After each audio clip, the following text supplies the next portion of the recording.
What if Harry discovered he could steal memories through eye contact and knew everyone's secrets? Chapter 1, The Accidental Thief. The dungeon classroom felt stuffier than usual as Harry settled into his seat between Ron and Hermione. Another day, another potions class with Snape breathing down their necks. Harry flipped open his textbook with a sigh, scanning the instructions for today's brew, Memoria potion. Just what he needed, another concoction he'd probably mess up. This potion requires absolute precision, Snape announced, his voice cutting through the quiet chatter. The slightest error will render it useless at best, dangerous at worst. His dark eyes swept across the classroom, lingering on Harry just long enough to make him shift uncomfortably. Begin. Harry gathered his ingredients while Ron grumbled beside him. Bloody brilliant. Another chance for Snape to fail us. If you just follow the instructions exactly, Hermione whispered, already measuring her crushed moonstone with meticulous care. Harry chopped valerian root, trying to keep his cuts even. The classroom filled with the sounds of bubbling cauldrons and knife blades hitting cutting boards. He'd just added his third ingredient when Neville knocked over his vial of salamander blood at the next table. Longbottom, Snape snapped, clean that up immediately before you poison us all. Neville's face flushed bright red as he scrambled for his wand. Harry caught his eye across the room, offering a sympathetic smile. Then something bizarre happened. The moment their eyes connected, Harry felt a sharp tug behind his navel, similar to using a portkey but more intense. The dungeon classroom vanished. Suddenly, he was standing in a brightly lit room he'd never seen before. A woman with a kind face was kneeling before him, before Neville. Harry realized with a jolt that he was seeing through young Neville's eyes. "It's all right, sweetheart," the woman said softly. "Mummy's going to be fine. The doctors are helping her." Harry felt a wave of fear and confusion that wasn't his own. The woman, Neville's grandmother, pulled him into a hug, her perfume smelling of lavender and parchment. "Harry! Harry!" Hermione's urgent whisper snapped him back to the present. He was still in potions class, his knife hovering over the valerian root. How long had he zoned out? "You okay?" Ron asked. "You went completely mental for a second there." Harry shook his head to clear it. "Yeah, fine." But when he glanced back at Neville, the boy was staring blankly at his cauldron, a confused expression on his face. He raised a hand to his temple, wincing slightly. "Mr. Longbottom, are you planning to clean that mess today, or shall we wait until the end of term?" Snape's cold voice made Neville jump. Sorry, Professor. Neville frowned. "I forgot what I was doing for a second." Harry turned back to his potion, his hands trembling slightly. What had just happened? Had he somehow seen one of Neville's memories? That wasn't possible, was it? He managed to finish his potion, poorly, according to Snape's sneer, but couldn't shake the lingering sensation of having been somewhere else, being someone else. The memory felt as real as his own, complete with emotions that weren't his. After class, Harry hurried to catch up with Neville in the corridor. "Hey, Neville, you alright?" Neville adjusted the strap of his bag. "Yeah, just got a bit dizzy in there. Strange thing is, I was trying to remember visiting my mum at St. Mungo's when I was little, and the memory just slipped away. Can't quite recall it now." Harry's stomach dropped. The exact memory he'd experienced was one Neville now couldn't remember clearly. This wasn't coincidence. "That's weird," Harry said, trying to sound casual. "Maybe you're coming down with something." "Maybe," Neville agreed, looking troubled. "Anyway, I've got herbology. See you at dinner." Harry nodded and watched him walk away, a cold feeling spreading through his chest. The next morning in Transfiguration, it happened again. McGonagall had paired them up to practice nonverbal switching spells. Harry was working with Susan Bones, who was struggling to transform her teacup into a turtle without speaking the incantation. "It's all about concentration," Harry explained, remembering Hermione's advice. You have to really visualize. Susan looked up, frustrated, and their eyes met. The classroom dissolved around him. He was smaller now, sitting at a kitchen table while a tall man in official-looking robes spoke in hushed tones to a woman who must be Susan's mother. "I'm so sorry, Eleanor," the man said gently. "Edgar and his wife were found this morning. The dark mark was above their house." The woman's sob caught in her throat as she covered her mouth. "And the children?" The man shook his head slowly. Harry felt Susan's crushing sense of loss even though she didn't fully understand what was happening. Uncle Edgar, Aunt Martha, and her cousins, all gone in one night. "Mr. Potter." McGonagall's sharp voice yanked him back. He was staring at Susan, who looked disoriented, blinking rapidly. "If you could kindly focus on your transfiguration rather than daydreaming, we might make some progress today," McGonagall said. "Sorry, Professor," Harry mumbled, but his mind was racing. Across from him, Susan frowned. "That's weird. I just had a memory of the day I found out about my uncle's family being killed, but now it's fuzzy. I can't quite remember the details anymore." She looked genuinely troubled. "I've always remembered that day clearly." Harry felt sick. Somehow, he'd taken her memory, stolen it right out of her head. "Maybe try the spell again," he suggested weakly, avoiding her eyes for the rest of the class. By lunch, Harry was properly freaking out. He barely touched his food, earning concerned glances from Ron and Hermione. "Are you ill?" Hermione finally asked, putting down her fork. "You've been acting strange all day." Harry pushed his plate away. "I need to tell you both something, but not here. It's weird." Ron raised an eyebrow. "Mate, our definition of weird is pretty broad at this point." "Trust me," Harry said. "This is different." They found an empty classroom on the third floor. Harry paced back and forth while his friends waited expectantly. "I think I'm stealing people's memories," he blurted out. Ron snorted. "Come again." "When I make eye contact with someone, sometimes I see their memories. And then they can't remember them properly anymore." Harry ran a hand through his hair. "It happened with Neville yesterday in potions and with Susan today in transfiguration." Hermione's expression shifted from skeptical to concerned. "Are you sure? Memory magic is incredibly complex and usually requires a wand and an incantation." "I'm sure," Harry insisted. "I saw Neville's memory of visiting his mum in the hospital when he was little, and then he told me he couldn't remember it clearly. Same with Susan and a memory about her uncle's family being killed by Death Eaters." Ron whistled low. "That's messed up, mate. You don't think it's related to?" Hermione trailed off, her eyes flicking to Harry's scar. Harry hadn't considered that. Could this be another unwanted gift from Voldemort, like Parseltongue? Or something else entirely? "I don't know," he admitted. "But it's happening, and I don't know how to stop it." "Maybe it's not happening every time," Ron suggested. "I mean, you've looked at us plenty today, and we still have our memories, right?" "As far as we know," Hermione said thoughtfully. "Harry, when exactly did this start?" "Yesterday in potions. After we started brewing the Memoria potion." Hermione's eyes widened. "The Memoria potion? Harry, that potion enhances memory recall. You don't think you might have accidentally inhaled some fumes that interacted with whatever connection you have to Voldemort?" "It was as good a theory as any." "Maybe," Harry said, "but that doesn't help me fix it." "We need to research this," Hermione said, already sounding excited at the prospect of a new academic challenge. "I've never heard of anyone being able to take memories through eye contact alone. The closest thing would be legilimency, but that's reading thoughts, not stealing memories." "Great," Harry muttered.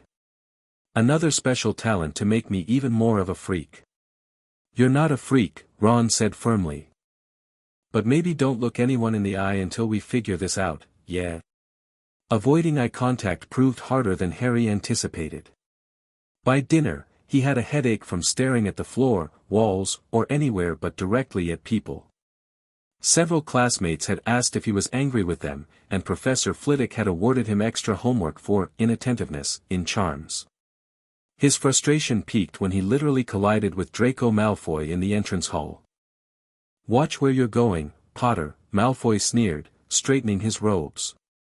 Harry kept his eyes downcast. "Sorry," he muttered, trying to move past. Malfoy blocked his path. "What's wrong with you? Too ashamed to look at me after your pathetic performance in Quidditch last week?" Harry gritted his teeth. "Move, Malfoy. Make me, Scarhead." Harry made the mistake of looking up in anger. His eyes locked with Malfoy's grey ones, and the entrance hall disappeared. Darkness. Harry was in a dimly lit drawing room he recognized from his brief visit to Malfoy Manor. Lucius Malfoy stood beside a high-backed chair, speaking in hushed tones to someone Harry couldn't see. "The Dark Lord requires absolute discretion in this matter," Lucius was saying. "The Vanishing Cabinet must be repaired without drawing attention. Draco understands the consequences of failure." Harry felt Draco's fear, visceral and overwhelming. His left forearm burned beneath his sleeve, a constant reminder of what awaited if he failed. "I won't fail, Father," he heard himself say, but the words felt hollow with terror. The scene shifted. Draco was now in what appeared to be Borgin and Burke's, speaking urgently to the stooped shopkeeper. "I need to know exactly how to fix it. The pair must work perfectly." Harry snapped back to reality with a gasp. Malfoy was staring at him, looking momentarily confused before his face contorted with rage. "What did you just do to me, Potter?" he hissed, grabbing Harry's robes. "Nothing," Harry lied, his mind racing with what he'd just seen. Vanishing Cabinet? The Dark Lord giving Draco a task. Malfoy's pale face had a hint of panic now. "You did something. I felt it." He touched his temple. "What spell was that?" "I don't know what you're talking about," Harry said, wrenching free from Malfoy's grip. "Leave me alone." He hurried away, heart pounding. This was getting out of control.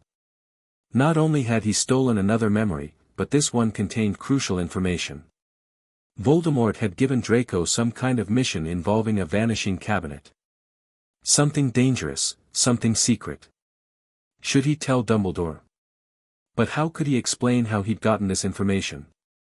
By admitting he was stealing people's memories against his will. Harry found Ron and Hermione in the common room and pulled them into a quiet corner. "It happened again," he said in a low voice. "With Malfoy." Hermione leaned forward. "What did you see?" Harry quickly recounted the memory. "Voldemort's given Malfoy some task involving a vanishing cabinet. He's terrified of failing." Ron's eyes widened. "Bloody hell. I knew that Git was up to something this year. He's been acting strange since September." "This is serious," Hermione said. "If Voldemort is planning something inside Hogwarts." "I know," Harry agreed. "But that's not even the worst part. Malfoy felt me taking the memory. He knew something had happened, even if he didn't understand what." Hermione bit her lip. "That complicates things. If people start realizing their memories are being affected when they look at you, it's only a matter of time before someone figures it out." "I can't go around avoiding eye contact forever," Harry said. "People already think I'm acting weird." "Maybe you can learn to control it," Hermione suggested. "If it's anything like legilimency, it probably requires intent." "Great, so I just need to intend not to steal people's memories," Harry said sarcastically. "Why didn't I think of that?" "No need to be snippy," Hermione replied. "I'm just trying to help." Ron, who had been uncharacteristically quiet, suddenly spoke up. "Try it on me." Harry and Hermione both turned to stare at him. "What?" Harry asked. "Try to take one of my memories," Ron said, straightening up. But try not to. See if you can control it. Ron, that's a terrible idea, Hermione protested. What if Harry takes an important memory? It's better than him accidentally taking memories from people all over school, Ron argued. Besides, I trust him. He turned to Harry. Just try to take something small and unimportant, yeah. Like what I had for breakfast last Tuesday or something. Harry hesitated. Are you sure? Ron nodded. Go on then, before I change my mind. Taking a deep breath, Harry looked into Ron's blue eyes, trying his hardest not to initiate whatever strange process had been happening. For several seconds, nothing occurred. The common room remained firmly in place, no memories invaded Harry's consciousness. Anything? Ron asked after a minute had passed. Harry shook his head. Nothing happened. Hermione looked thoughtful. So it's not automatic every time. Try again, but this time, try to deliberately see a memory. Harry felt ridiculous, but he focused his attention more intently on Ron, thinking about wanting to see a memory, any memory. The tugging sensation returned, and suddenly he was at the burrow, watching Mrs. Weasley scold a younger Fred and George for turning Ron's teddy bear into a giant spider. He felt Ron's terror as the hairy legs crawled toward him, the helpless crying as his brothers laughed. Back in the common room, Ron blinked several times. Whoa, that felt weird. Like something slipping away. He frowned. Did you just see something about Fred and George turning my teddy bear into a spider? Harry nodded, feeling guilty. Sorry. Nah, it's fine, Ron said, though he looked slightly disturbed. I can still remember it, mostly. It's just, fuzzier now. Like trying to recall a dream after you've been awake a while. Hermione looked fascinated. So you can control it, Harry. This is actually an extraordinary magical ability. I wonder if, it's not extraordinary, it's theft, Harry interrupted. I'm literally stealing people's memories. But for a good cause, Ron pointed out. Think about what you saw in Malfoy's head. That's valuable information. Harry hadn't considered that angle. Could this strange new ability actually be useful? The thought made him uncomfortable, but he couldn't deny the strategic advantage of knowing what Malfoy was planning. Maybe, he conceded. But it still feels wrong. Hermione's expression softened. It is ethically complicated. But maybe you could learn to just, borrow memories instead of taking them completely. Or even return them somehow. Harry ran a hand through his hair. How would I even begin to figure that out? Practice, Hermione said simply. And research. Lots of research. Over the next few days, Harry practiced with Ron and Hermione in the room of requirement. They discovered several important things about his new ability. First, it required both eye contact and intention. Harry could now look people in the eye without fear of accidentally stealing memories, as long as he wasn't actively trying to see into their minds. Second, the more he practiced, the less of the memory he seemed to take. At first, Ron and Hermione would completely lose access to whatever memory Harry viewed. But as Harry gained control, they retained more of their original memories, just with certain details blurred. Third, and most surprisingly, Harry discovered he could return memories if he concentrated hard enough. By making eye contact again and focusing on pushing the memory back, he could restore what he'd taken, though the process left him with a splitting headache. This is remarkable, Hermione said after Harry successfully returned a memory of her first visit to Diagon Alley. I've never read about anything like this before. Lucky me, Harry said dryly, massaging his temples. Another unique magical talent to add to the collection. Ron, who was flipping through a book on magical mind arts Hermione had smuggled from the restricted section, looked up. Says here that memory magic usually leaves traces. Like, if someone obliviates you, a skilled Legilimens can detect the tampering. Great, Harry muttered. So Snape or Dumbledore might be able to tell what I'm doing. Only if they're specifically looking, Hermione pointed out. And why would they? It's not like anyone would suspect this is happening. Harry wasn't so sure. He'd noticed Snape watching him more closely than usual during potions, his dark eyes narrowed in suspicion. But maybe that was just Snape being Snape. The door to the room of requirements suddenly materialized, and Ginny stepped inside. "There you are," she said, looking at the three of them huddled around a table covered in books. "What's going on? Secret DA meeting without the rest of us?" Harry quickly avoided her eyes, focusing on a spot just above her left shoulder. "Just studying." Ginny raised an eyebrow. "Right. Because you three always disappear to study in secret." She approached their table, glancing at the books. "Memory magic? What are you up to?" Harry exchanged glances with Ron and Hermione. They hadn't discussed whether to tell anyone else about his new ability. The fewer people who knew, the better, but Ginny wasn't just anyone. She'd proven herself trustworthy many times over. "If I tell you, you have to promise not to tell anyone else," Harry said finally. "Not even the other DA members?" Ginny's expression grew serious. "I promise." Harry explained what had been happening, watching her face carefully for signs of disgust or fear. To his relief, she looked more intrigued than anything else. "So you can just take people's memories by looking at them?" she asked when he'd finished. "That's both wicked and terrifying." "Tell me about it," Harry agreed. "Have you tried it on any teachers?" Ginny asked, sitting down next to them. "Snape must have some interesting memories." Ron snorted. "That's what I said." "No, and I'm not going to," Harry said firmly. "This isn't a game. I'm only using it when absolutely necessary." "Like with Malfoy," Hermione added. Ginny's eyes widened. "You used it on Malfoy? What did you see?" Harry hesitated, then told her about the Vanishing Cabinet and Draco's apparent mission from Voldemort. "That explains why he's been looking like death warmed over lately," Ginny said. "I thought it was just stress from OWLs. We're trying to figure out what the Vanishing Cabinet is for," Hermione explained, gesturing to the books. "It must be important if Voldemort is involved." "Vanishing Cabinets work in pairs," Ginny said.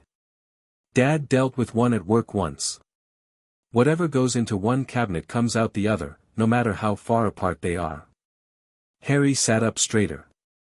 "So if Malfoy's fixing a Vanishing Cabinet here at Hogwarts, and the other one is somewhere else," Hermione continued, her face paling. "Someone could use it to get into Hogwarts," Ron finished. "Bypassing all the security spells." A heavy silence fell over the group as the implications sank in. "If Death Eaters could enter Hogwarts directly. We need to find that cabinet," Harry said decisively. "Before Malfoy finishes fixing it." Finding a specific cabinet in a castle filled with furniture proved challenging.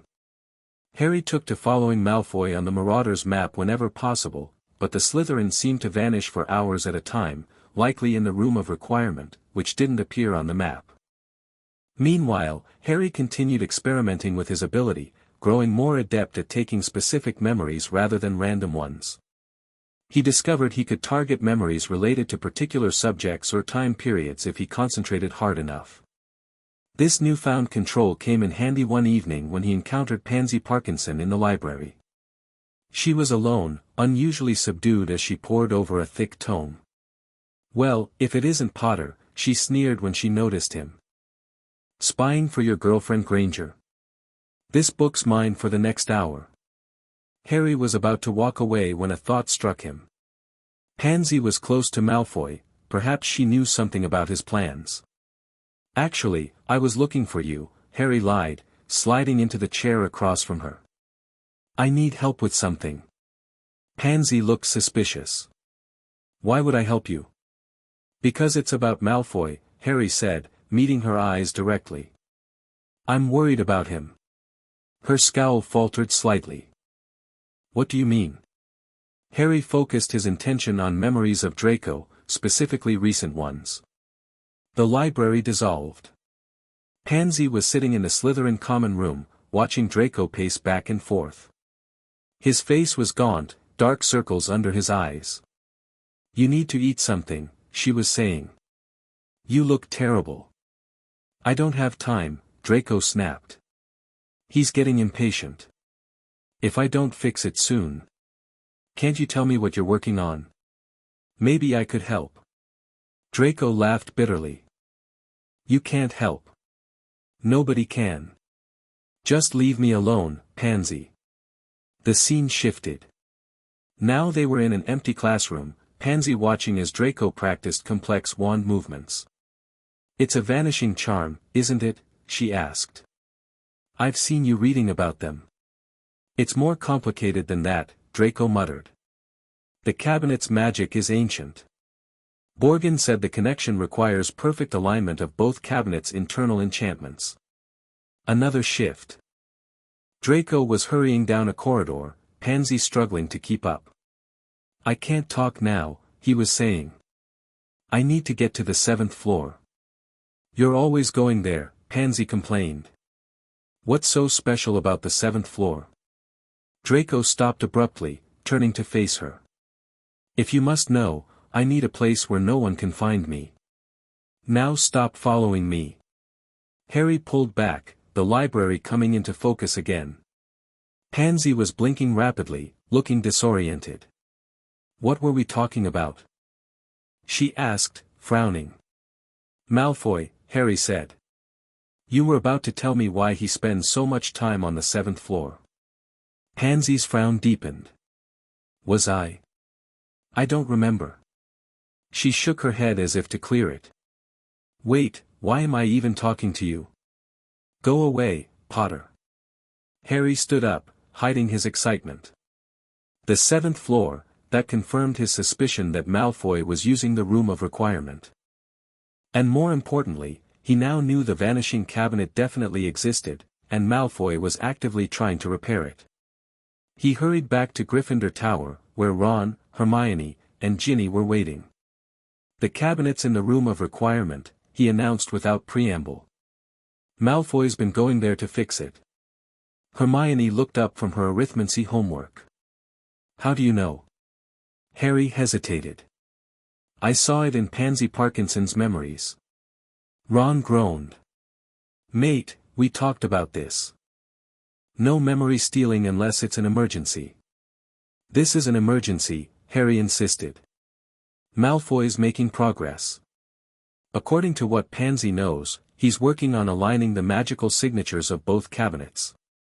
Once he succeeds, Death Eaters could walk right into Hogwarts," Ginny finished. Hermione bit her lip. "We should tell Dumbledore." "And say what?" Harry asked. "That I've been stealing people's memories. That I violated Pansy's mind without her consent." "He'd be furious." "He'd understand it was for a good cause," Hermione argued. Harry wasn't so sure. Memory violation was serious business in the wizarding world. Look at what happened to Lockhart. Even for a good cause, what Harry was doing skirted dangerous ethical lines. "Let's try to find the cabinet ourselves first," Harry suggested. "If we can confirm it exists and what it's for, then we'll have something concrete to take to Dumbledore." The others reluctantly agreed. They spent the rest of the evening planning how to access the Room of Requirement while Malfoy was elsewhere. The Marauder's map would be essential, as would the invisibility cloak. Later that night, as Harry lay in bed, the ethical implications of his actions weighed heavily on him. He'd justified taking Malfoy's memories because of the potential threat, and now Pansy's for the same reason. But where did it end? How many minds could he invade in the name of the greater good before he became no better than his enemies? The power to take memories was intoxicating in a way that scared him. Each memory he stole gave him knowledge, advantage, a sense of control he rarely felt in his chaotic life. If he wasn't careful, he could see himself becoming addicted to that feeling. Ron's snores filled the dormitory as Harry stared at the canopy above his bed. He needed rules, boundaries. He would only use this ability when absolutely necessary, only target specific memories rather than rummaging through people's minds, and always try to return what he took when possible. With those resolutions firmly in place, Harry finally drifted off to sleep, unaware that his newfound ability was about to be tested in ways he couldn't imagine. The next morning in charms class, Harry was paired with Hannah Abbott to practice disillusionment charms. As they took turns making each other blend into the background, Harry noticed her hands trembling. "Are you okay?" he asked as she attempted to cast the charm on him. Hannah nodded, but her eyes were rimmed with red. "Just didn't sleep well. My mum." She trailed off, looking away. Harry remembered reading something in the Daily Prophet about Hannah's mother being found dead a few weeks ago, another suspected Death Eater attack. He felt a pang of sympathy. "I'm sorry about your mum," he said quietly. Hannah's eyes welled with tears. "Thanks. It's just, the ministry still won't tell us exactly what happened. They say it's an ongoing investigation." Her voice turned bitter on the last words. Harry hesitated. With his new ability, he could potentially see what Hannah knew about her mother's death, information that might help identify the Death Eaters responsible. But that would mean deliberately violating her privacy during an intensely painful time. Before he could decide what to do, Professor Flitwick called for them to switch partners. Hannah moved on to work with Susan Bones, leaving Harry paired with Dean Thomas. Throughout the rest of the day, Harry couldn't shake the encounter with Hannah from his mind. Could his ability be used to help solve Death Eater crimes? To identify perpetrators when victims couldn't? The potential for justice was tempting, but at what cost? He was still mulling this over during dinner when Dumbledore's voice interrupted his thoughts. "Harry, a moment if you please." Harry looked up to find the headmaster standing beside the Gryffindor table, his blue eyes twinkling but serious. "Of course, Professor," Harry said, his heart rate quickening. Had Dumbledore somehow discovered what he'd been doing? He followed Dumbledore out of the Great Hall and up to his office, anxiety building with each step. Once they were seated across from each other, Dumbledore studied him for a long moment. "Harry, several students have reported unusual experiences after interacting with you," he said finally. "Momentary disorientation, difficulty recalling specific memories, a sensation of something being taken from them." Harry's stomach dropped. "Professor, I can explain." Dumbledore raised a hand. "I believe I already understand what is happening, Harry. The question is, do you?" Harry swallowed. "I think so, sir. Ever since we brewed the Memoria potion in Professor Snape's, class, I've been able to see people's memories. Take them, actually. Through eye contact." Dumbledore nodded slowly. "As I suspected. The Memoria potion is designed to enhance memory recall, but in your case, given your unique connection to Lord Voldemort and your natural aptitude for mind magics, it appears to have triggered a rather extraordinary side effect." "You don't seem surprised," Harry observed. "Very little surprises me at my age," Dumbledore said with a small smile. "Though I admit, this particular development is quite remarkable. Memory extraction typically requires a wand and the knowledge of specific spells, as you've seen with the Pensieve. So you're not angry?" Harry asked cautiously. Dumbledore's expression grew more serious. "That depends, Harry, on how you've been using this ability. The mind is not a book to be opened and read at will. It is a complex and delicate thing. Memories form the core of our identity, our sense of self." Harry felt a flush of shame. "I've only used it deliberately a few times," he admitted. "Mostly I've been trying not to take memories at all." "A wise approach," Dumbledore said. "May I ask whose memories you've deliberately accessed, and why?" Harry hesitated, then decided honesty was the best policy. "Malfoy's and Pansy Parkinson's. Because I think Malfoy's up to something dangerous. He's trying to fix a vanishing cabinet in the Room of Requirement, one that could let Death Eaters into Hogwarts."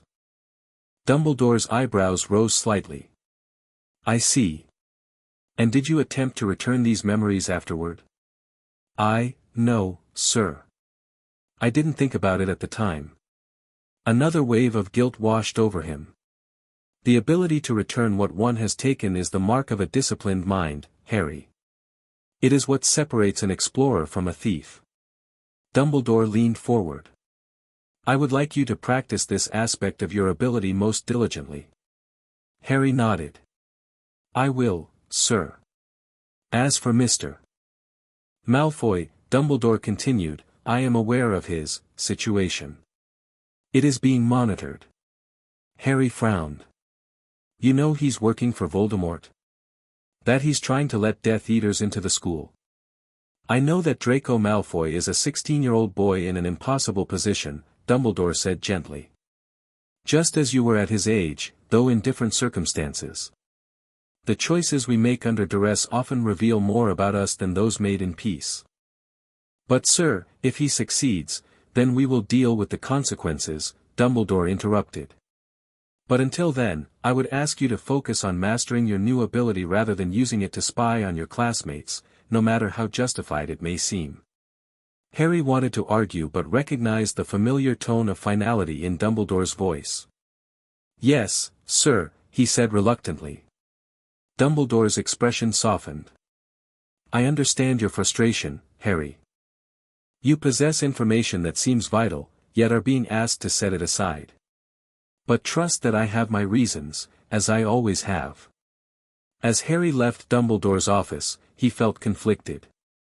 On one hand, he was relieved the headmaster wasn't angry about his memory taking. On the other, Dumbledore's apparent lack of concern about Malfoy's activities was baffling. Was Dumbledore right to urge restraint? Or was Harry justified in using every tool at his disposal to protect Hogwarts, even if it meant crossing ethical lines? He didn't have answers, only more questions, and the growing sense that his new ability would soon be tested in ways neither he nor Dumbledore had anticipated. The next morning, Harry woke to find a small package at the foot of his bed. Inside was a vial of swirling silver blue liquid and a note in Dumbledore's distinctive handwriting, for practice. The memory belongs to no one you know.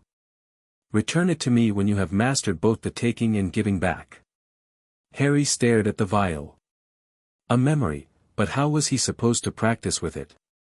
He couldn't make eye contact with a memory in a bottle. After breakfast, he showed it to Ron and Hermione in the common room.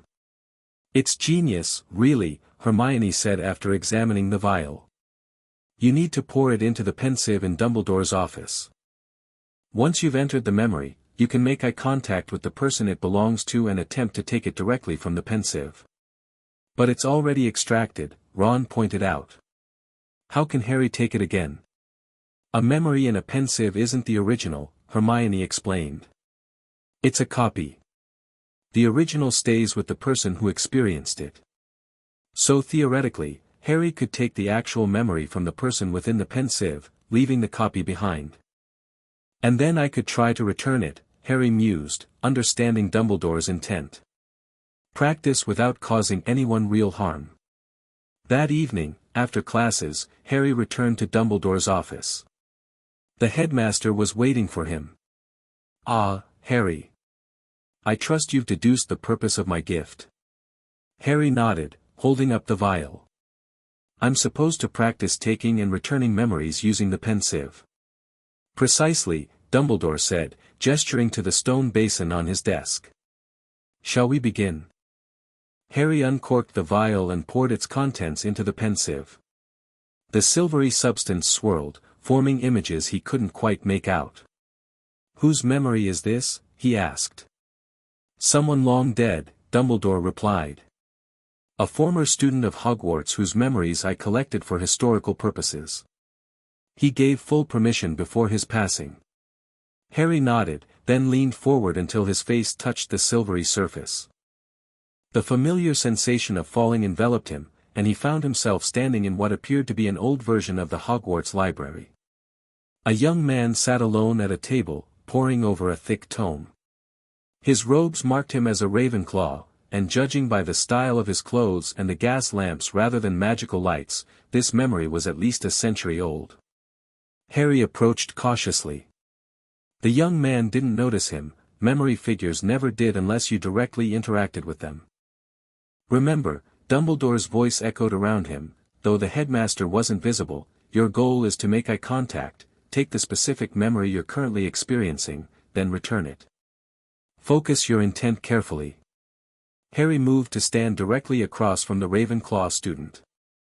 He waited until the young man looked up from his book, then deliberately caught his eye.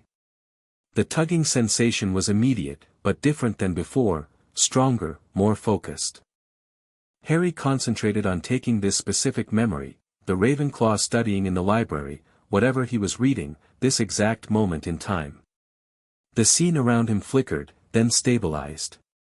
The young Ravenclaw blinked in confusion, looking down at his book as if unsure why he was reading it.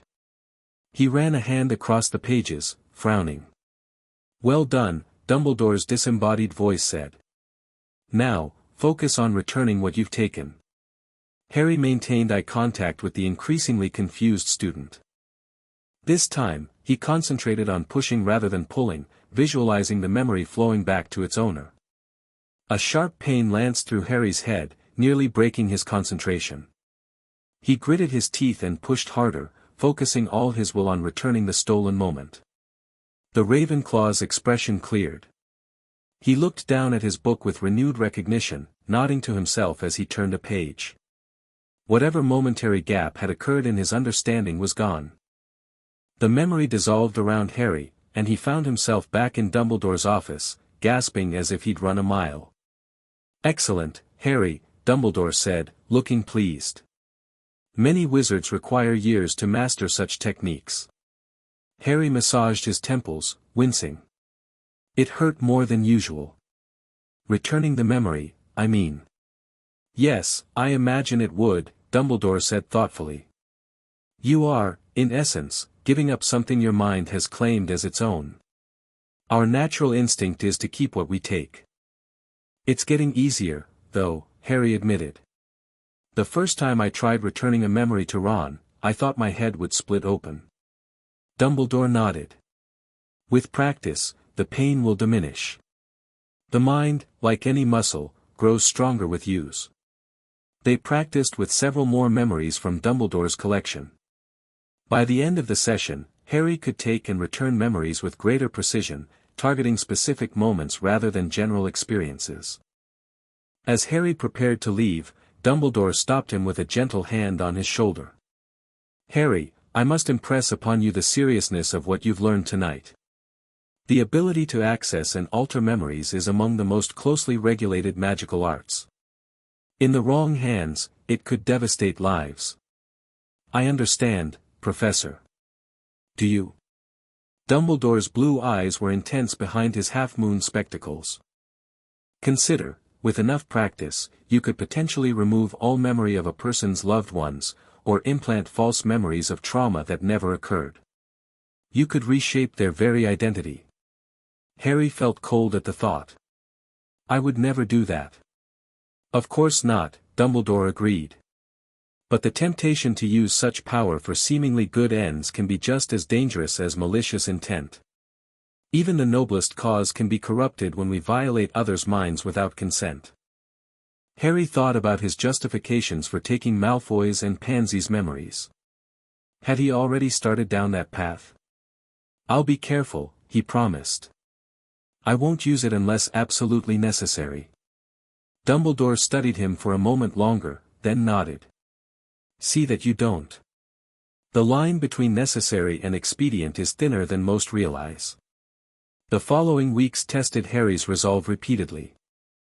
As news of more Death Eater attacks filled the Daily Prophet, he found himself constantly tempted to use his growing skills to gather information that might help protect the school or his friends. He stuck to his principles most of the time, focusing instead on mastering control with Ron and Hermione's willing participation. By mid-November, he could take and return specific memories with minimal side effects, and the pain of returning memories had diminished to a dull ache rather than searing agony. But everything changed the day Katie Bell was cursed by the necklace in Hogsmeade. Harry had been in the Three Broomsticks when it happened, enjoying a butterbeer with Ron and Hermione. The commotion outside drew them into the street just as Katie was being levitated toward the castle, her friend Leanne sobbing beside her. She just touched it, Leanne was saying to Professor McGonagall, who had hurried down from Hogwarts. The package tore, and she touched the necklace. Harry watched in horror as Katie's unconscious body floated past, her face frozen in a rictus of pain. "Did she say who gave it to her, Leanne?" McGonagall asked urgently. Leanne shook her head.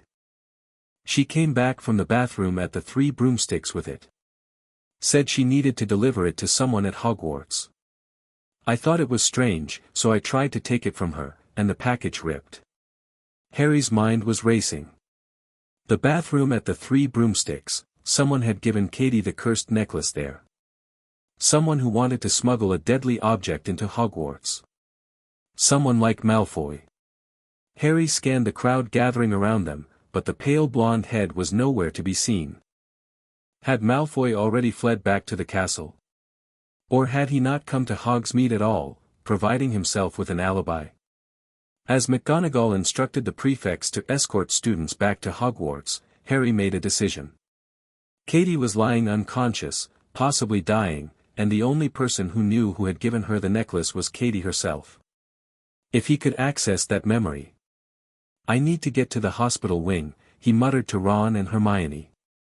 "They won't let you see her," Hermione whispered back. "Madame Pomfrey will have isolated her until the curse is contained." "I have to try," Harry insisted. "She might have seen who did this." Understanding dawned on Hermione's face. "Harry, no. You can't use your ability on someone who's unconscious and injured." It's wrong, I know," Harry interrupted. "But if it saves lives? If it prevents the next attack?" Ron looked torn. "Mate, I get why you want to do it, but Hermione's right. Katie can't consent. It's different from Malfoy or Parkinson." Harry knew they were right, but the image of Katie's contorted face wouldn't leave his mind. If Malfoy was behind this, if this was part of whatever plan he was executing for Voldemort, more people could get hurt. People could die. "I'll think about it," he said, not meeting their eyes. Back at the castle, Harry watched from a distance as Katie was taken to the hospital wing. Madame Pomfrey and Professor Snape worked frantically over her, casting diagnostic spells and administering potions. She remained unconscious, occasionally twitching as if in the grip of a nightmare. Harry waited until evening, when the hospital wing was quiet. Under his invisibility cloak, he slipped past Madame Pomfrey's office and approached Katie's bed. Privacy screens surrounded it, and soft monitoring charms pulsed above her still form. This was his chance.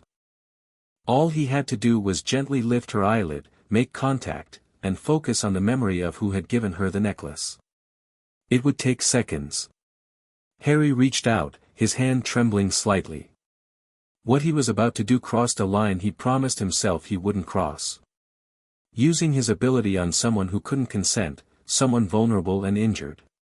Dumbledore's words echoed in his mind, "The line between necessary and expedient is thinner than most realize." Was this necessary, or was he just impatient? Katie would eventually wake up. She could tell them herself who had cursed her. Was Harry really willing to violate her mind just to confirm his suspicions about Malfoy a few days sooner? His hand hovered over Katie's face for a long moment. Then, with a frustrated sigh, he pulled back. No. He wouldn't do it. Not like this. Some lines shouldn't be crossed, even for good reasons. As Harry turned to leave, a cold voice froze him in place. "Interesting moral dilemma, Potter." Snape stood at the entrance to the privacy screen, his dark eyes fixed exactly where Harry stood despite the invisibility cloak. Harry's heart hammered in his chest.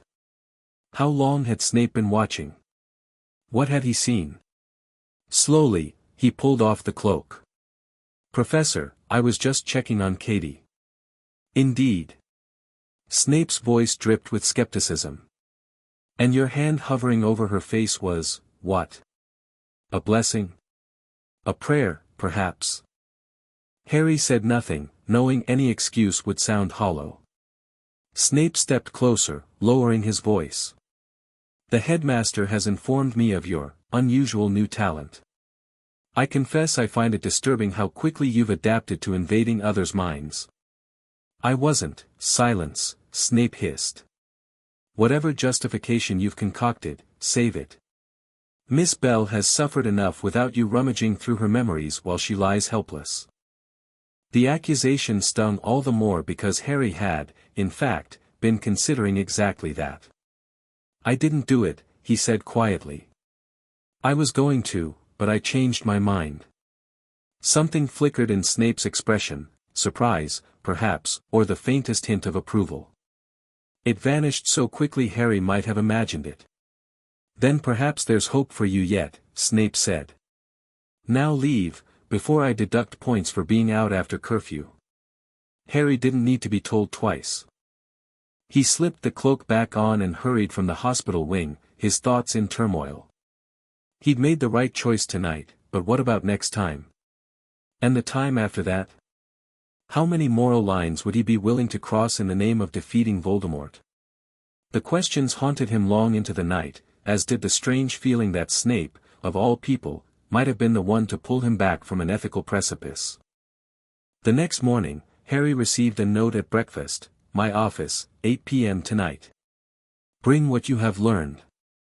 APWBD. Harry assumed Dumbledore wanted to continue their memory practice sessions, which had become less frequent as the term progressed. But when he arrived at the headmaster's office that evening, he found not only Dumbledore but also Snape waiting for him. Good evening, Harry, Dumbledore said pleasantly. Professor Snape has kindly agreed to assist with tonight's lesson. Harry glanced uncertainly between them. After last night's encounter in the hospital wing, Snape was the last person he wanted to practice memory magic with. Sir, what exactly are we doing tonight? He asked. Dumbledore's expression turned serious. Professor Snape has informed me of your visit to Miss Bell last night. While I am relieved you chose not to proceed with memory extraction, the fact that you considered it concerns me. Harry felt a flush of shame. I'm sorry, Professor. I thought it might help identify who cursed her. A reasonable goal, Dumbledore acknowledged, but the means matter, Harry. Always. Snape made a soft, derisive noise, earning a sharp glance from Dumbledore. Tonight, Dumbledore continued, we will explore the consequences of memory tampering on an unwilling subject. Professor Snape has agreed to demonstrate. Harry's stomach dropped. You want me to take Professor Snape's memories? Without his consent? Certainly not, Snape said coldly. I will be demonstrating on you, Potter. Before Harry could process what was happening, Snape's dark eyes locked with his. The office disappeared. Harry was suddenly back in Privet Drive, locked in his cupboard under the stairs. He was small, maybe 6 or 7, and crying silently as Uncle Vernon shouted about freakish incidents at school. The memory was vivid, humiliating, and deeply private. Then it was gone, leaving a hollow space where it had been. Harry knew something significant from his childhood had happened in that cupboard, but he couldn't remember what. The gap felt wrong, disorienting. Another memory surfaced, his first kiss with Cho Chang, awkward and tear-stained but important.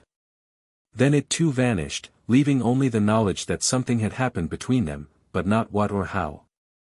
Memory after memory was examined and then taken, private moments with Sirius, conversations with Ron and Hermione that had shaped their friendship, quiet reflections on his feelings for Ginny. By the time Snape released him, Harry was gasping, disoriented and angry. What the hell was that? He demanded, struggling to focus on Dumbledore and Snape, who appeared strangely blurred. That, Potter, Snape said quietly, is what it feels like to have someone take pieces of your life without permission. Disorienting, isn't it? Violating? You had no right, Harry said, his voice shaking. Those were private. As are Miss Bell's memories, Snape replied. As were Mr. Malfoy's and Miss Parkinson's. Dumbledore stepped forward, placing a gentle hand on Harry's shoulder. This was not done to punish you, Harry, but to teach.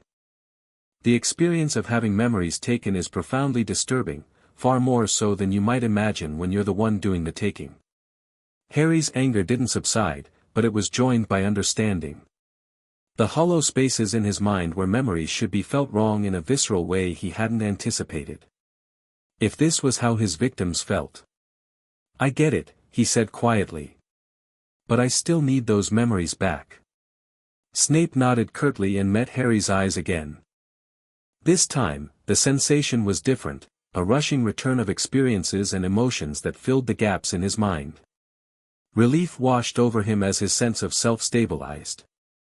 "Thank you for enduring this difficult lesson, Harry," Dumbledore said when it was complete. "I hope it reinforces what we've discussed about the ethical use of your ability." Harry nodded, still shaken. "It won't happen again, sir. I promise." As Harry left the office, he felt both violated and enlightened. The experience had been harsh but effective. He now understood on a visceral level why memory tampering was considered such a serious violation in the wizarding world. Whatever happened with Malfoy, whatever threats emerged, Harry would find another way to fight. Some prices were too high, even in war. The weeks that followed tested Harry's resolve repeatedly. Katie Bell remained in St. Mungo's, unconscious and unable to identify her attacker. Malfoy grew increasingly haggard, disappearing for hours at a time according to the Marauder's map.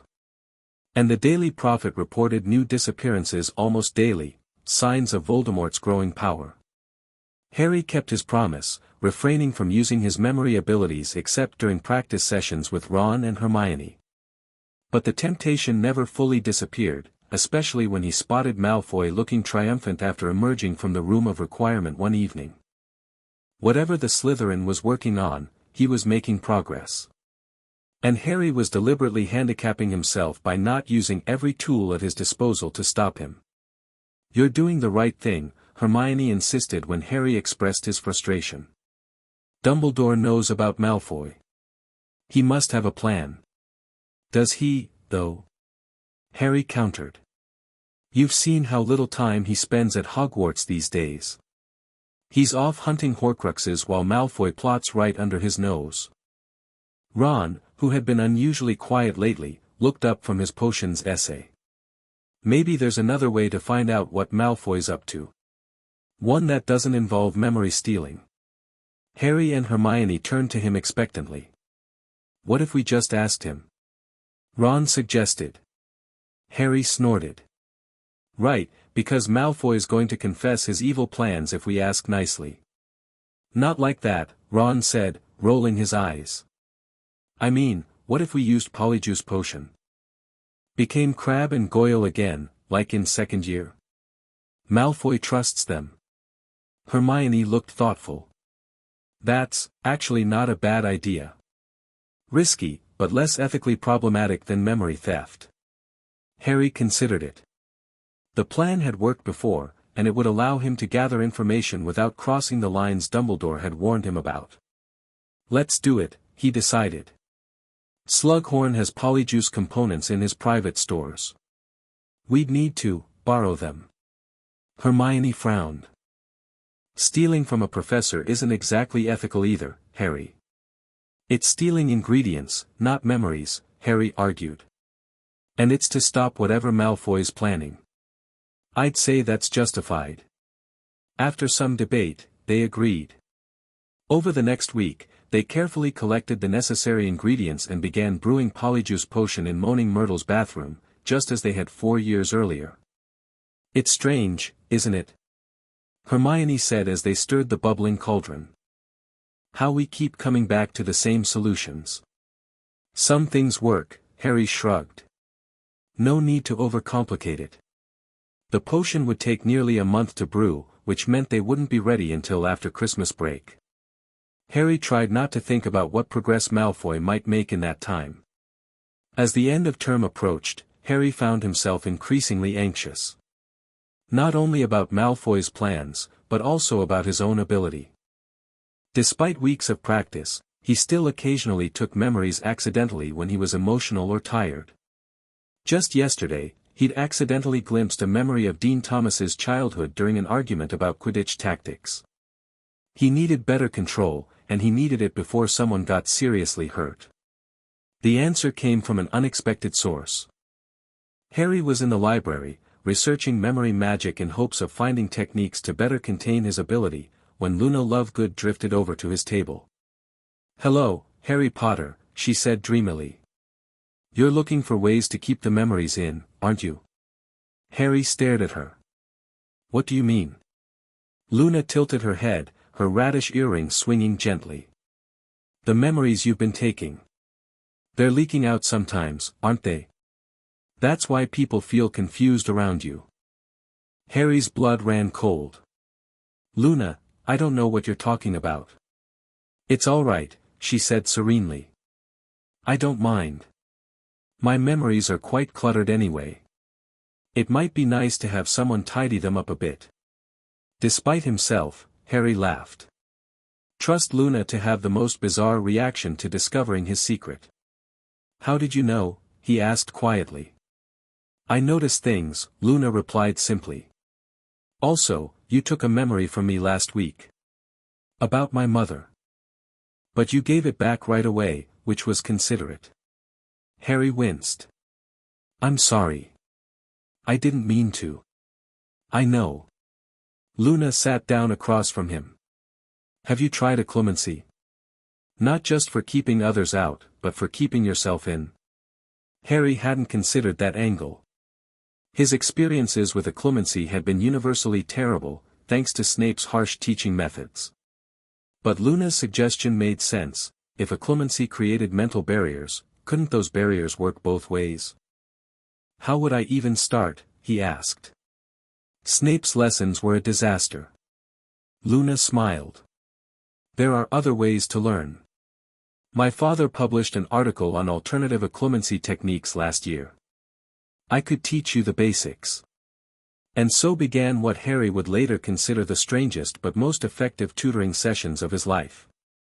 3 times a week, he met Luna in empty classrooms to practice what she called boundary visualization, techniques that involved imagining his consciousness as contained within specific shapes or structures. "Your mind isn't just inside your head," Luna explained during their second session. "It extends outward, especially with abilities like yours. You need to visualize where your boundaries end and others begin." Harry found Luna's teaching methods far more intuitive than Snape's brutal, clear-your-mind approach. She used concrete visualizations that Harry could actually grasp, imagining his consciousness as water in a glass, as light contained within a lantern, as a room with doors he could choose to open or close. Gradually, the accidental memory-taking decreased. Harry gained not only better control over when he took memories, but also greater precision in what he took and how completely he removed it from the original owner. By the time Christmas break arrived, Harry felt more confident in his ability than ever before.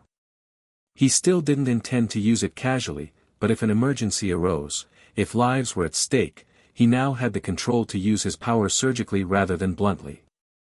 As he packed his trunk for the holiday at the Burrow, Harry reflected on how much had changed since that day in potions class. He'd discovered a power that terrified and tempted him in equal measure. He'd learned painful lessons about privacy and consent.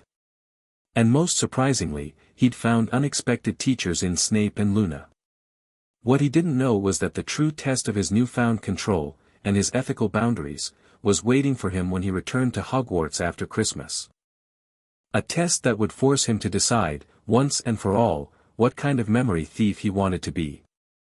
Chapter 2, Secrets and Lies. The Hogwarts Express rumbled back toward school, cutting through the January snow as Harry pressed his forehead against the cold window. Christmas at the Burrow had been a welcome break, but his mind kept drifting back to Malfoy and whatever he was plotting. 2 weeks away meant 2 weeks of unchecked progress on that vanishing cabinet. "You're obsessing again," Hermione said, not looking up from her book. "I can practically hear you thinking about Malfoy." Harry turned from the window with a sigh. "Can you blame me? The Polyjuice potion is almost ready, but who knows what he's managed to accomplish while we've been gone." Ron, who was demolishing a chocolate frog, shrugged. "Maybe he went home for Christmas too. Even evil gits celebrate holidays." "Not when they've got a mission from Voldemort," Harry muttered. The compartment door slid open, and Luna drifted in, her wand tucked behind her ear and a dreamy smile on her face. "Hello. Mind if I join you? Ginny's compartment is infested with Raxperts." "Course not," Harry said, making room beside him. "How was your Christmas?" "Quite lovely. Father and I went searching for Crumplehorn Snorkax in Sweden." She tilted her head at Harry. "You've been practicing." It wasn't a question. Harry nodded, conscious of Ron and Hermione watching them curiously. He'd told them about Luna helping him with occlumency-adjacent techniques, but not the extent of their practice sessions. "Every day," he confirmed. "That visualization with the lighthouse worked brilliantly." Luna nodded approvingly. "Your boundaries are much clearer now. Almost no leakage." Ron snorted. "That sounds disgusting when you put it like that." Hermione kicked him under the table. "It's good you're getting better control, Harry. Does that mean you're having fewer accidents?" "None since before break," Harry said, feeling a flush of pride. "I can look people in the eye without worrying now." The conversation shifted to classes and upcoming exams, but Harry's thoughts kept circling back to what awaited at Hogwarts. The Polyjuice potion would be ready in 2 days. Once it was, he could finally get answers about Malfoy's plan, without crossing the ethical lines Dumbledore had warned him about. As the train pulled into Hogsmeade Station, Harry caught a glimpse of someone unexpected on the platform, a tall, thin man in immaculate ministry robes, his silver hair slicked back and a small notebook hovering beside him, recording the arrival of students. "Who's that?" he asked, nodding toward the stranger. Hermione followed his gaze. "That must be the new ministry liaison Professor McGonagall mentioned in her letter. Apparently, the ministry's implementing new security protocols at Hogwarts." "Brilliant," Ron groaned. "Another Umbridge situation." But Harry was distracted by something odd, the way the man's eyes tracked specific students, lingering on them with unusual intensity. There was something predatory in his gaze that set Harry's teeth on edge. "I don't like the look of him," he murmured. Luna, who had been gazing out the other window, turned to follow Harry's line of sight. Her usual dreamy expression faltered. "Oh. That's Thaddeus Grimm. He works for the Department of Mysteries." Harry's head snapped toward her. "You know him? He interviewed Father last year about memory enhancement techniques. Father found him rather unpleasant." Luna's voice had lost some of its dreaminess. "He collects things that don't belong to him." Before Harry could ask what she meant, they were swept up in the crowd of students disembarking from the train. By the time they reached the carriages, Grimm had disappeared. Back in the familiar comfort of Gryffindor Tower, Harry wasted no time checking the Marauder's map. His eyes scanned the parchment, searching for both Malfoy and the mysterious Grimm. He found Malfoy in the Slytherin common room, surrounded by the usual crowd. Nothing suspicious there. Grimm was in Dumbledore's office, along with McGonagall and Snape. "Interesting. See anything?" Ron asked, flopping onto his bed. "Malfoy's playing it cool tonight. Grimm's with Dumbledore." Harry folded the map but kept it close. "The Polyjuice is ready day after tomorrow." Hermione, who had followed them up to the boys' dormitory despite the rules, nodded. "First thing in the morning. We just need fresh samples of Crabbe and Goyle's hair. And to make sure they're stashed somewhere they can't interrupt," Ron added. "Cupboards worked last time." Harry nodded, already planning. It felt good to have concrete action ahead after weeks of restraint. Using Polyjuice wasn't perfect, but it was better than the alternative of taking memories without consent. As curfew approached, Hermione headed back to her own dormitory while Harry and Ron got ready for bed. But sleep eluded Harry. His mind was too full of questions, about Malfoy, about Grimm, about the memories he'd glimpsed and what they might mean. Just before midnight, he checked the map again. Most students were in their dormitories, but 2 dots caught his attention. Draco Malfoy was on the 7th floor, pacing in front of where the room of requirement would be. And Thaddeus Grimm was moving through the third-floor corridor, approaching a dot labeled Astoria Greengrass. Harry frowned. What was a ministry official doing roaming the corridors at midnight? And why was he approaching a student? Making a split-second decision, Harry grabbed his invisibility cloak. He couldn't be in two places at once, and Malfoy's activities were predictable by now. But Grimm, that was new.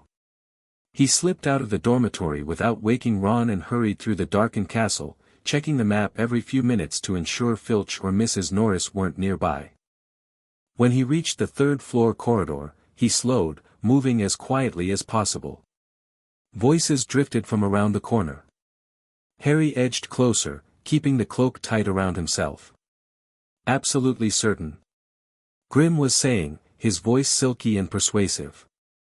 There's been no unusual behavior from Potter. No moments of disorientation among students after interacting with him. Astoria Greengrass, a fourth-year Slytherin, shook her head. Not that I've noticed.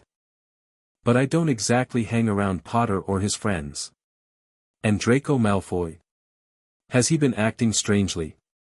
Secretive, perhaps. Astoria hesitated. Draco's always secretive. But he has been different this year. Stressed. Pansy says he barely sleeps. Grimm smiled thinly. And this change began when, exactly? After summer holiday. When we came back in September. Grimm nodded, making a note in his floating notebook with a flick of his wand. Excellent. Your cooperation is appreciated, Miss Greengrass. The ministry values loyal students who understand the importance of oversight. Harry frowned beneath his cloak. Why was Grimm asking about him? And why use a student as an informant? As Astoria turned to go, Grimm suddenly reached out and caught her wrist. One last thing, my dear. Tell me again about the incident in the library with Pansy Parkinson and Potter. I told you, I wasn't there, Astoria said, clearly uncomfortable with his touch. Pansy just said Potter was acting weird, asking about Draco. Then she felt confused for a while after. Confused how? Grimm's grip tightened. Let go of me, Astoria said, trying to pull away. Answer the question first, Grimm insisted. Harry had seen enough. Drawing his wand, he silently cast Wadawasi at a nearby suit of armor. The helmet shot into the air with a clang, crashing against the wall several feet away.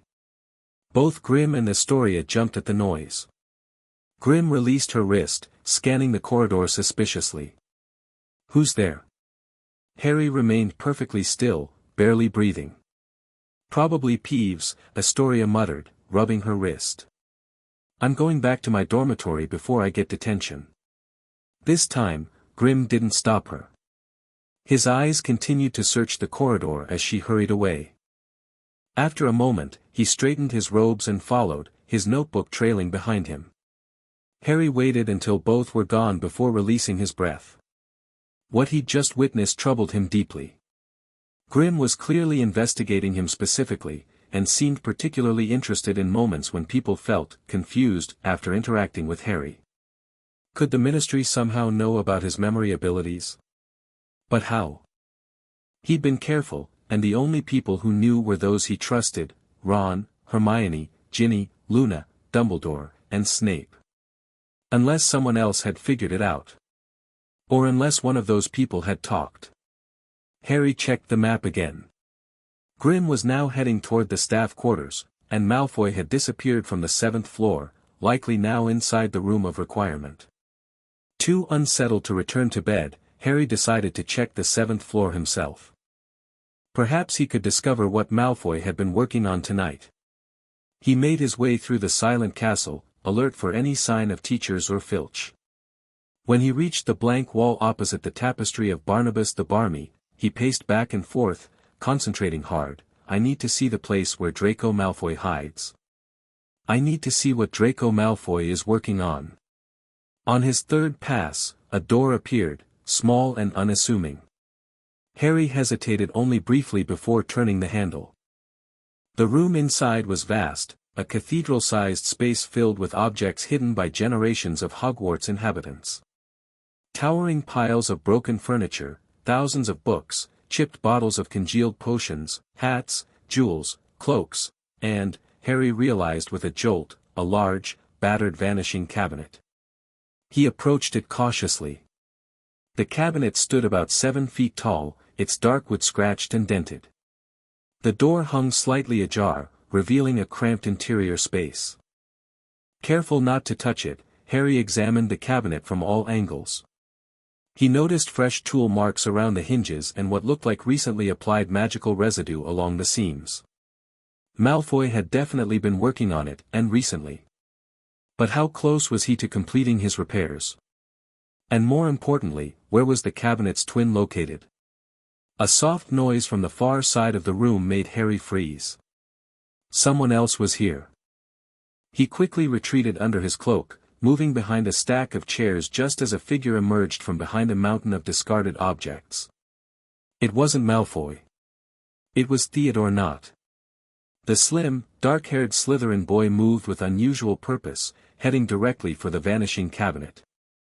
He circled it once, much as Harry had done, then opened the door fully and peered inside.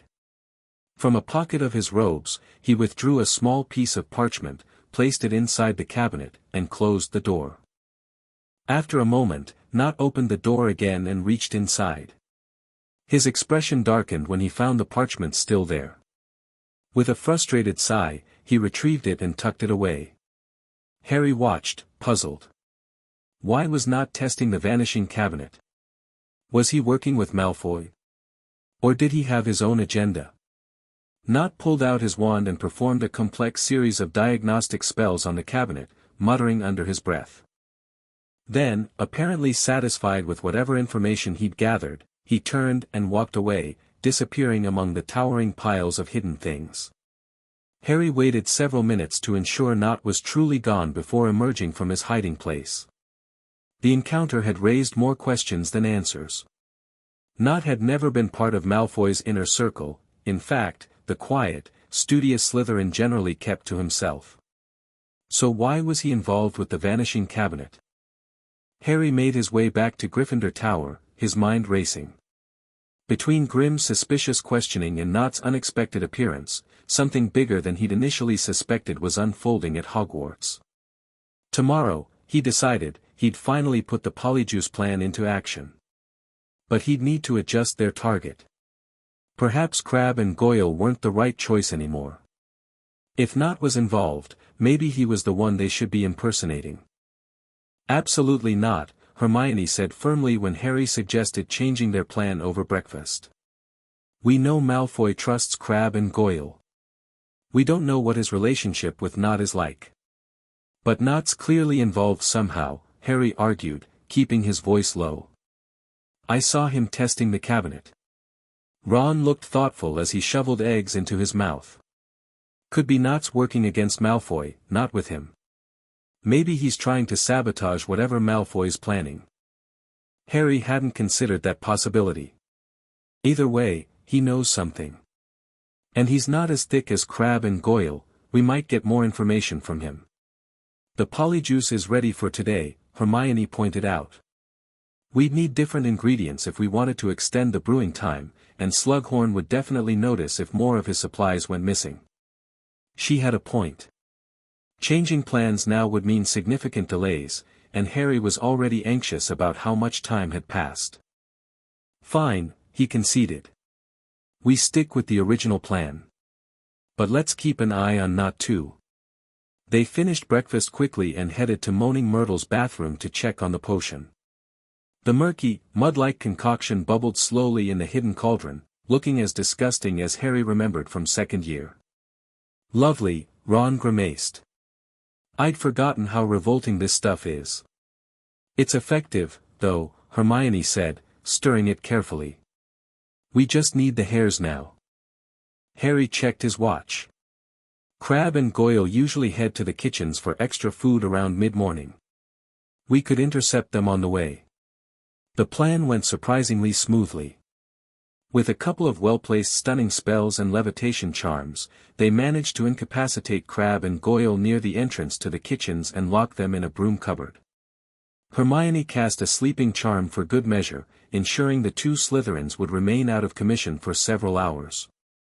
"Remember," she said as she added the hairs to 2 goblets of Polyjuice potion, "you've got 1 hour at most. Find Malfoy, get him talking about the cabinet, and get out." The potion bubbled and changed color, khaki green for Crabbe, murky brown for Goyle. Harry and Ron exchanged grimaces before downing their respective goblets. The familiar sensation of his insides writhing was no more pleasant than Harry remembered. He felt himself stretching upward and outward, his hands thickening, his vision blurring as his eyes changed shape. When the transformation was complete, Harry and Ron stared at each other, now perfectly resembling Crabbe and Goyle.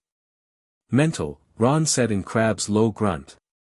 "Absolutely mental." "Let's go," Harry said, adjusting Goyle's 2 short robes. "We've got less than an hour." They made their way to the dungeons, hoping to find Malfoy in the Slytherin common room. As they approached the stone wall concealing the entrance, Harry realized a flaw in their plan. "Do you remember the password?" he asked Ron. Ron's eyes widened. "Blimey, no. We forgot to ask them before we stunned them." Harry cursed under his breath. The whole plan might fall apart before it even started. But just as he was considering alternatives, the wall slid open, and Pansy Parkinson emerged. "There you are," she said, looking annoyed. "Draco's been looking for you 2 idiots. He's in the common room." Harry and Ron exchanged surprised glances before grunting acknowledgments and following Pansy back through the entrance. The Slytherin common room was just as Harry remembered from second year, a long, low underground room with greenish lamps and carved chairs. Malfoy sat in one of those chairs, looking paler and thinner than ever. "Where have you been?" he snapped as they approached. "I told you to meet me here an hour ago." "Sorry," Harry grunted, trying to sound like Goyle. "Got hungry." Malfoy rolled his eyes. "Of course you did. Well, come on then. I need your help with something." He stood and headed for the exit, clearly expecting them to follow. Harry and Ron hurried after him, exchanging quick glances. This was working out better than they could have hoped. Malfoy led them through the castle, taking a circuitous route that avoided the more populated areas. As they walked, Harry tried to engage him in conversation about his plans. "Is it the cabinet again?" he asked in Goyle's voice. Malfoy threw an irritated look over his shoulder. "Keep your voice down, you moron." "Yes, it's the cabinet. I think I've almost got it working. The bird made it through yesterday, but it came back dead. I need to make a few more adjustments." Harry's heart raced. The cabinet was nearly functional. They'd discovered this just in time. And then what happens? Ron asked in Crabbe's grunt. Malfoy stopped abruptly, turning to face them with narrowed eyes. "What do you mean, then what happens?" "You know the plan. We've been over it a dozen times."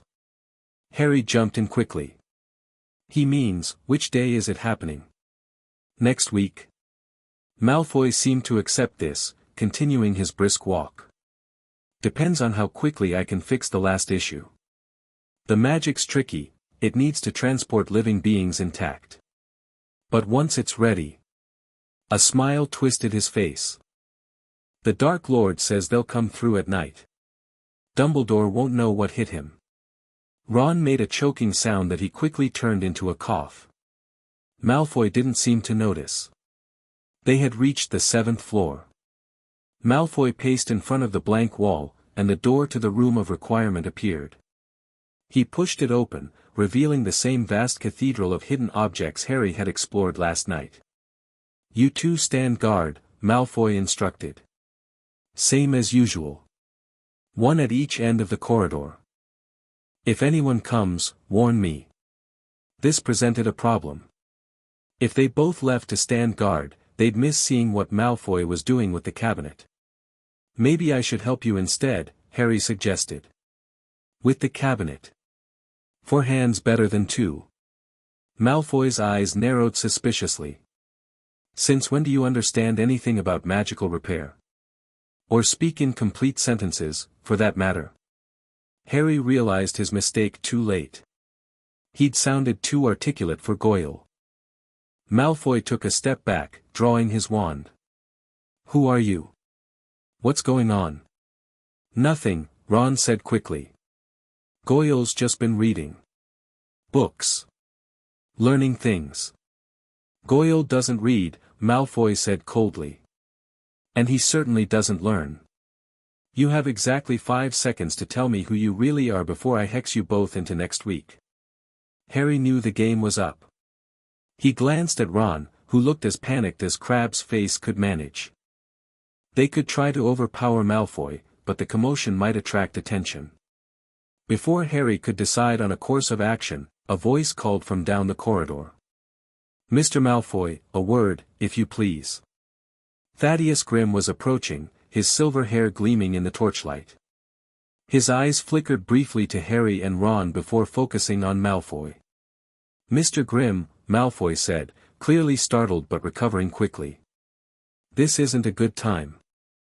On the contrary, Grimm said smoothly, I think this is the perfect time for us to discuss your extracurricular activities. And perhaps those of your unusually articulate friends as well. Harry felt a chill. Did Grimm somehow know they were imposters?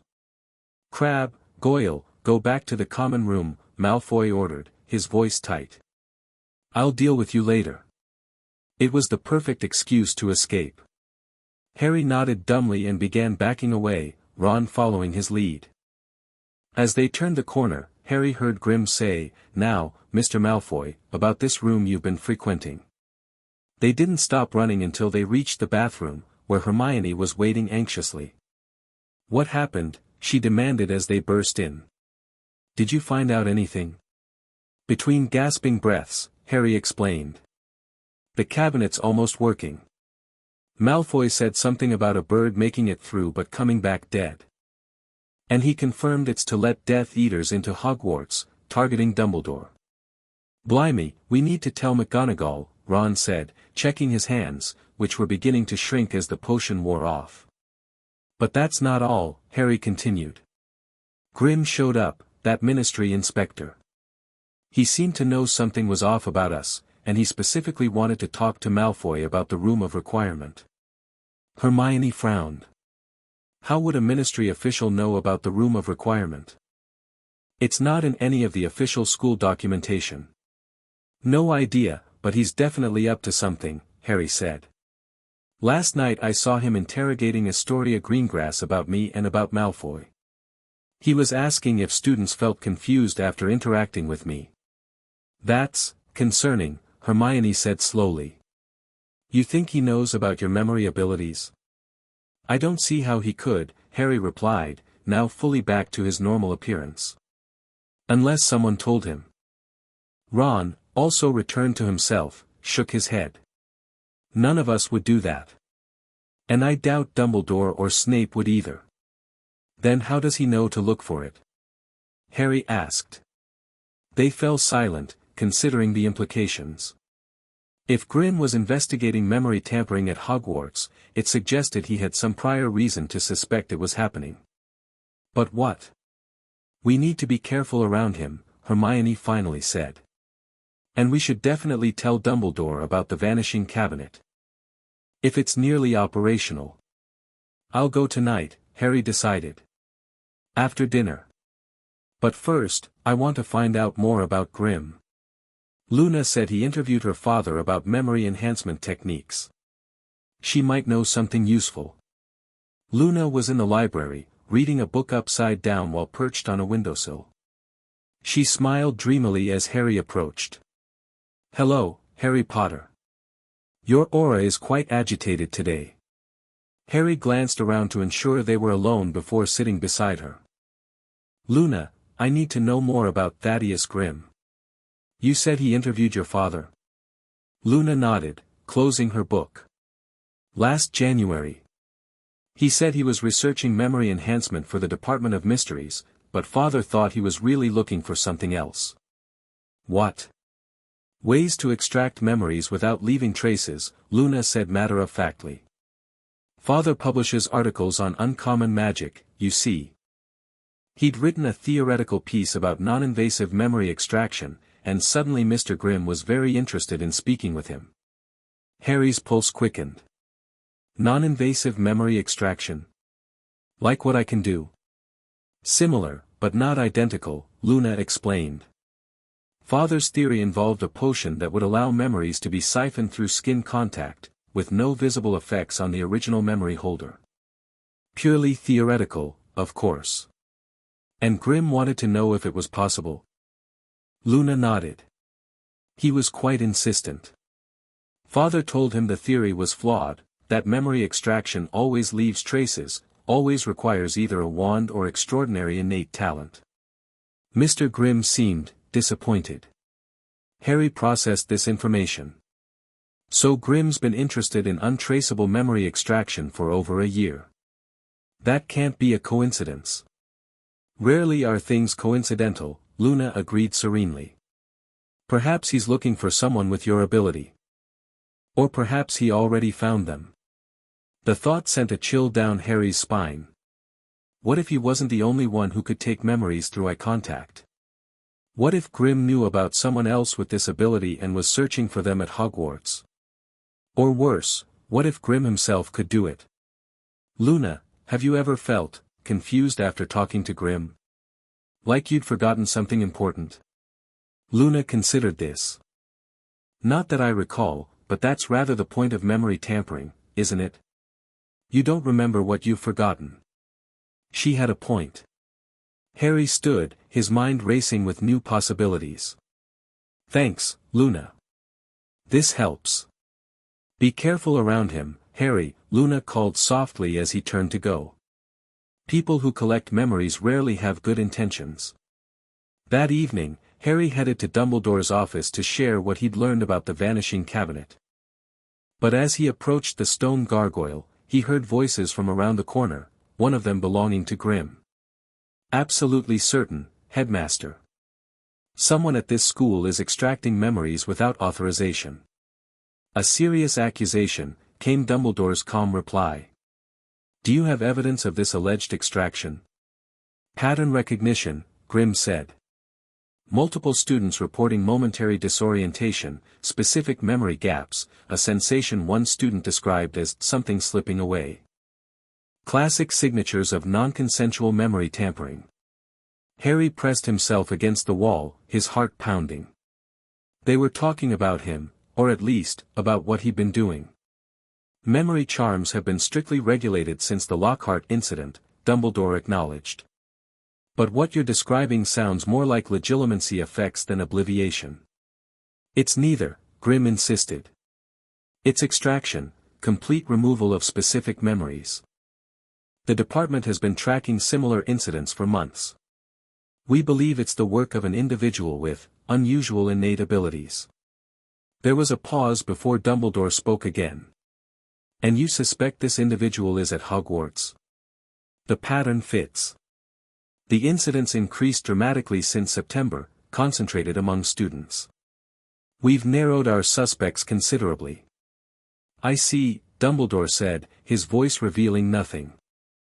And the Ministry authorized this investigation without informing me because. Classified research, Grimm replied smoothly. The Department of Mysteries has a particular interest in memory magic. If someone here possesses natural extraction abilities, we need to identify and monitor them. The way Grimm said monitor made Harry's skin crawl. He had little doubt that the Ministry's interest would extend far beyond simple observation. I must insist that any investigation you conduct follows proper protocols, Dumbledore said firmly. No student is to be interrogated without a head of house present, and no memory tests are to be performed without explicit consent.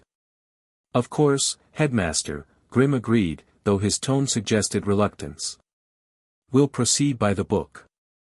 Footsteps approached, and Harry quickly ducked behind a nearby suit of armor. Grimm strode past, his expression cold and calculating. Once he was safely gone, Harry approached the gargoyle and gave the password, Acid Pops. Dumbledore was still at his desk when Harry entered, looking thoughtful but not particularly surprised to see him. "Ah, Harry. I wondered if you might visit this evening." Harry hesitated, then decided honesty was the best approach. "I overheard your conversation with Grim, sir. He's investigating memory extraction at Hogwarts." "Indeed he is," Dumbledore agreed, gesturing for Harry to sit.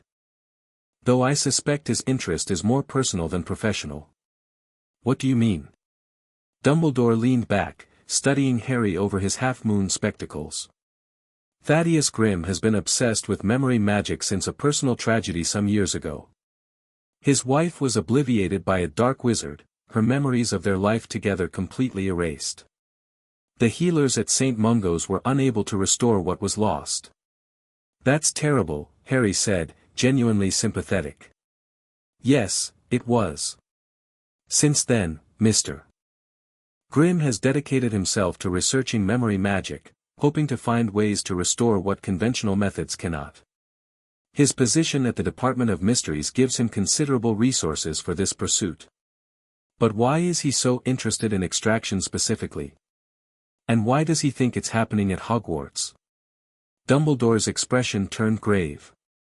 "That, Harry, is what concerns me. The Department of Mysteries has always taken an interest in unusual magical abilities, but their methods of study can be invasive. If they learned of your particular talent, I have no doubt they would be eager to examine it thoroughly." "You think Grimm knows about me specifically?" Harry asked, alarmed.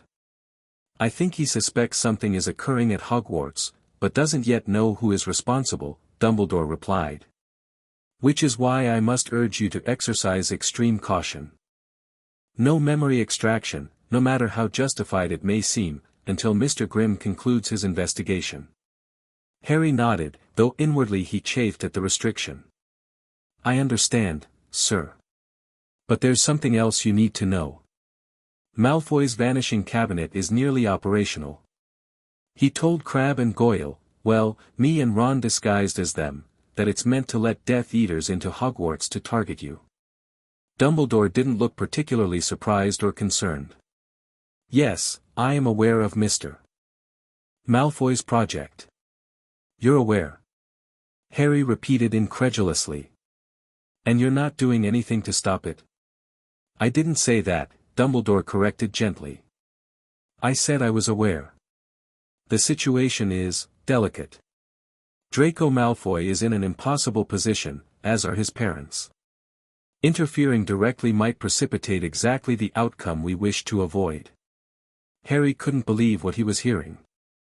"Sir, he's trying to let Death Eaters into the school. Students could be hurt or killed.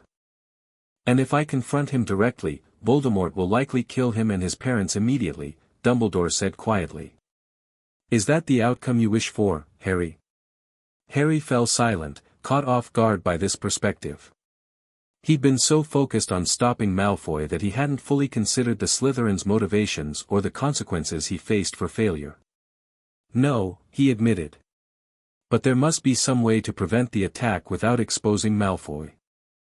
"I am exploring several possibilities," Dumbledore assured him. "But in the meantime, I need you to trust me, Harry. And more importantly, I need you to focus on controlling your unique ability, especially with Mr. Grimm watching so closely." Harry wanted to argue further but recognized the familiar note of finality in Dumbledore's voice. The headmaster had made his decision. "Yes, sir," he said reluctantly. "I'll be careful." As Harry left the office, his mind swirled with conflicting thoughts. Dumbledore's approach to Malfoy seemed dangerously passive, while his warnings about Grimm felt ominously urgent. And beneath it all, the nagging feeling that there was more going on than anyone was telling him, a familiar and frustrating sensation where Dumbledore was concerned. The next few days passed in a tense blur. Harry divided his time between classes, Quidditch practice, and obsessively checking the Marauders map for suspicious movements from either Malfoy or Grimm.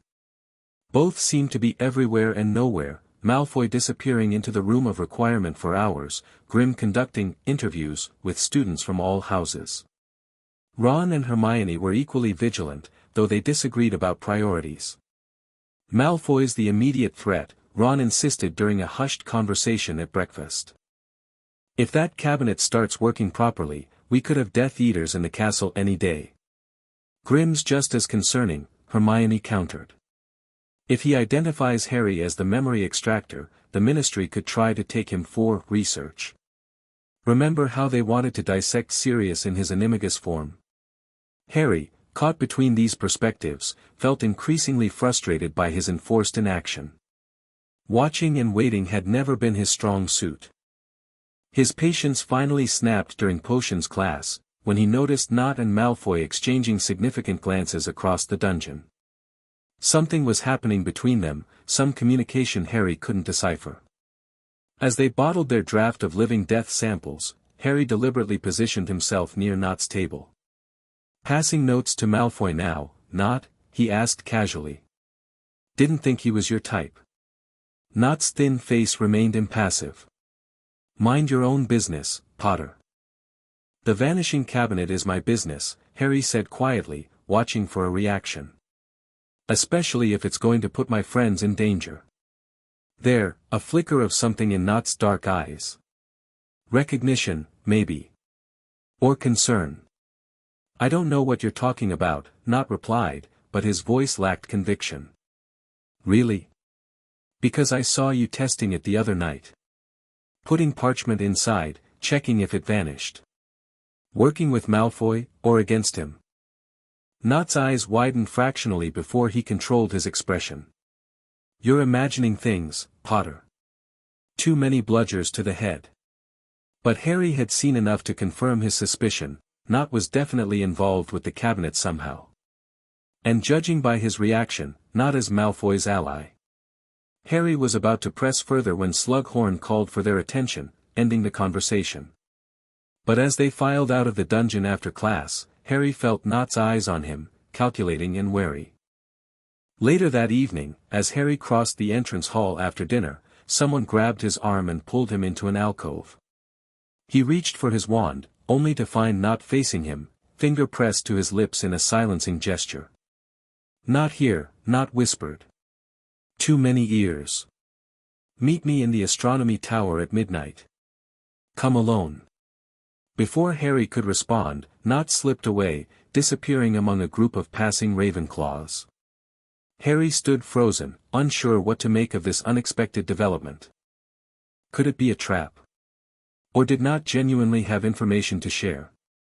Who was that? Ron asked, appearing at his side. Nott, Harry said quietly.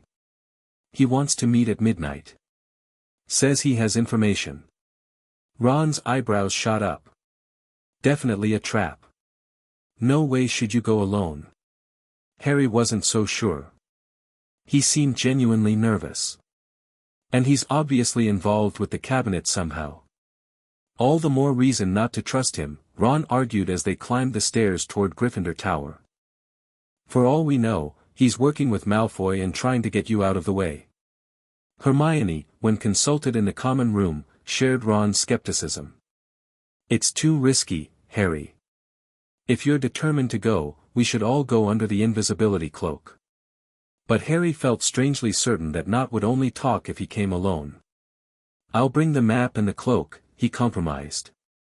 At the first sign of trouble, I'll leave.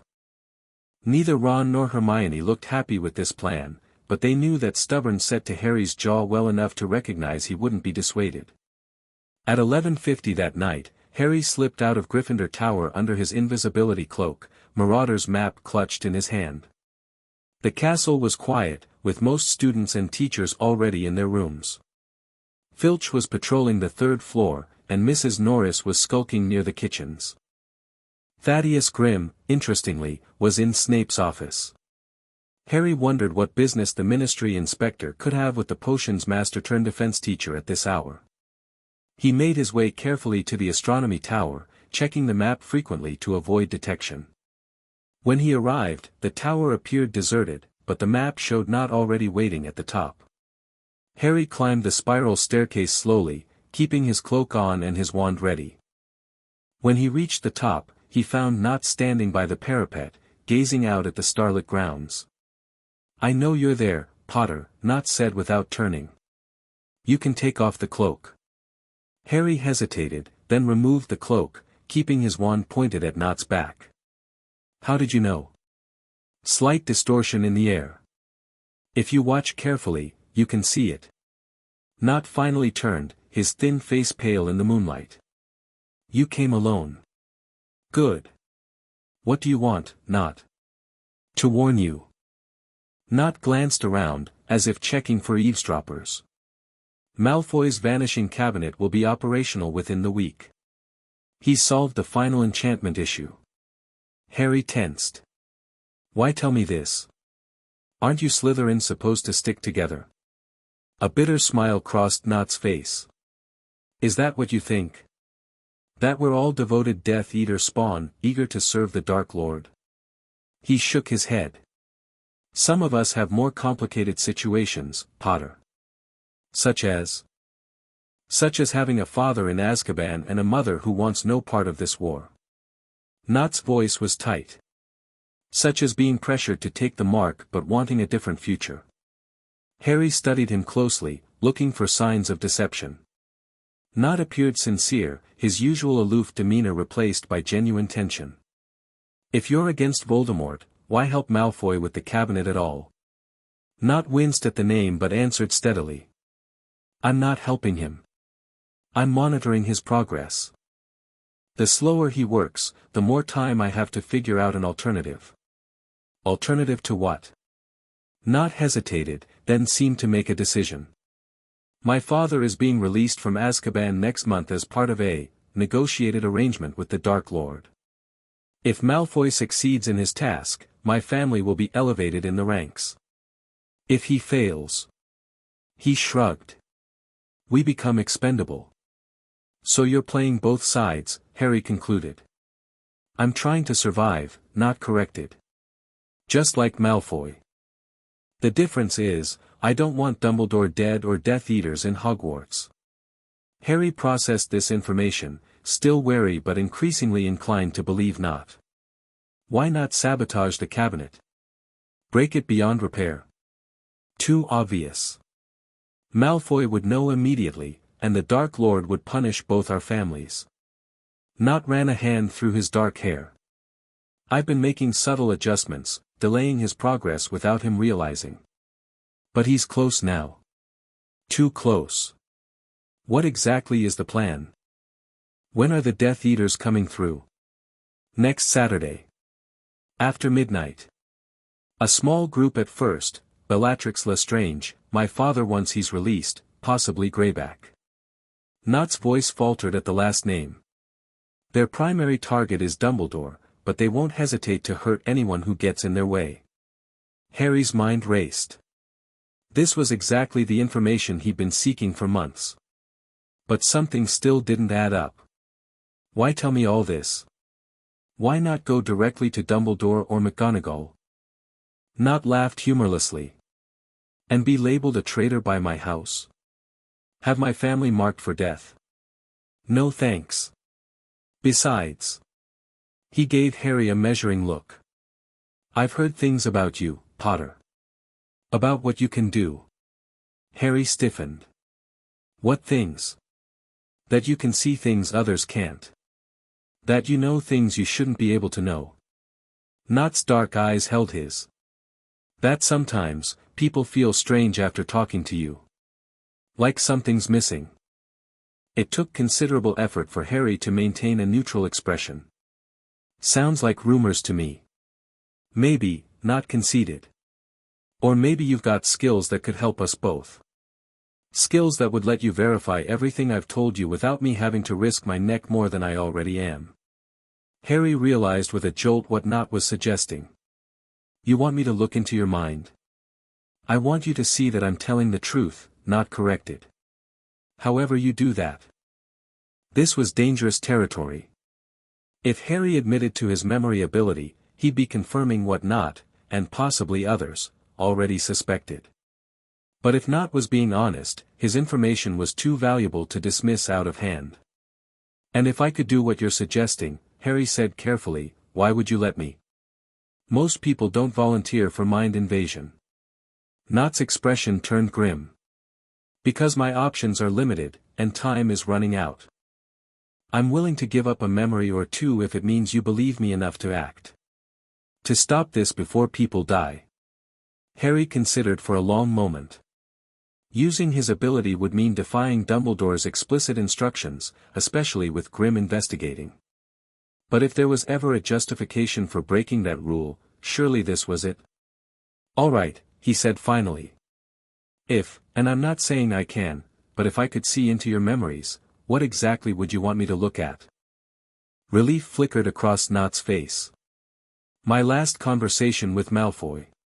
Yesterday, in the Slytherin common room. He told me when the cabinet would be ready and when they're coming through. Harry took a deep breath. Look me in the eyes. Nott met his gaze directly, unflinching. Harry focused his intention on the specific memory Nott had mentioned, using the techniques Luna had taught him to narrow his focus precisely. The astronomy tower dissolved around him, replaced by the dim green light of the Slytherin common room. Nott was sitting in a high-backed chair, pretending to read, while Malfoy paced nervously before the fire. It'll be ready by Saturday, Malfoy was saying, his voice low but excited. The last test worked perfectly. The bird came back alive. That's good, Nott replied carefully. Have you told them? Sent word through Mother.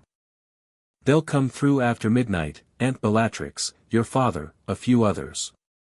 Nott's voice remained steady, though Harry could feel his internal alarm. And then? Then we find Dumbledore, Malfoy said, his face a mixture of determination and fear. The old man dies, and our families are restored to favor. What about the other students? Nott asked. The ones who get in the way? Malfoy hesitated. Bellatrix said, collateral damage is acceptable. Expected, even.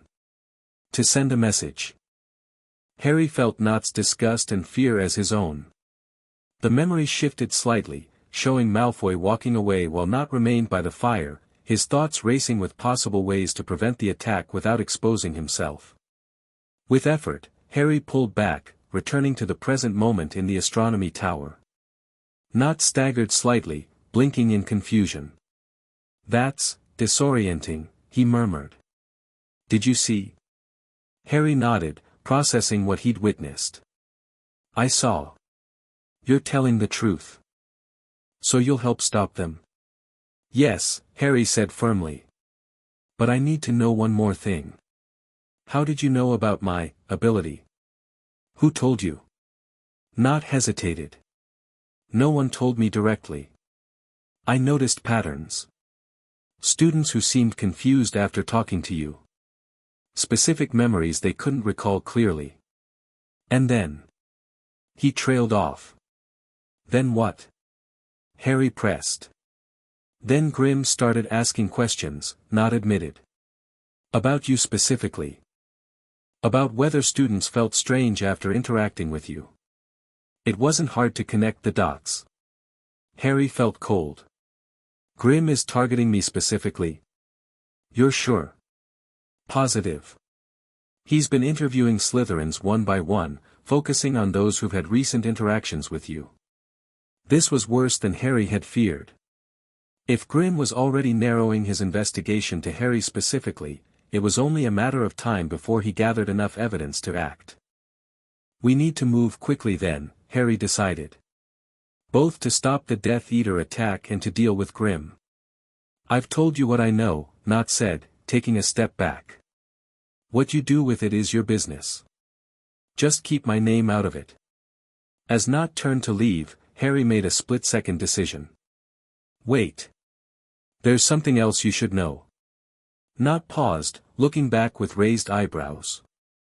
Grim isn't just investigating memory extraction, Harry said. He's obsessed with it.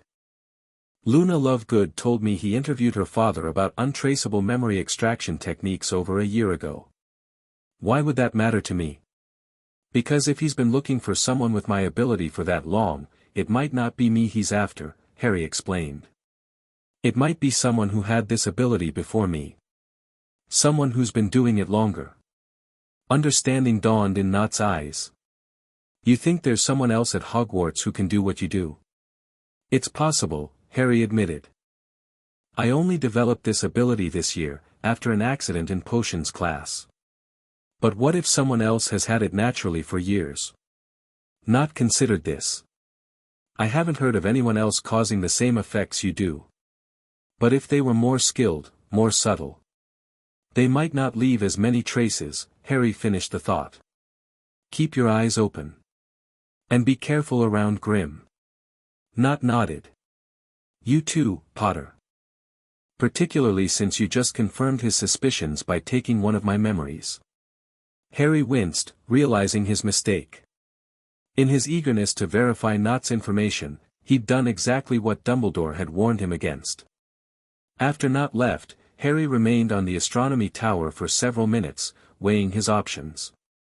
He needed to tell Dumbledore about the imminent Death Eater attack, but doing so would mean admitting he'd used his memory ability against explicit instructions. He also needed to warn Ron and Hermione about Grim's focused investigation. If the Ministry Inspector was already targeting Harry specifically, they needed to be prepared for possible confrontation. As he finally made his way back to Gryffindor Tower under his invisibility cloak, Harry checked the Marauders' map one last time. Most of the castle was quiet, with only the usual patrols visible. But one dot caught his attention. Thaddeus Grimm was now in the hospital wing, standing beside a bed labeled Theodore Nott. Harry froze mid-step. Nott had just left him minutes ago, heading toward the Slytherin dungeons. How had he ended up in the hospital wing so quickly? And why was Grimm with him? Changing direction, Harry hurried toward the hospital wing, moving as quickly as he dared while remaining silent. When he reached the corridor outside, he slowed, approaching the partially open door with caution. Voices drifted out, Grimm's smooth, authoritative tone and Madame Pomfrey's concerned responses. Found him at the bottom of the astronomy tower staircase, Grimm was saying. Appears to have fallen.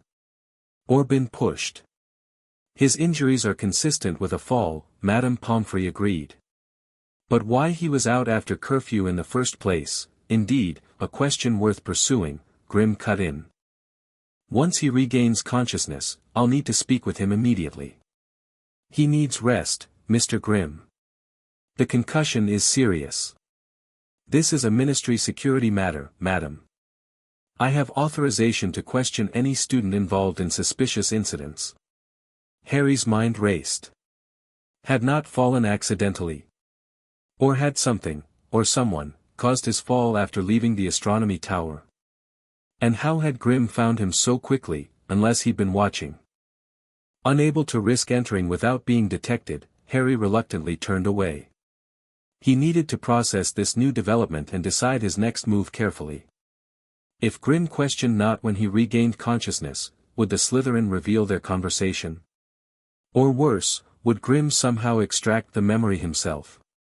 This is bad, Hermione whispered the next morning when Harry told her and Ron about the night's events. They were huddled in a corner of the common room, speaking in hushed tones to avoid being overheard. If Nott tells Grimm about your ability, he won't, Harry said, though he wasn't entirely confident. He has his own secrets to protect. Ron looked unconvinced. Maybe, but if Grimm puts pressure on him, or uses Veritaserum. Veritaserum is strictly controlled, Hermione pointed out. Even ministry officials need special authorization to use it on minors. Like that would stop him, Ron muttered. Harry rubbed his temples, trying to focus on the most immediate threat. We need to tell Dumbledore about the Death Eaters coming through the Vanishing Cabinet. Saturday after midnight, that's 5 days from now. But if you tell him, you'll have to admit you used your memory ability on Nott, Hermione reminded him. After Dumbledore specifically told you not to use it with Grimm investigating. I know, Harry sighed. But what choice do I have? People could die if those Death Eaters get into Hogwarts. They fell silent, weighing impossible options. Finally, Ron spoke up. What if we tell McGonagall instead? Say we heard rumors from other Slytherins. Keep your memory thing out of it entirely. Harry considered this. McGonagall would take it seriously, but would she act without concrete evidence? And would she tell Dumbledore anyway? Almost certainly, Hermione said.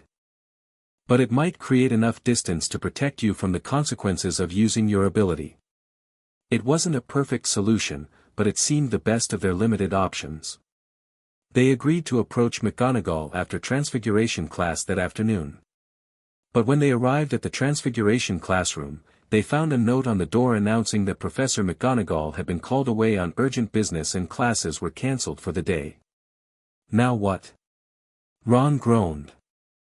Harry checked his watch. Dumbledore, then. I'll take whatever consequences come with it. This is too important to wait. They hurried to the headmaster's office, only to be informed by the stone gargoyle that Dumbledore was also absent from the castle and not expected back until the following day. Is everyone just conveniently unavailable today?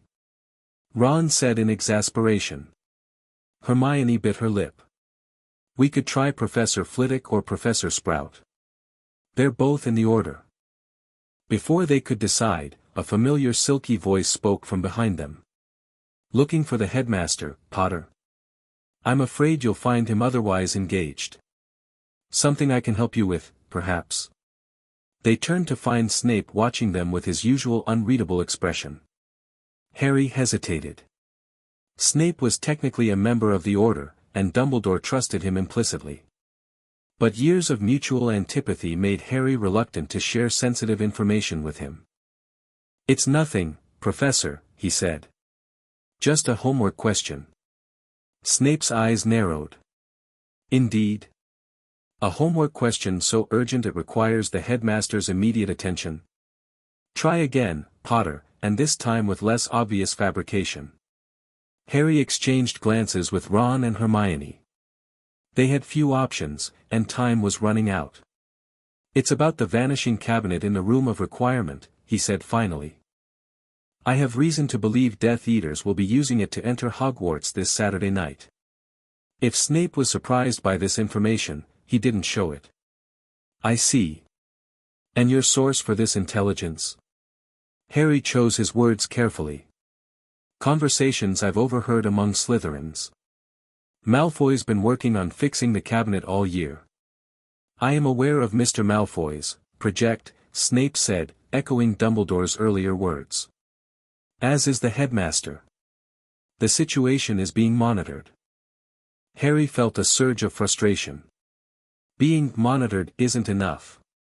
They're coming through this weekend. Bellatrix Lestrange, Nott's father, maybe Greyback.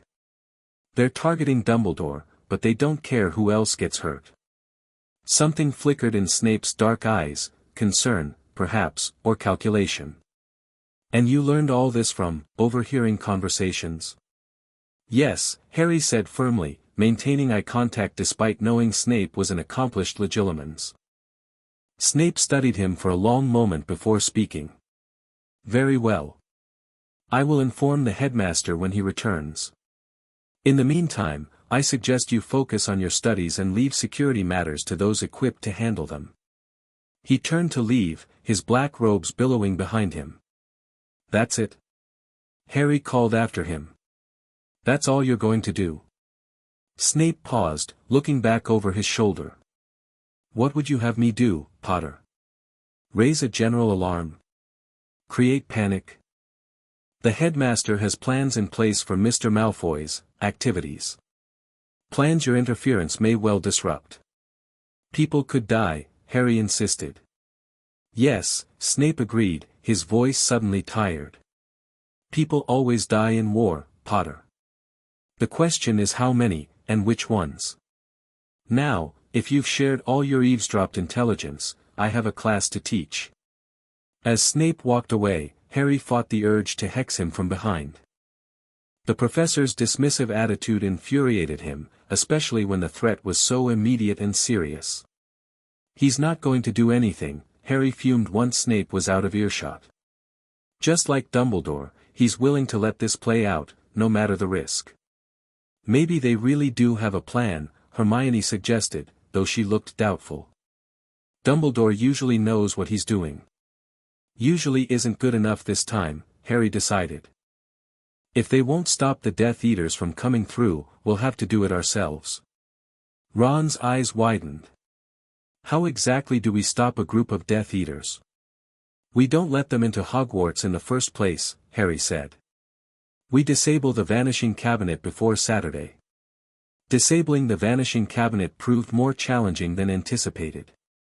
For one thing, the Room of Requirement was frequently occupied by Malfoy, making access difficult. For another, none of them knew exactly how to sabotage a magical cabinet without making the damage obvious. We need to make it look like a malfunction, not deliberate sabotage, Hermione explained as they planned in the library. Otherwise, Malfoy will just repair it, or worse, tell the Death Eaters to find another way in. What about a Confundus charm on the cabinet's magic? Ron suggested. Make it send things to the wrong destination. Hermione looked impressed. That's actually quite clever, Ron. It might work, especially if we could target the spatial orientation enchantment specifically. They spent the next 2 days researching transportation magic and the theory behind vanishing cabinets, waiting for an opportunity to access the Room of Requirement. The chance finally came Thursday evening, when Harry spotted Malfoy heading to detention with McGonagall on the Marauders map. This is our window, he told Ron and Hermione. McGonagall's detentions usually last at least 2 hours. They hurried to the 7th floor, checking the map constantly to ensure they wouldn't be intercepted. When they reached the blank wall opposite Barnabas the Barmy's tapestry, Harry paced back and forth, focusing intently. I need to see the place where Draco Malfoy hides the Vanishing Cabinet. I need to see where Draco hides the Vanishing Cabinet. On the third pass, a door appeared, different from the one Harry had seen previously. This one was smaller, made of dark wood with an ornate iron handle. That's strange, Harry muttered, reaching for the handle cautiously. It looked different last time. The door swung open to reveal not the cathedral-sized room of hidden things, but a small, circular chamber containing only the Vanishing Cabinet itself, illuminated by a single floating orb of light. The room changed its configuration, Hermione whispered, clearly fascinated despite their urgent mission. It gave us exactly what we asked for, just the cabinet, isolated from everything else. Harry approached the cabinet warily, noting the fresh polish on its dark wood and the newly reinforced brass hinges. It looked completely restored, unlike the battered version he'd seen earlier in the year. Malfoy's been busy, Ron commented, circling the cabinet. This thing looks brand new. Hermione drew her wand, casting a series of detection spells. The enchantments are incredibly complex. Multiple layers of spatial folding, temporary dimensional suspension. She frowned in concentration. The Confundus approach might not work. These spells are too interconnected, disrupt one, and the others compensate. So what do we do? Harry asked, growing anxious. They had limited time before Malfoy's detention ended. Hermione bit her lip, thinking quickly. We need something more fundamental. Not tampering with the destination, but with the transition process itself. She turned to them, excitement lighting her face. I have an idea. It's a bit like what happened with the time turner in 3rd year, creating a stable loop. In English? Ron prompted. We modify the cabinet to create a sort of limbo, Hermione explained. Anything that enters gets caught in a transitional state, not here, not there, just, in between. Temporarily suspended. Would that hurt people? Harry asked, thinking of Malfoy testing the cabinet. No, they'd just never complete the journey, Hermione assured him. They'd be stuck until someone broke the loop. And the beauty of it is, diagnostic spells would show the cabinet working perfectly, the connection would register as active. Do it, Harry decided. Hermione worked methodically, her wand movements precise as she modified the cabinet's enchantments. Harry and Ron stood guard, checking the map frequently for any sign of approaching trouble. "There," Hermione said finally, stepping back. "I've created what's essentially a magical cul-de-sac. Anything entering from either cabinet will get stuck in the transition space until the loop is broken." "How would someone break it?" Ron asked.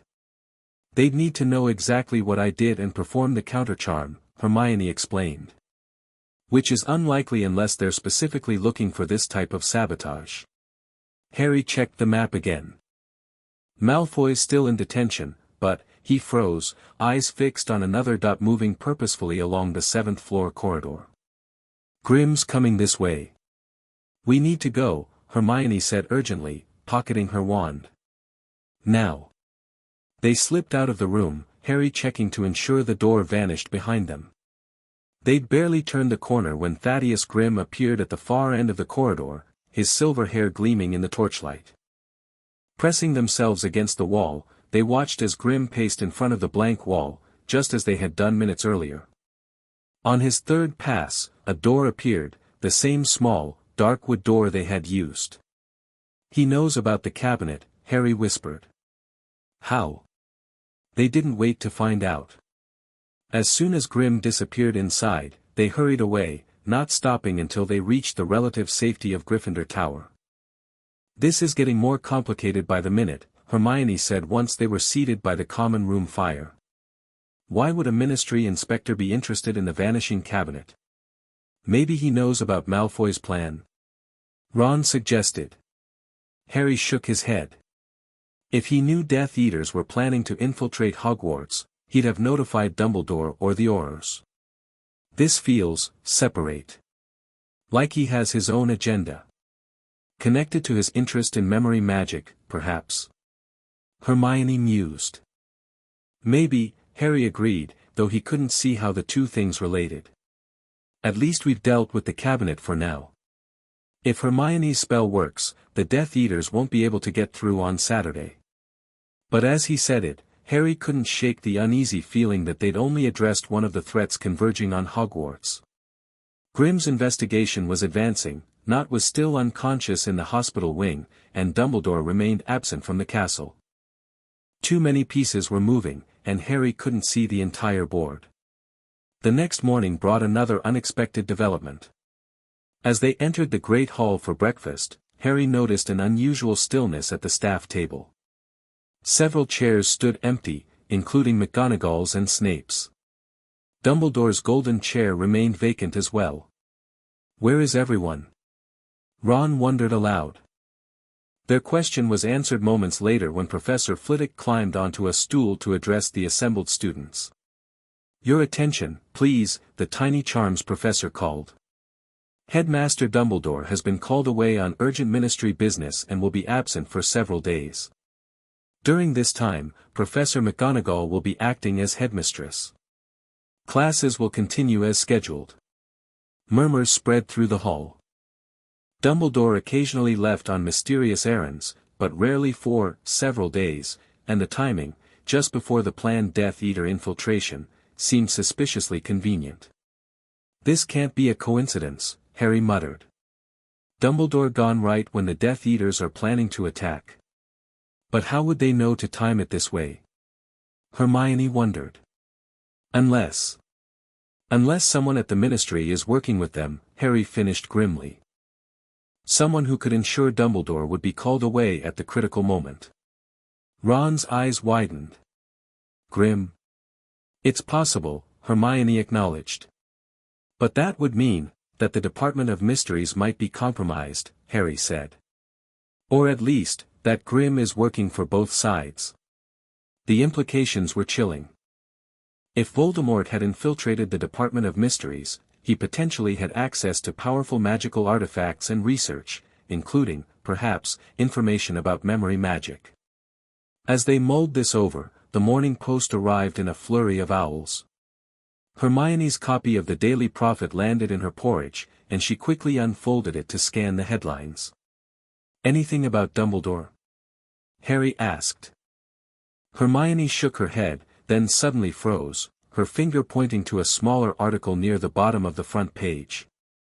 Look at this, Azkaban releases continue under new ministry guidelines, she read aloud. Theodore Nott Sr., convicted of Death Eater activities during the First Wizarding War, was released yesterday after serving 15 years of a life sentence. A ministry spokesperson cited exceptional circumstances and cooperation with ongoing investigations as justification for the early release. Harry felt a chill. Nott told me his father was being released as part of a deal with Voldemort. This confirms it, and confirms the timeline. If Nott Sr. is out now, then the attack is definitely happening tomorrow night, Ron concluded. We need to talk to Nott, Harry decided. See if he's regained consciousness yet. After breakfast, they made their way to the hospital wing, only to find Madame Pomfrey in a state of agitation. Mr. Nott has been transferred to St. Mungo's, she informed them when Harry asked about visiting.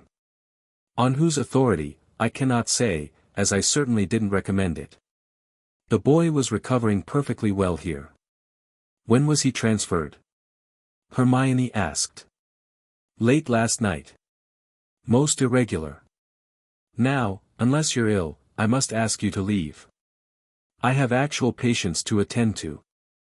Outside the hospital wing, they huddled in an alcove to process this new information.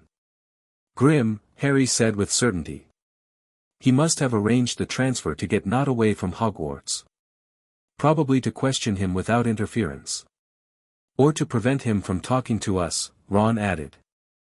Hermione looked troubled. This is escalating quickly. First Dumbledore's conveniently called away, then Nott, our only source of inside information, is removed from Hogwarts. It's like someone systematically eliminating obstacles. Or eliminating witnesses, Harry said darkly. We need to talk to McGonagall. Now. I don't care if she knows I've been using memory magic, this is too important. They headed for the headmistress's office, only to be intercepted in the entrance hall by Professor Snape. Going somewhere, Potter? He asked, stepping directly into their path. We need to speak with Professor McGonagall, Harry said, trying to move past him. It's urgent. The acting headmistress is currently engaged in a full conference with the Minister of Magic, Snape informed them. Whatever adolescent crisis you're experiencing will have to wait. This isn't an adolescent crisis, Harry snapped. It's about the Death Eater attack planned for tomorrow night. The one you and Dumbledore are supposedly monitoring. Snape's expression didn't change, but he glanced around the entrance hall before responding. Follow me, he said curtly, turning on his heel.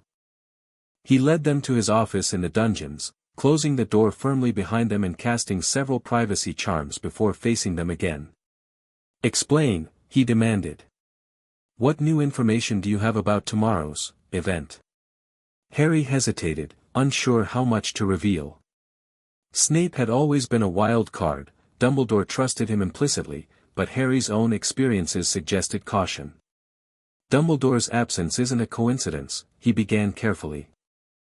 Someone at the Ministry arranged it to coincide with the attack. We think it might be Thaddeus Grimm. Snape's eyebrows rose fractionally. And your evidence for this accusation? Theodore Nott told me his father was being released from Azkaban as part of a deal with Voldemort, Harry explained, ignoring Snape's wince at the name. Today's prophet confirms that release happened yesterday. Nott also said the attack is definitely happening tomorrow night, Bellatrix, his father, maybe Greyback, coming through the vanishing cabinet. Then Nott also told you about Grimm's supposed involvement. Snape pressed. No, that's our conclusion, Harry admitted. Grimm transferred Nott to St. Mungo's last night after Nott fell down the astronomy tower stairs. Very convenient timing. Snape's dark eyes studied Harry intently. And how exactly did you come by this information from Mr. Nott? He's been unconscious since his accident. This was the tricky part. Harry exchanged quick glances with Ron and Hermione before answering. We spoke before his accident. He asked to meet me in the astronomy tower. I see. Snape's tone suggested he didn't entirely believe this explanation. And why would Theodore Nott, a Slytherin from a prominent Death Eater family, choose to confide Death Eater plans to Harry Potter, of all people? Because he doesn't want Death Eaters in the school, Harry said, meeting Snape's gaze directly. Not everyone in Slytherin supports Voldemort, right, Professor? Something flickered in Snape's eyes, recognition, perhaps, or grudging acknowledgement. For a brief moment, Harry had the strange impression that he'd scored a point in some unspoken contest between them. Indeed, Snape said finally. Self-preservation often trumps house loyalty. He turned away, pacing slowly behind his desk. What else did not tell you? That Malfoy's nearly fixed the cabinet. That the Death Eater's primary target is Dumbledore, but they won't hesitate to hurt anyone who gets in their way. That's why we need to talk to Professor McGonagall, to warn her. And what makes you think the Order isn't already aware of these plans? Snape asked. That precautions aren't already in place. Are they? Harry challenged. Because from where I'm standing, it looks like you're all just waiting for it to happen. Dumbledore's gone, Nought's been removed, and you're telling us to stay out of it. Snape was silent for a long moment, his expression unreadable. Then, abruptly, he came to some decision. The Vanishing Cabinet has been neutralized, he said. Temporarily. Anyone attempting to travel through it will find themselves delayed. Harry exchanged surprised glances with Ron and Hermione. You knew about our modification? A thin, sardonic smile touched Snape's lips. Did you really think 3 students could break into a heavily enchanted magical artifact without setting off monitoring charms?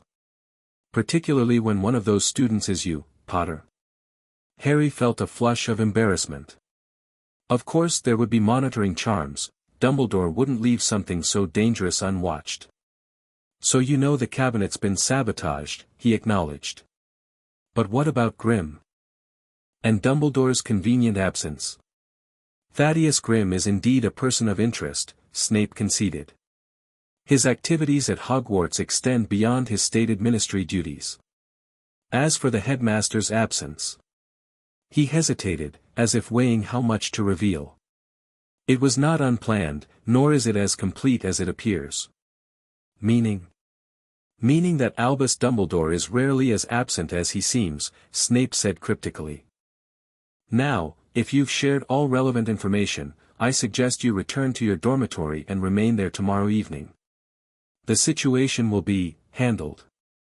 Harry wasn't satisfied with this dismissal. Professor, there's something else you should know about Grim. He's been investigating memory extraction at Hogwarts, specifically, looking for someone who can take memories through eye contact. Snape went very still. Has he indeed? And how would you know the specifics of a ministry investigation, Potter? I overheard him talking to Dumbledore, Harry admitted. And to Astoria Greengrass. He's been questioning students about feeling confused after interacting with certain people. Targeting specific memories. Snape's gaze sharpened. And has he identified a suspect in this investigation? Harry hesitated, then decided honesty was necessary. Me. He's focusing on me. But I think there might be someone else with the same ability, someone who's had it longer.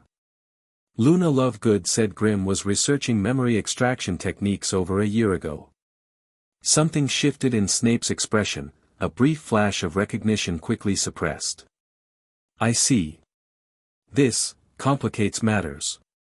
You know something, Harry realized. About memory extraction, or about Grim. Snape didn't answer directly. Instead, he moved to a cabinet behind his desk, removing a small stone basin that Harry recognized immediately, a pensieve. There is a memory you should see, Potter, Snape said, his voice unusually solemn. One that may shed light on both Mr. Grimm's interests and your own, unusual ability. Harry approached cautiously. Snape had never voluntarily shared memories with him before, quite the opposite, in fact, considering the disastrous occlumency lessons of the previous year. Whose memory is it? He asked. Mine, Snape replied, using his wand to extract a silvery strand from his temple. From approximately 17 years ago.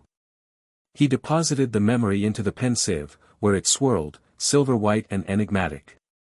Then he looked up at Harry, his dark eyes intense. Some context is required. This memory takes place shortly after the Dark Lord's first fall, when many of his followers were being rounded up and tried. I had already turned spy for Dumbledore, but my position was complicated. This particular encounter occurred at the Ministry, where I was providing testimony against certain Death Eaters. Harry nodded, his curiosity piqued. What could a 17-year-old memory have to do with current events? I should warn you, Snape continued, his voice taking on an odd note, that this memory features your mother. Harry's heart lurched. My mother? But she was dead, yes, Snape agreed grimly. For several months by this point. Which is what makes the encounter so notable. Without further explanation, he gestured toward the pensieve. Observe carefully, Potter. Particularly the young man's eyes. Heart pounding, Harry leaned forward, allowing the swirling memories to pull him in. The familiar falling sensation enveloped him, and then he was standing in a dark stone corridor that he recognized as part of the Ministry of Magic. A younger Severus Snape was walking briskly along the corridor, his black robes billowing behind him. He looked different, still thin and sallow, but less lined, his hair slightly less greasy. The permanent scowl seemed already firmly in place, however. As younger Snape rounded a corner, he nearly collided with a woman coming from the opposite direction. Harry's breath caught in his throat. It was his mother, Lily Potter, with her bright red hair and striking green eyes. But that was impossible. As Snape had said, she had been dead for months by this point. Young Snape clearly had the same thought. He froze, his face draining of what little color it had. Lily, he whispered, shock evident in every line of his body. The woman, who looked exactly like the photos Harry had of his mother, smiled. But the smile was wrong somehow, lacking warmth. Hello, Severus, she said. Fancy meeting you here. Young Snape took a step back, his hand moving toward his wand. This isn't possible. You're dead.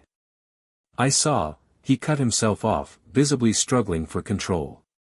Did you? The Lily figure asked, tilting her head. Are you sure about that, Sev? The use of the nickname seemed to confirm something for young Snape. His eyes narrowed, and his wand emerged fully.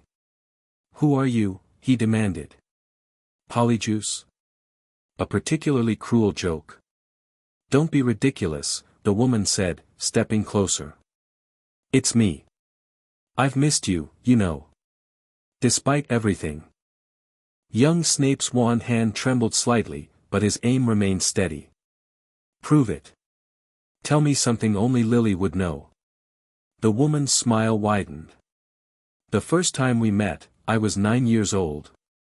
You were hiding in the bushes at the playground, watching me and Petunia. You told me I was a witch, and I was offended until you explained what it meant.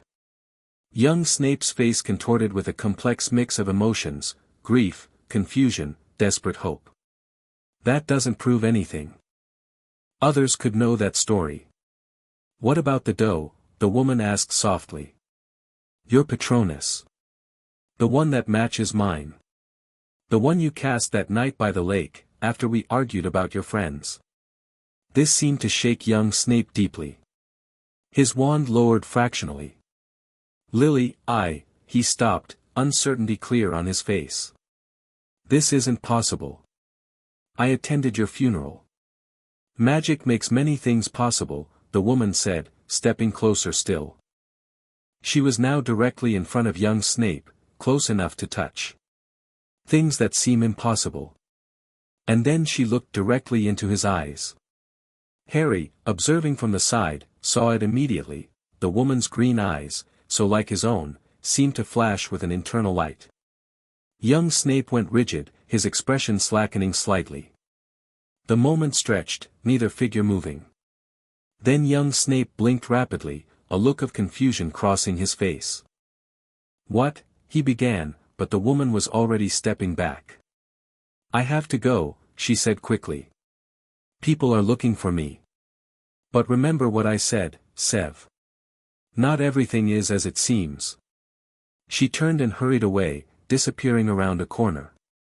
Young Snape remained frozen for several seconds, looking disoriented. He raised a hand to his temple, wincing slightly. Then a new figure appeared from a side corridor, a young man with silver blonde hair and sharp features. With a jolt, Harry recognized a much younger Thaddeus Grimm. Professor Snape, young Grimm inquired. Are you all right? You look like you've seen a ghost. Young Snape blinked, focusing on Grimm with visible effort. I'm fine. Just, tired. The testimonials are draining. Understandable, young Grimm said smoothly. By the way, did you happen to see a woman come through here? Red hair, green eyes, about this tall. He gestured to indicate height. Young Snape hesitated, a flicker of suspicion crossing his face. Why do you ask? Ministry security, Grimm replied. We're conducting identity checks on all visitors today. Several unauthorized persons have been reported in the building. I haven't seen anyone, young Snape said after a moment's pause.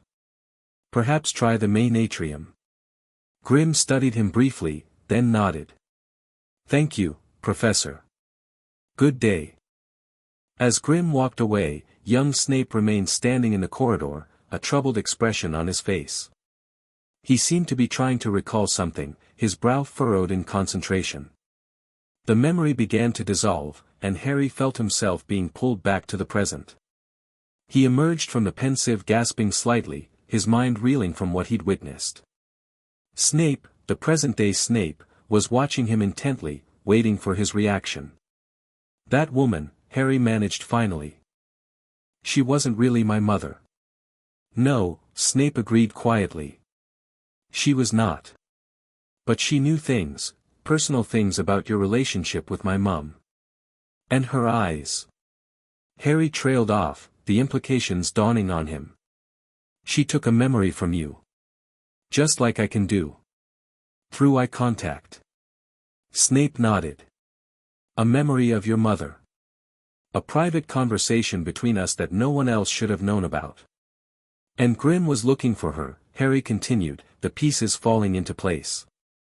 He knew someone was impersonating my mother, extracting memories. Indeed, Snape confirmed. Though at the time, I did not connect the two events. It was only years later, reviewing the memory, that I realized what had occurred. Harry's mind was racing. So there was someone else with my ability, 17 years ago. Someone who could not only take memories through eye contact but also use them to gather more information. By impersonating my mother, she got close enough to take even more memories from you. She. Snape raised an eyebrow. Or he, Harry amended. Using Polyjuice to look like my mother. Snape inclined his head in acknowledgement. A reasonable hypothesis. The question, of course, is why show himself as Lily Potter specifically? And why target me? Because you knew my mother well, Harry realized. You had memories of her that others might not have, private conversations, personal details. Precisely, Snape said. Which suggests the impersonator had a particular interest in Lily Potter, or perhaps in you, through her. A chilling thought occurred to Harry. Could it have been Voldemort? Trying to gather information about me, about the prophecy? Snape considered this. Unlikely. The Dark Lord was barely clinging to existence at that point, and would not have risked exposure by entering the Ministry. Besides, the method was too subtle for his tastes. Then who? That, Snape said, is the question Thaddeus Grimm has apparently spent the last 17 years trying to answer. And now he believes he's found his quarry, here, at Hogwarts. Me, Harry said. But I didn't even have this ability until a few months ago. It couldn't have been me impersonating my mother 17 years before I was born. No, Snape agreed. But Grimm may believe you're connected to the original memory thief somehow. That you've inherited the ability, Or learned it from them? Harry shook his head, trying to process the implications. So Grimm's been hunting this memory thief for 17 years. But why? Professional interest. Personal vendetta, more likely, Snape replied. Shortly after the incident I showed you, Grimm's wife was found with her memories systematically stripped away, not obliterated, but extracted so completely that her personality was fundamentally altered. She never recovered. He thinks the same person who impersonated my mother attacked his wife, Harry concluded. And now he thinks I'm somehow connected to them. So it would seem, Snape said. Which makes your position rather precarious, particularly with Dumbledore temporarily absent. Harry sat down heavily in a nearby chair. This is, a lot. But what does it have to do with the Death Eater attack? Is Grimm working with them? That remains unclear, Snape admitted. Grimm's obsession with finding the memory thief may have made him vulnerable to manipulation. Or he may be using the situation to his advantage, creating circumstances where his suspect might be forced to reveal their abilities. A trap, Harry realized. He's setting a trap. Not for the Death Eaters, but for the memory thief, for me. Snape's expression remained neutral, but he didn't contradict Harry's assessment. Whatever Grimm's motivations, the situation has become exceedingly dangerous. Which is why you and your friends will remain in Gryffindor Tower tomorrow night, under the supervision of Professor McGonagall. But, Harry began to protest. This is not negotiable, Potter, Snape cut him off. The Order is well aware of the planned incursion and has taken appropriate measures. Your presence would only complicate an already volatile situation. Harry knew better than to argue further. Besides, the revelation about the memory thief from 17 years ago had given him much to think about. As he stood to leave, another question occurred to him. Professor, why show me this memory now? You've never voluntarily shared memories with me before. Snape was silent for a moment, his expression difficult to read.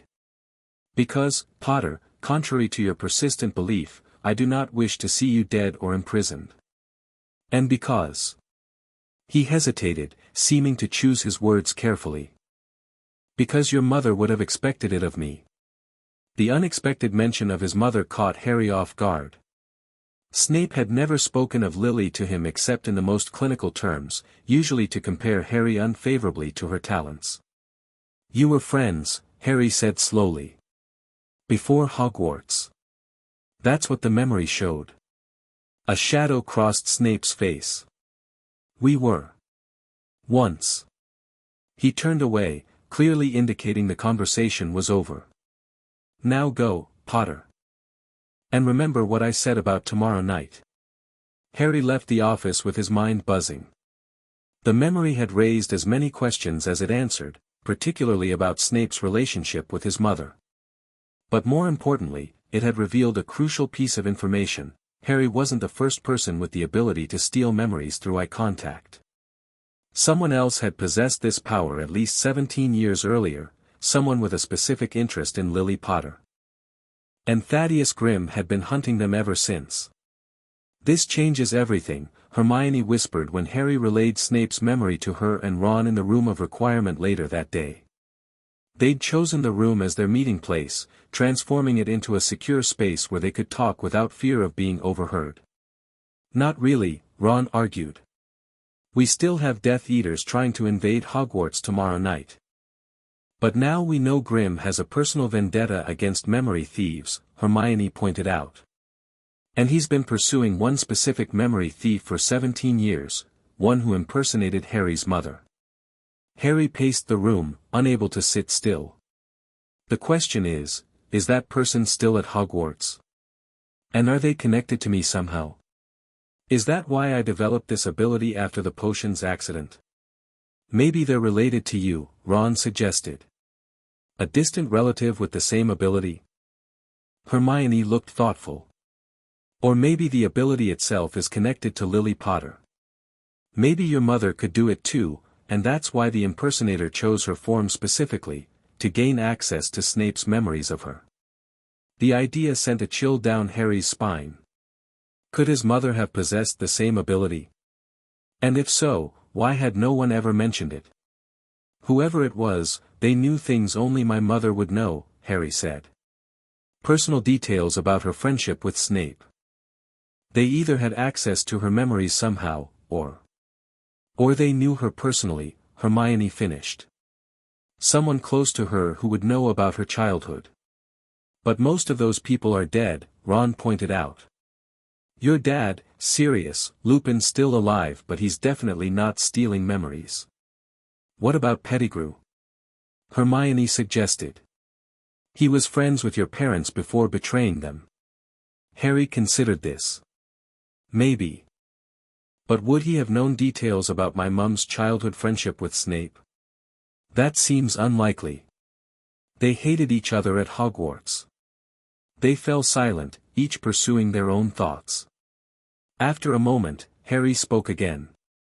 Regardless of who the original memory thief was, Grim thinks it's me. And he's created this elaborate situation, Dumbledore away, Death Eaters attacking, to force me to reveal my ability. A controlled crisis, Hermione said, nodding. If you believe Hogwarts is under attack, you might use your ability to defend it, exposing yourself to Grim. Except we've modified the cabinet, Ron reminded them. The Death Eaters can't get through. So his plan won't work.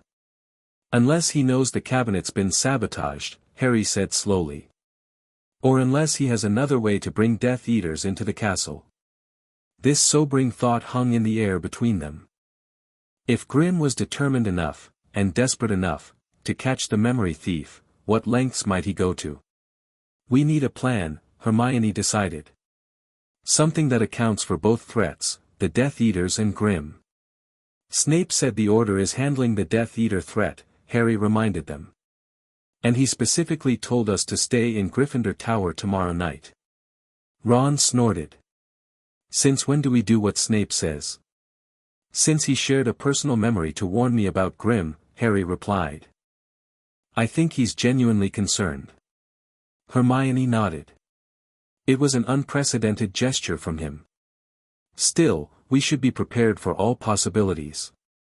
They spent the next hour developing contingency plans for various scenarios. If the Death Eaters somehow made it through the cabinet despite their sabotage. If Grim tried to isolate Harry for questioning. If not returned from St. Mungo's with altered memories. By the time they finished, they had a strategy for almost every conceivable situation. There's one more thing we should consider, Hermione said hesitantly as they prepared to leave. The possibility that the original memory thief is still at Hogwarts, and might intervene tomorrow night. Harry paused. You think they might try to stop Grim? Or help him? I don't know, Hermione admitted. But if they've successfully hidden for 17 years, they're clearly skilled and careful. They won't appreciate Grim stirring things up now. Maybe they're one of the teachers, Ron suggested. Someone who's been here for ages. Or a student whose parent had the ability, Hermione countered. It could be hereditary. Either way, Harry said, we need to be on high alert tomorrow. Not just for Death Eaters and Grim, but for anyone acting suspiciously around either of them. As they left the room of requirement, Harry couldn't shake the feeling that they were missing something crucial, some connection or clue that would make sense of all the disparate pieces.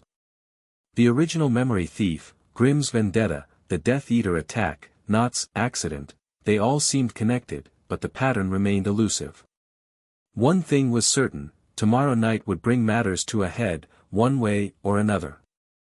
And Harry needed to be ready, regardless of Snape's instructions to stay safely tucked away in Gryffindor Tower. Saturday dawned gray and overcast, reflecting Harry's mood. He'd slept poorly, his dreams filled with disjointed images, his mother's face with Grim's cold eyes, Malfoy disappearing into the vanishing cabinet, Snape and Dumbledore watching it all from a distance, doing nothing. The day passed with excruciating slowness.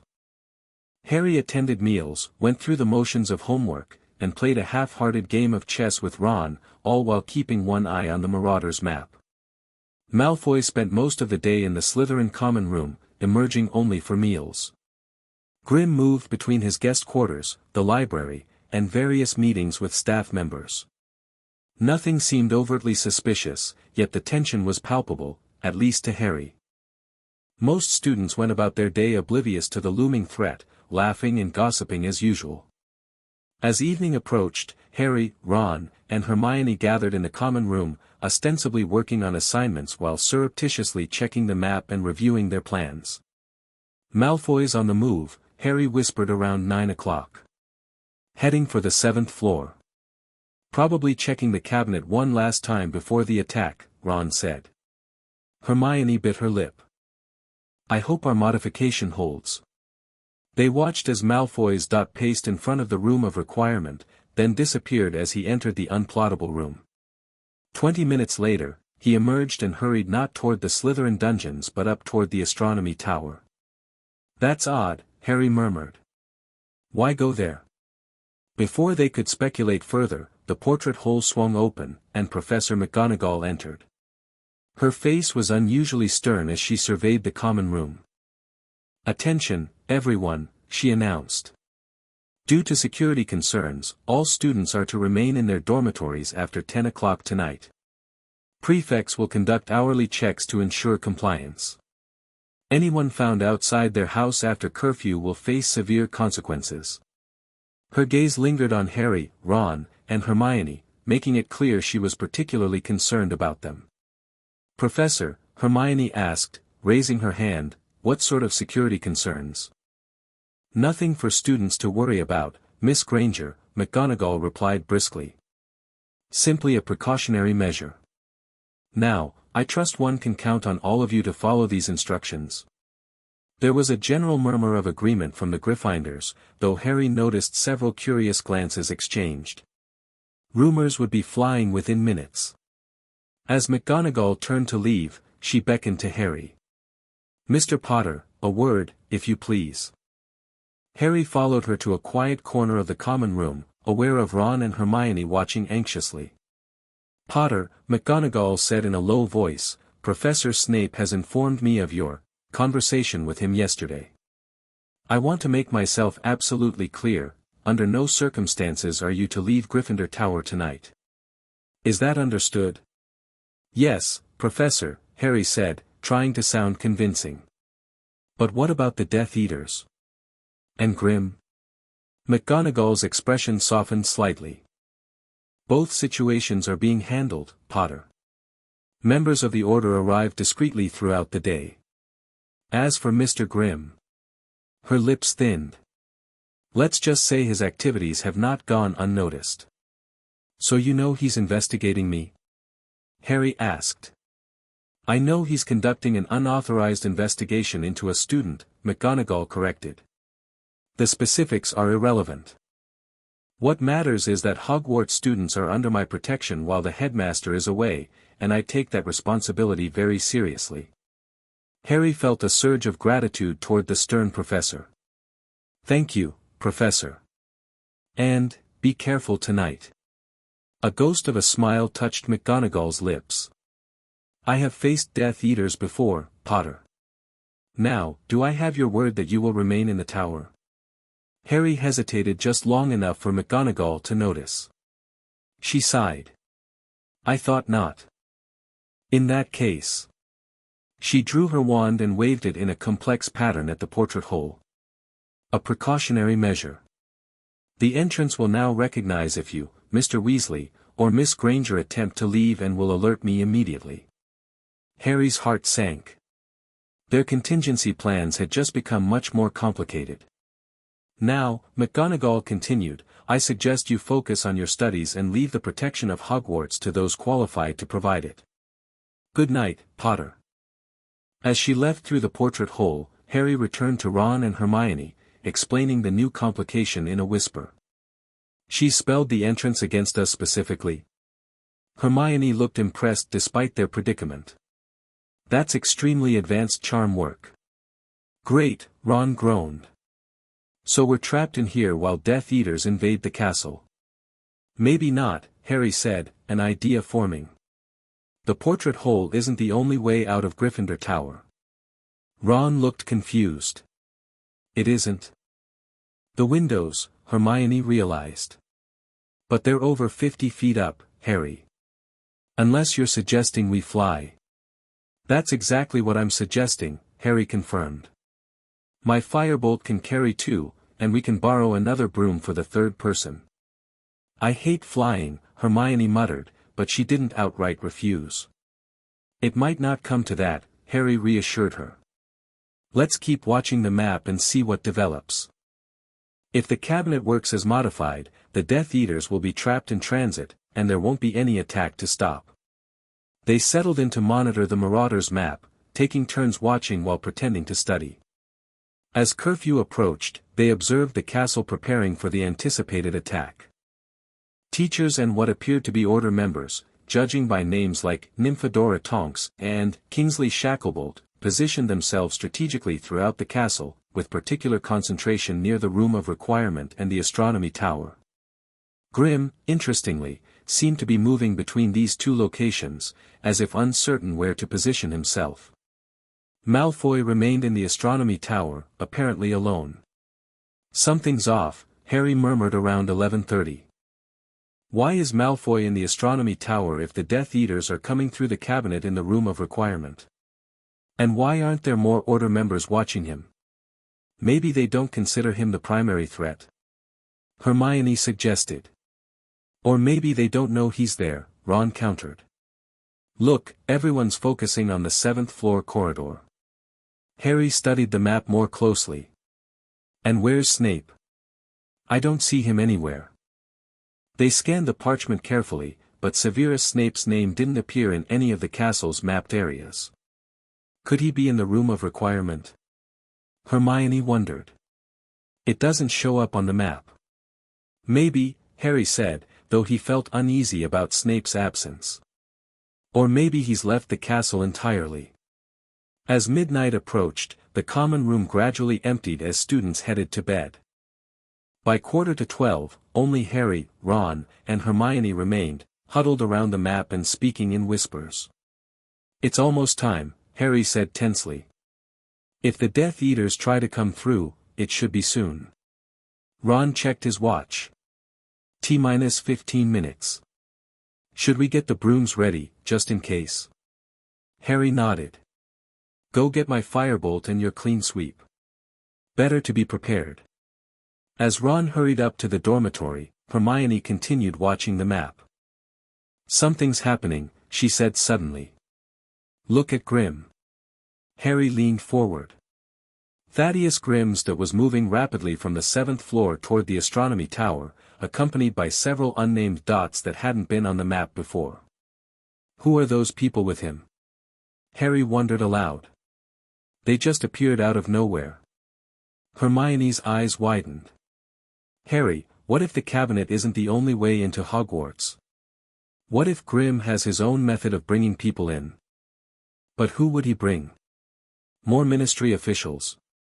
Even as he said it, Harry knew it didn't make sense. The unnamed dots were moving with too much coordination, too much purpose, for random bureaucrats. We need to get out there, Harry decided, just as Ron returned with the brooms. Something's happening at the Astronomy Tower, and I don't think the Order knows about it.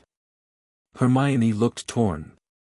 McGonagall specifically warned us. I know, Harry cut her off. But this looks wrong.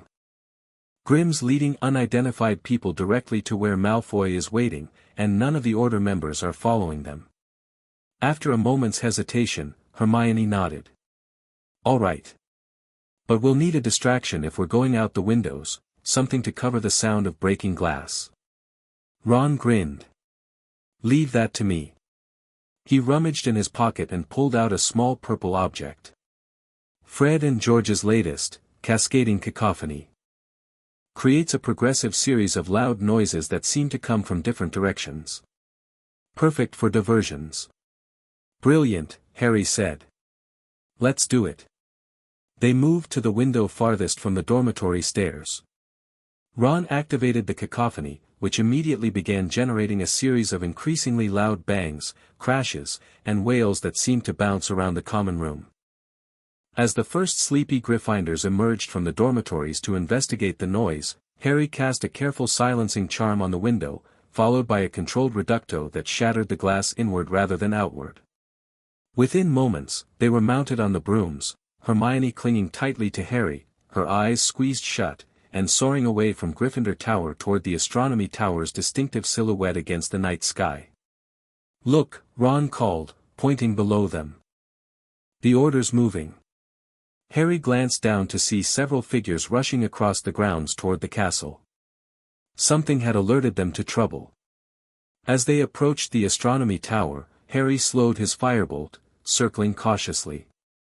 The tower's open observation platform appeared deserted, but light flickered from the enclosed stairwell below. "We need to get closer," he told Ron. "But quietly." They guided their brooms to the tower's edge, dismounting silently on the observation platform. Drawing their wands, they crept toward the stairwell entrance, where voices could now be heard. "Promised him to the Dark Lord," a woman's voice was saying, high, cold, and unmistakably Bellatrix Lestrange's. "You had no right to interfere, Grim." "Our arrangement was clear," came Grim's smooth reply. "You get access to Hogwarts through my ministry credentials, and I get Potter. The boy belongs to me, at least until I've extracted what I need." "And Dumbledore?" This voice belonged to Malfoy, sounding terrified. "He's not even here. How am I supposed to fulfill my task if he's not here?" "The old fool will return when he learns his precious school is under attack," another male voice said. "Patience, Draco. Your moment will come." Harry exchanged alarmed glances with Ron and Hermione. They'd been wrong about everything. The vanishing cabinet had been a decoy, or at least, not the primary entry point. Grim had somehow used his ministry authority to bring Death Eaters directly into Hogwarts, bypassing the sabotaged cabinet entirely. But why? What could he possibly gain by allying with Voldemort's followers? "We need to alert the Order," Hermione whispered. "They think the attack is coming from the Room of Requirement." Harry nodded. "I'll stay and monitor what's happening here. You two fly down and find McGonagall or any Order member. Tell them Bellatrix and others are already in the Astronomy Tower with Grim and Malfoy." Ron looked reluctant to leave, but Hermione nodded, understanding the urgency. "Be careful, Harry. Don't engage them alone." "I won't," Harry promised. "Now go." As Ron and Hermione remounted their brooms and flew toward the grounds, Harry edged closer to the stairwell entrance, straining to hear more of the conversation. "The boy should be in Gryffindor Tower," Grim was saying. "McGonagall has placed restrictions to keep him there, but knowing Potter, he'll find a way out when he realizes something's happening." "Then we should go to him," Bellatrix insisted. "Why wait here?" "Because the tower is defensible," Grim replied patiently. "A single entrance, clear lines of sight. When Potter comes, and he will come, we'll be ready." "And what exactly do you want with Potter?" This was a new voice, deeper, measured, with an undercurrent of suspicion. The Dark Lord was explicit, Potter's life belongs to him alone. "I have no interest in his life," Grim assured the speaker. "Only in his mind, or rather, a specific ability he possesses. One I've been tracking for 17 years. Harry tensed. Grim was openly discussing his memory extraction ability with Death Eaters. Whatever arrangement they had, it apparently included giving Harry over to Grim before Voldemort got his turn. 17 years. Bellatrix sounded skeptical. "The boy wasn't even born 17 years ago. The ability predates him," Grim explained. "Passed down, perhaps, or taught. That's what I intend to discover, the connection between Potter and the original memory thief. The one who took my wife's mind." There was a pause before Bellatrix spoke again. "And after you've extracted this information? What then?" "Then he's yours," Grim said coldly.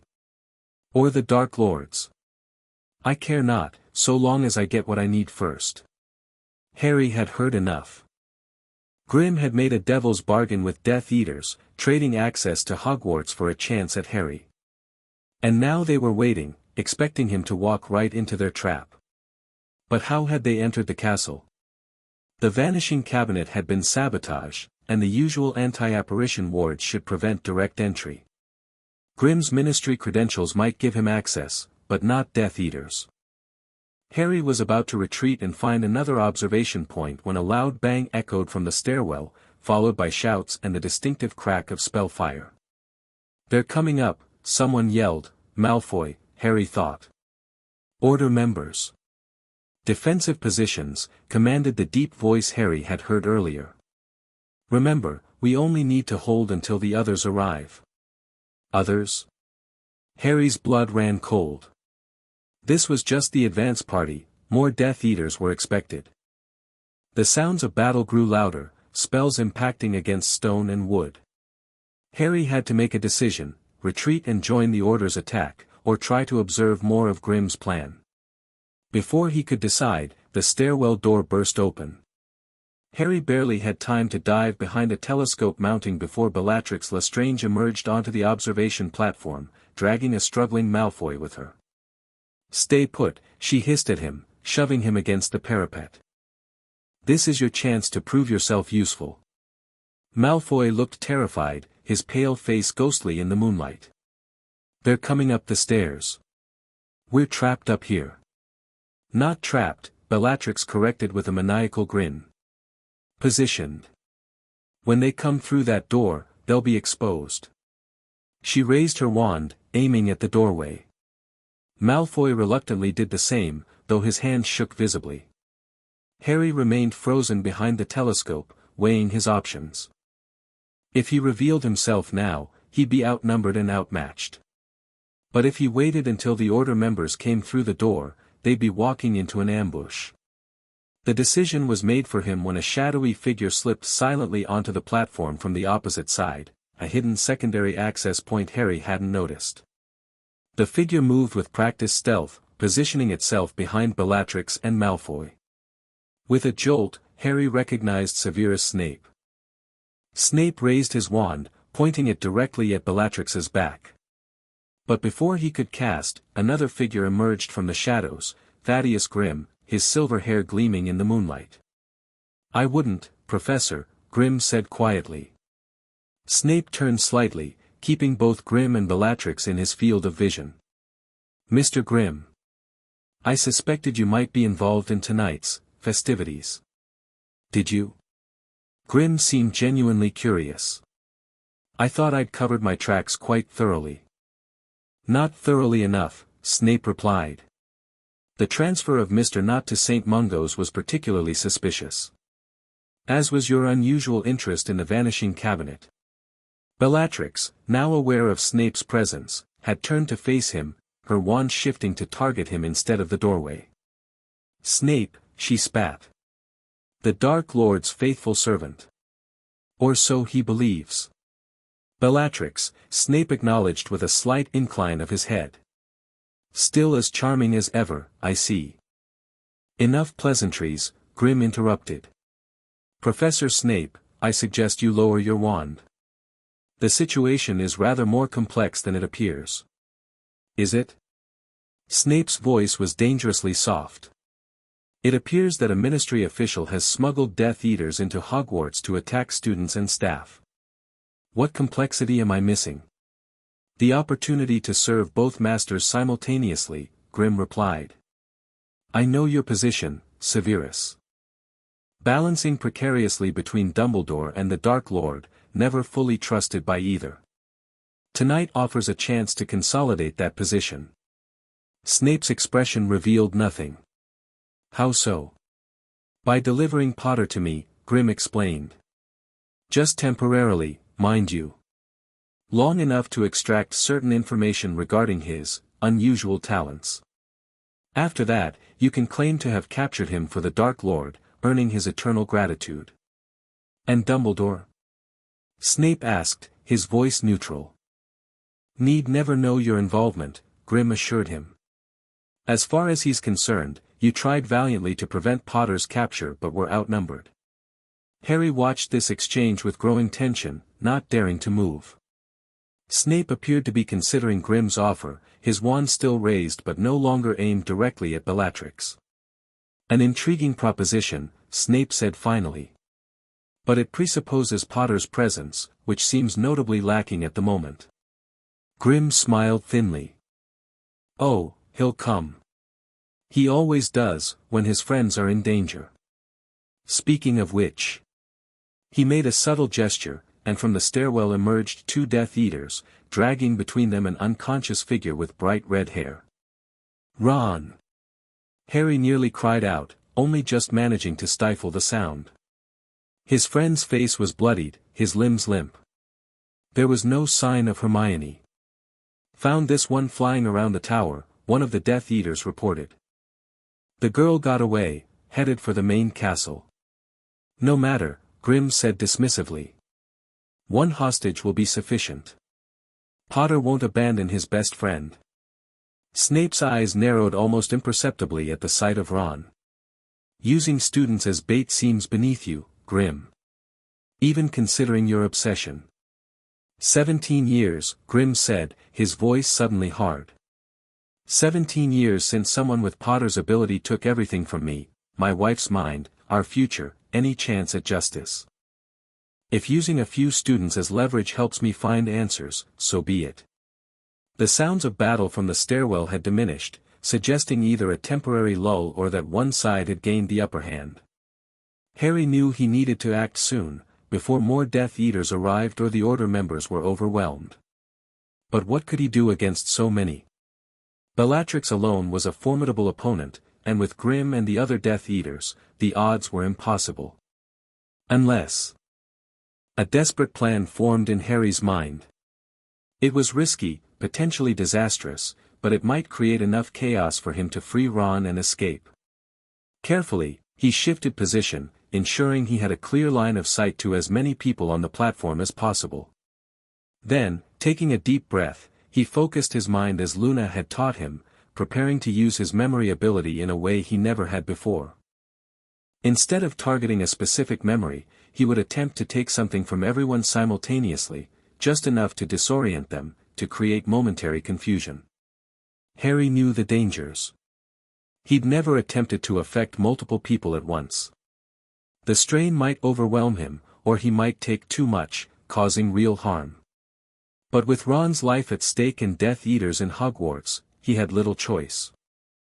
Closing his eyes briefly, Harry centered himself, drawing on all his practice sessions with Luna.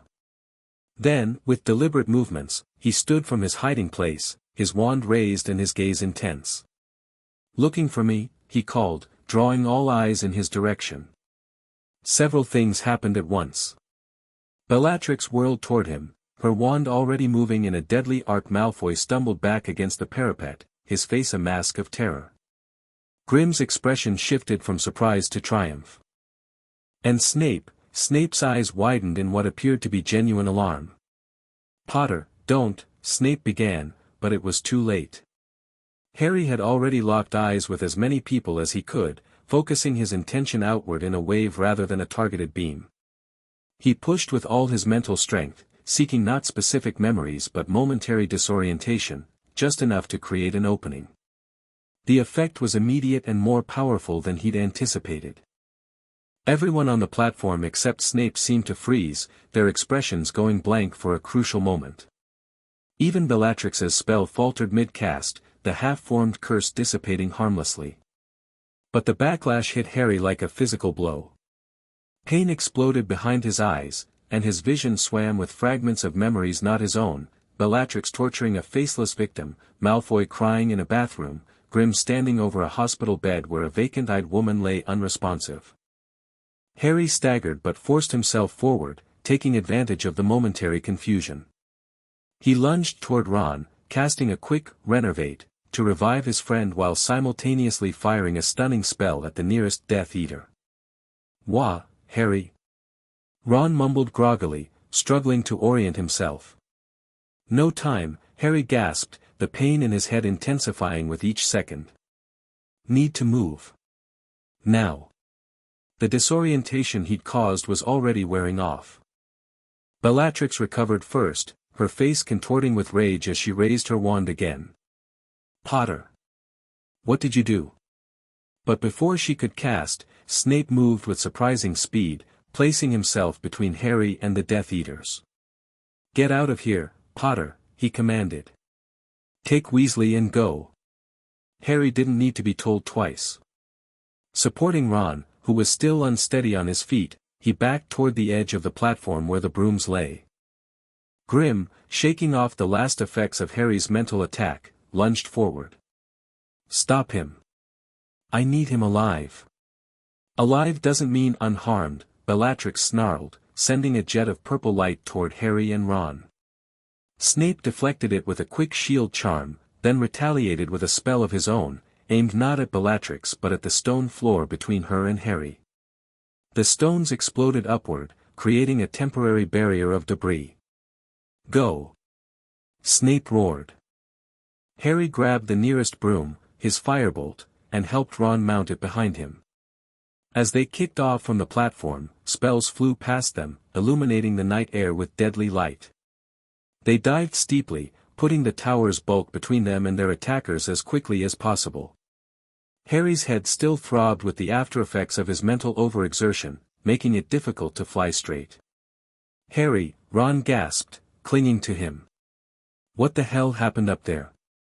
One minute I was flying with Hermione, the next I'm waking up with you pulling me off the tower." "Death Eaters," Harry managed through gritted teeth.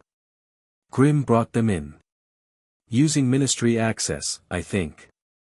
They ambushed you and Hermione." "Is she?" "Got away," they said. "Headed for the castle to warn the others." Relief washed over Ron's face, visible even in the darkness. "Thank Merlin. Where are we going?" It was a good question. They couldn't return to Gryffindor Tower, McGonagall would be alerted the moment they tried to enter. And the castle itself might not be safe, with Death Eaters potentially infiltrating other areas. Hagrid's, Harry decided. "We'll regroup there, then find McGonagall or another Order member." As they flew low across the grounds toward the gamekeeper's cabin, Harry glanced back at the astronomy tower. Figures were visible on the observation platform, gesturing urgently. One of them, a woman with wild hair that could only be Bellatrix, was pointing toward the sky, apparently tracking their flight.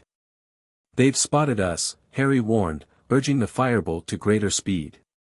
But as they approached Hagrid's cabin, Harry saw with dismay that it was dark and apparently deserted. Hagrid must have joined the Order members defending the castle. "Now what?" Ron asked as they landed beside the cabin. Before Harry could respond, a voice called from the edge of the Forbidden Forest. "Harry Potter. Over here." They whirled, wands raised, to find Theodore not emerging from the trees. He looked pale and drawn, with a bandage visible at his temple, but very much conscious, despite supposedly being transferred to St. Mungo's. "Not," Harry said incredulously. "What are you doing here? You're supposed to be in St. Mungo's." Nott approached cautiously, his own wand held loosely at his side. "Never made it there. Grimm's ministry credentials only extend so far. The St. Mungo's healers had questions about an unconscious student being transferred without parental consent." "So what happened?" Ron demanded suspiciously. "I woke up, convinced them I was fine, and slipped away," Nott explained. "Came back here to warn you about Grimm. He's not what he seems, Potter." "We know," Harry said grimly. "He's working with Death Eaters. Brought them into Hogwarts somehow." Nott nodded. "Ministry Emergency Authorization Protocols. As a Department of Mysteries official, he can temporarily suspend certain wards for security assessment. He's been planning this for months." "But why?" Ron asked. "What does he get out of helping you-know-who?" "He doesn't care about the Dark Lord," Nott said, echoing what Harry had overheard. "He wants Potter. Specifically, what Potter can do." Harry studied Nott carefully. "How do you know all this? And why come to us with it?" Nott hesitated, then seemed to make a decision. Because I've seen what Grim does to people he suspects of memory theft. And because I'm not my father. I don't want to see Hogwarts fall to Death Eaters, even if it would elevate my family's standing. It sounded plausible, but Harry remained wary. If you're here to help, what do you suggest we do? Death Eaters are in the castle, Grim is hunting me specifically, and the Order thinks the attack is coming from the Room of Requirement. The original plan was the Vanishing Cabinet, not confirmed. But when you and your friends sabotaged it, Grim proposed an alternative. Direct entry through his ministry authority, but limited to a small advance team, Bellatrix, my father, a few others. Just enough to secure a position and wait for reinforcements. Reinforcements? Ron repeated. You mean more are coming? Nott nodded grimly. Once Bellatrix signals that they've secured the astronomy tower, the Dark Lord's main force will approach the school boundaries. Grim's arranged for a temporary weakening of the outer wards at precisely 1 a.m., enough for the Death Eaters to enter the grounds. Harry checked his watch. It was nearly 12:30. Half an hour. We need to warn the Order, get them away from the Room of Requirement and to the outer boundaries. And we need to find Hermione, Ron added. Make sure she's safe. Harry nodded, his mind racing. Nott, do you know where Grim would take me if he captured me? Where would he conduct his interrogation? Nott's expression grew troubled. He set up a secure room somewhere in the castle.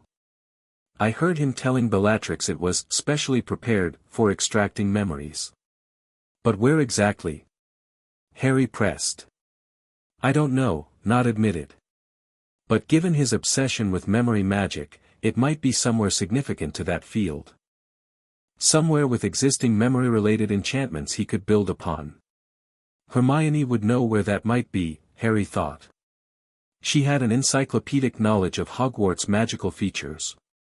We need to get back to the castle, he decided. Find Hermione, warn the Order about the outer boundaries, and avoid Grim and the Death Eaters. Tall order, Ron muttered. There's a passage from the Shrieking Shack that comes out under the Whomping Willow, Harry reminded him. We could use that to enter the castle undetected. Nott looked skeptical. That's halfway to Hogsmeade. We'd never make it back in time to warn anyone about the 1 a.m. attack. He had a point. Harry considered their limited options. Then we fly, directly to McGonagall's office windows. She'll be able to organize the defense properly. And if Grim or Death Eaters see us? Ron asked. We'll have to take that risk, Harry said grimly. Lives are at stake. Nott hesitated, then stepped forward. I'm coming with you. I know which Death Eaters are here and what their orders are. That information could be useful. Harry exchanged glances with Ron, who shrugged slightly, neither fully trusting nor dismissing Nott. Fine, Harry decided. But one wrong move, and I'll leave you to explain yourself to McGonagall. Ron, you okay to fly on your own now? Ron nodded, retrieving his clean sweep from where it had fallen. Head still hurts, but I can manage. I'll ride with Potter, Nott said, eyeing the faster firebolt. Harry wasn't thrilled with the arrangement, but time was of the essence. Let's go then. Stay low and fast, head for McGonagall's office windows on the first floor. As they mounted their brooms and kicked off, Harry couldn't shake the feeling that they were flying directly into Grim's carefully laid trap. But with Death Eaters already in the castle and more on the way, what choice did they have?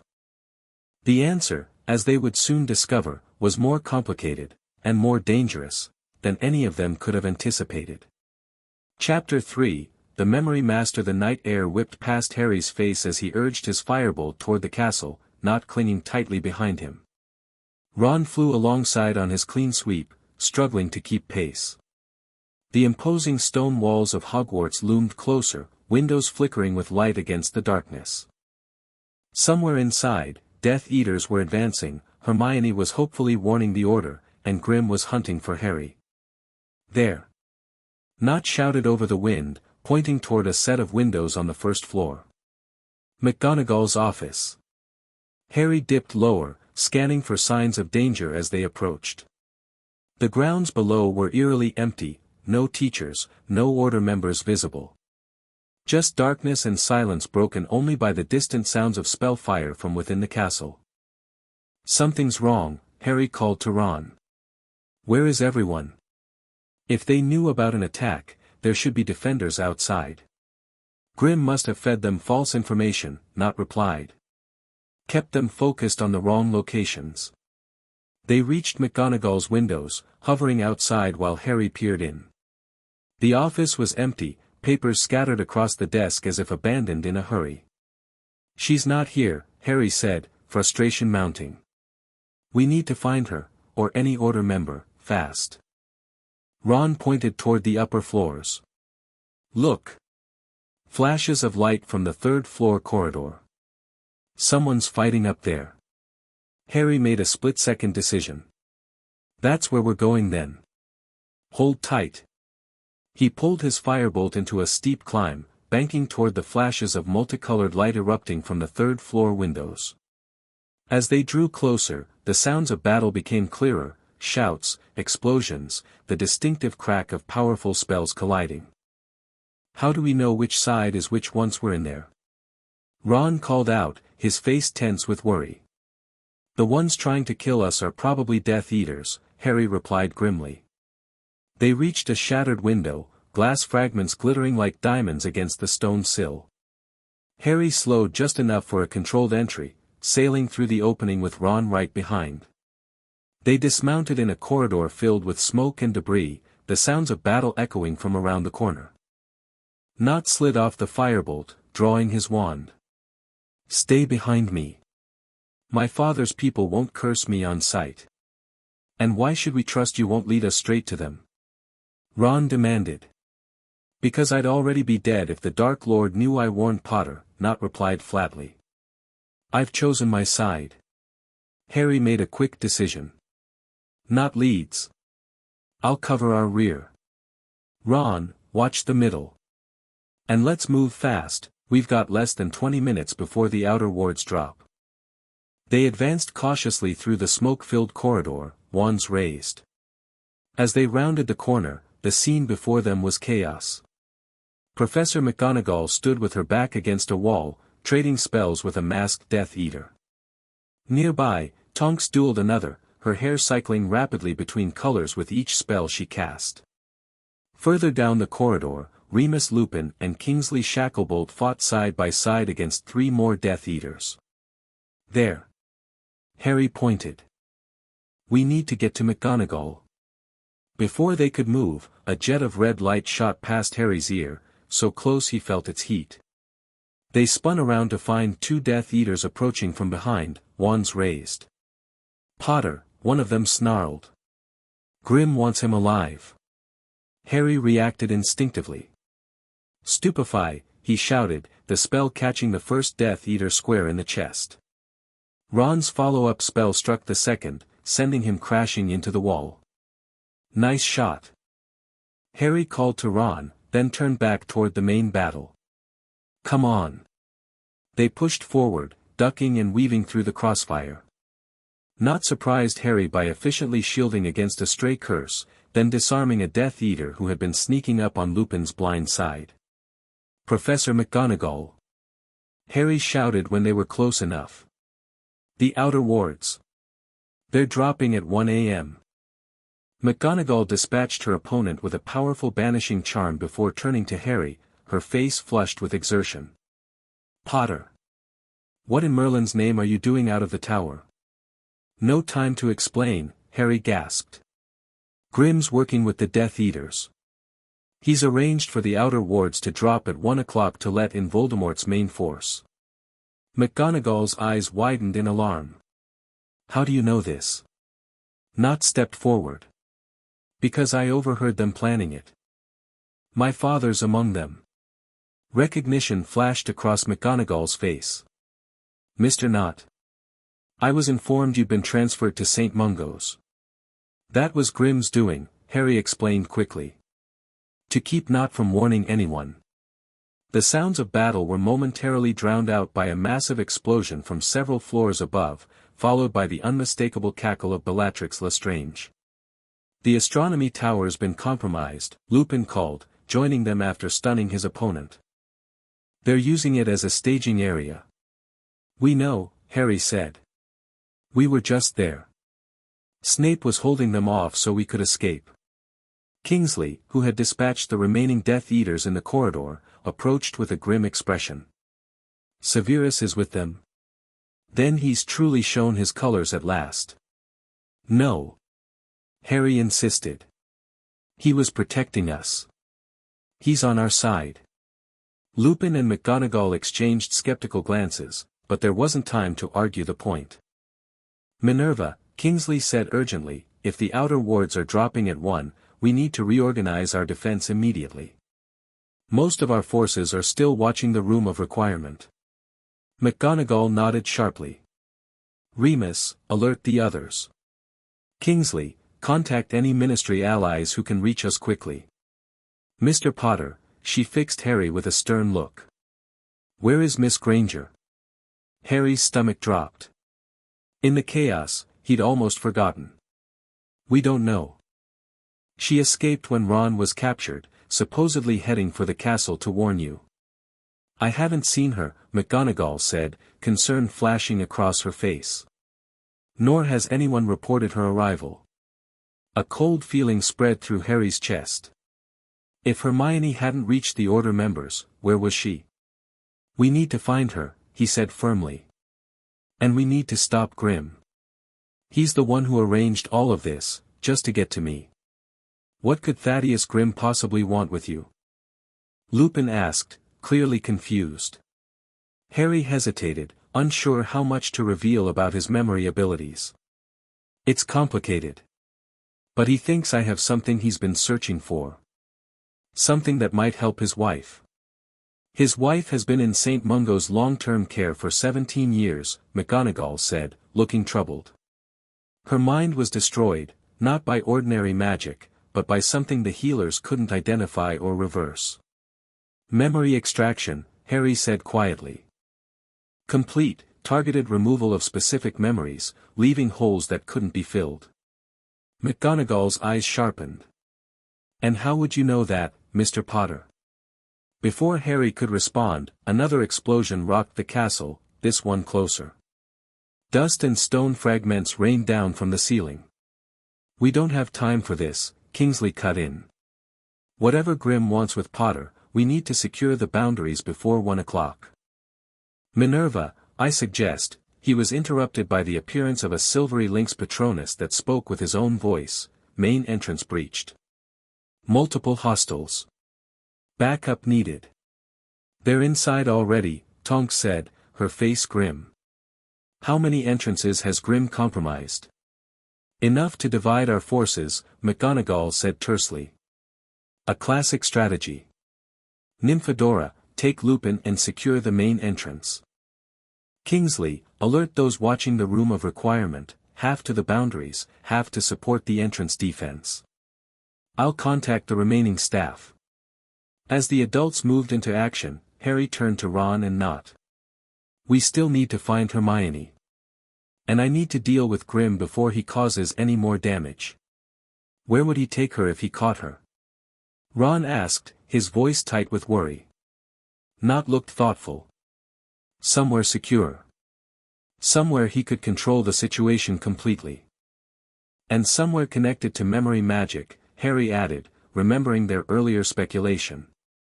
Nott, you said Grim set up a special room for memory extraction. Any idea where that might be? Nott shook his head. But if I were hiding something important at Hogwarts, I'd use the most secure location available.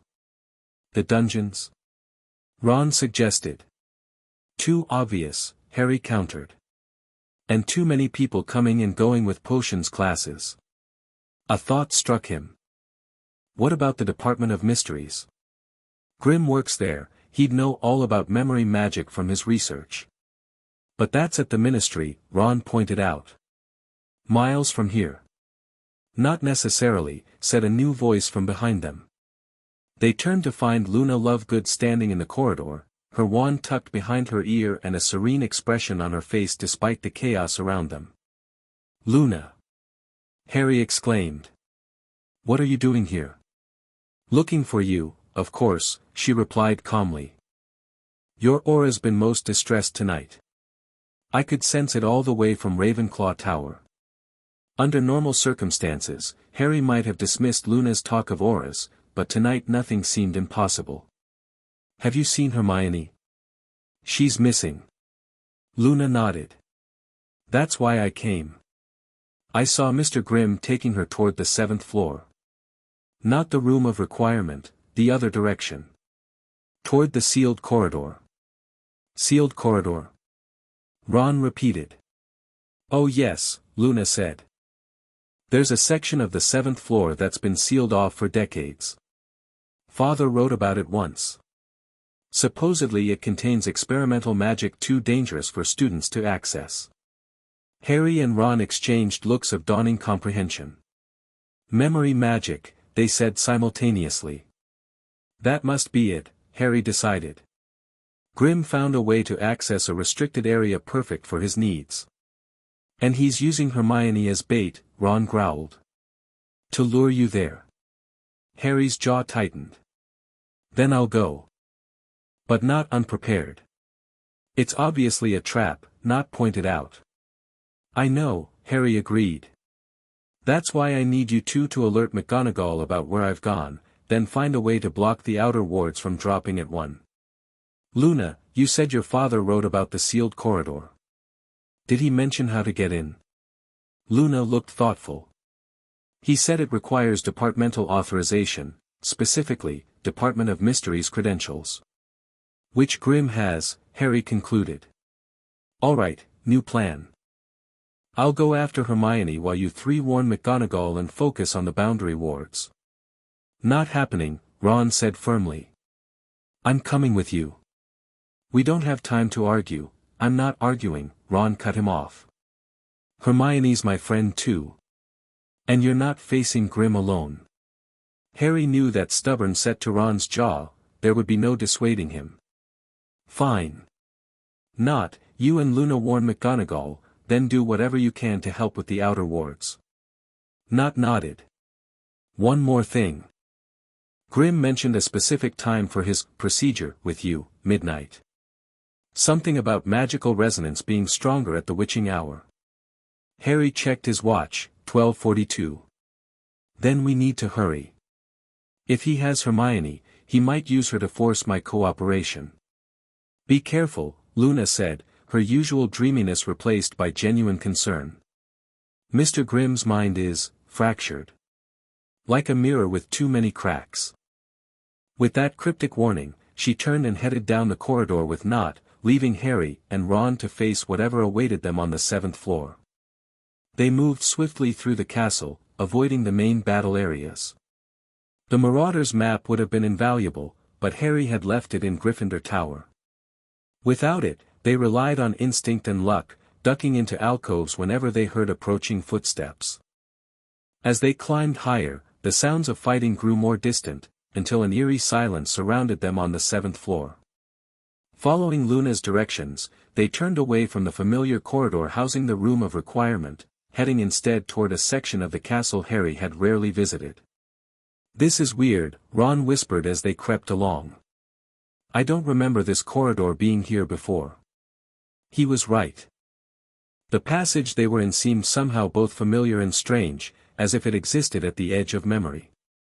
The portraits lining the walls were unfamiliar too, serious-looking witches and wizards with calculating eyes that followed their progress. Former unspeakables, Harry guessed, noting the distinctive silver insignia on several of their robes. This must be connected to the Department of Mysteries somehow. They reached a dead end where the corridor terminated in a blank stone wall, similar to the entrance to the Room of Requirement, but carved with intricate runes that glowed faintly in the darkness. "How do we get in?" Ron wondered, studying the runes. "We don't have Department of Mysteries credentials." Harry approached the wall cautiously. Something about the runes seemed to pull at his mind, as if trying to extract a memory by their mere presence. He could almost feel them scanning him, assessing. I think, he said slowly, it's responding to my ability. It can sense what I can do.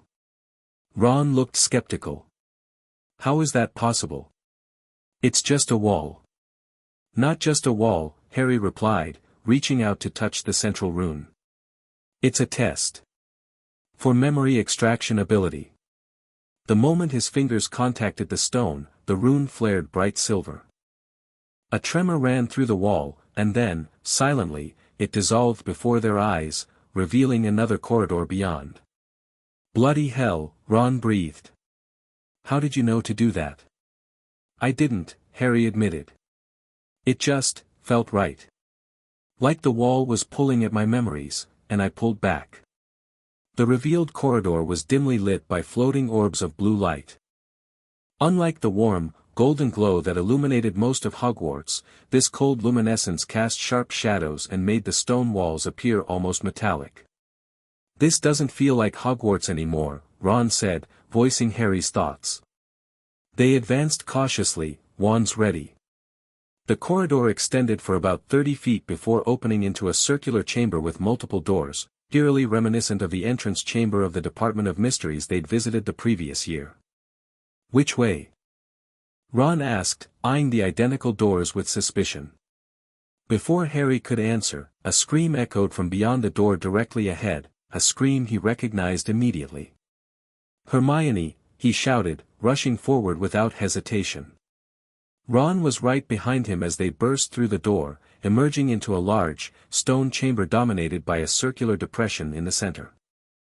The room looked like a cross between an amphitheater and an operating theater, with tiered seating surrounding the central pit. Within that pit, a strange apparatus stood, something like a chair with restraints, connected to a series of silver basins that resembled pensieves. And strapped to the chair was Hermione, her face pale with fear but her eyes blazing with defiance. Harry, it's a trap, she called the moment she saw him. Grimm's, been expecting you, finished a smooth voice from the shadows. Thaddeus Grimm stepped into view from behind one of the stone pillars, his silver hair gleaming in the blue light. Right on time, Mr. Potter. How very obliging of you. Harry and Ron raised their wands simultaneously, but Grimm merely smiled. I wouldn't, if I were you, he said mildly. Miss Granger's restraints are connected to some rather nasty hexes. Any offensive magic detected in this room will trigger them automatically. Let her go, Harry demanded, his voice low and dangerous. Your quarrel is with me. Quarrel? Grimm raised an eyebrow. No, Mr. Potter, this is not a quarrel. This is the culmination of 17 years of research, 17 years of hunting. And you are going to provide the final answers I seek. What answers? Harry asked, trying to buy time as he assessed the situation. The room had only one visible exit, the door they'd entered through. But Grimm stood between them and Hermione, and the strange apparatus surrounding her looked both ancient and dangerous. About memory extraction, of course, Grimm replied, circling the central pit like a lecturer addressing students. About how a 16-year-old boy came to possess an ability that has existed in only one other individual in recorded magical history. About the connection between you and the original Memory Master, the one who destroyed my Eleanor's mind. I don't know anything about any Memory Master, Harry insisted. I only developed this ability this year, after an accident in potions class. Grimm's face hardened. Lies won't help you, Potter. 17 years I've tracked the signs, brief reports of memory gaps, confused witnesses, people who couldn't quite recall important details after encounters with specific individuals. Always just below the threshold of official investigation, always carefully contained. He moved closer to Hermione, placing a hand on the back of the chair. And then, suddenly, similar reports begin emerging from Hogwarts. Students experiencing memory gaps after interactions with Harry Potter. Quite careless of you, really. Because he was just learning to control it, Hermione said defiantly. Unlike your mysterious Memory Master who's supposedly been doing this for decades. Grimm's eyes narrowed. Oh, they've been doing it for decades, Miss Granger. Moving through the shadows of our world, taking what they please, using stolen knowledge to manipulate and control. Always one step ahead of me, always just beyond my reach. There was something unsettling in Grimm's intensity, a zealous certainty that bordered on obsession. If you've been hunting this person for so long, why focus on me? Harry asked, trying to keep Grimm talking while he edged closer to Hermione. I'm not even old enough to be your original suspect. Connection, Potter. There must be a connection. Grimm's eyes gleamed with fervor. The ability is too rare, too specific to be coincidence. Perhaps you were taught by the original. Perhaps you inherited the talent. Perhaps you're merely the apprentice, sent to gather more information while the master remains hidden. A terrible suspicion began forming in Harry's mind. This person you're hunting, the one who took your wife's memories, what do you know about them? Grimm studied him for a moment, as if deciding how much to reveal. I know they're a master of deception. I know they can not only take memories, but use the knowledge they extract to impersonate their victims with uncanny accuracy. I know they have a particular interest in certain magical bloodlines. Like the Potters, Harry guessed, remembering Snape's memory of the impersonator who looked like his mother. Precisely, Grimm nodded. They appeared as your mother once, to extract information from Severus Snape. A calculated choice, using Lily Potter's form to access memories Snape would otherwise never have shared. Why? Ron asked. What's so special about Harry's mum? Grimm's expression darkened. That's what I intend to find out. And Mr. Potter's mind holds the key, the connection I've sought for 17 years. I've told you, Harry insisted, I don't know anything about this person. I only developed my ability this year. So you claim. Yet the timing is suspicious, isn't it? Your ability emerges just as reports suggest the original memory master has returned to Britain after years abroad. Just as certain, artifacts related to memory magic begin disappearing from Department of Mysteries storage. Harry exchanged alarmed glances with Ron. This was worse than they'd thought. Grimm wasn't just obsessed, he'd constructed an entire conspiracy theory with Harry at its center. What artifacts? Hermione asked, her academic curiosity evident despite her predicament. Ancient devices, Grimm replied, his hand trailing along the strange apparatus connected to her chair. Like this mnemonic extractor, designed by early unspeakables to harvest memories for study. Most were decommissioned centuries ago due to ethical concerns. But a few remained in storage, until recently. And you think this memory master stole them? Harry asked. I know they did, Grimm snapped. Just as I know they've been collecting memories about specific magical phenomena for decades. The question is why? And what connection you have to their plan? Harry's mind raced. He needed to keep Grimm talking while finding a way to free Hermione without triggering the hexes on her restraints. If I really am connected to this person, he said carefully, then forcing me to cooperate won't work. They'd have trained me to resist. Grimm smiled thinly.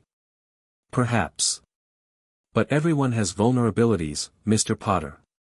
Even memory thieves. He gestured toward Hermione.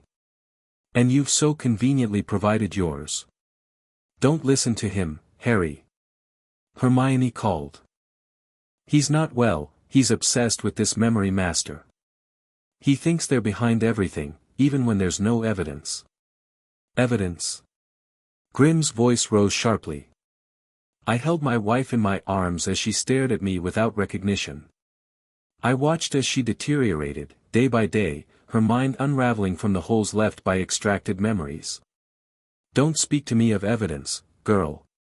His control was slipping, revealing the raw pain beneath his obsession. Harry recognized an opportunity. I want to help you, he said, forcing sincerity into his voice. If someone's out there doing what you describe, deliberately harming people by taking their memories, they should be stopped.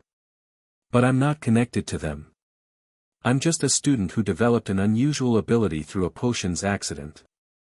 A convenient explanation, Grimm said, but his certainty seemed slightly shaken. Test me, Harry challenged. Not with that machine, he nodded toward the mnemonic extractor, but through legilimency. Look into my mind and see for yourself that I'm telling the truth. Ron shot Harry an alarmed look, but Harry gave a tiny shake of his head. He had a plan, risky, but potentially their only chance. Grimm considered the offer, ambition warring with suspicion on his face. Legilimency can be blocked or misdirected. Your connection to the Dark Lord suggests you have some experience with mind arts. Not successfully, Harry admitted ruefully. Ask Snape. I'm terrible at occlumency. This seemed to convince Grimm. Very well, he said after a moment. But we do this my way.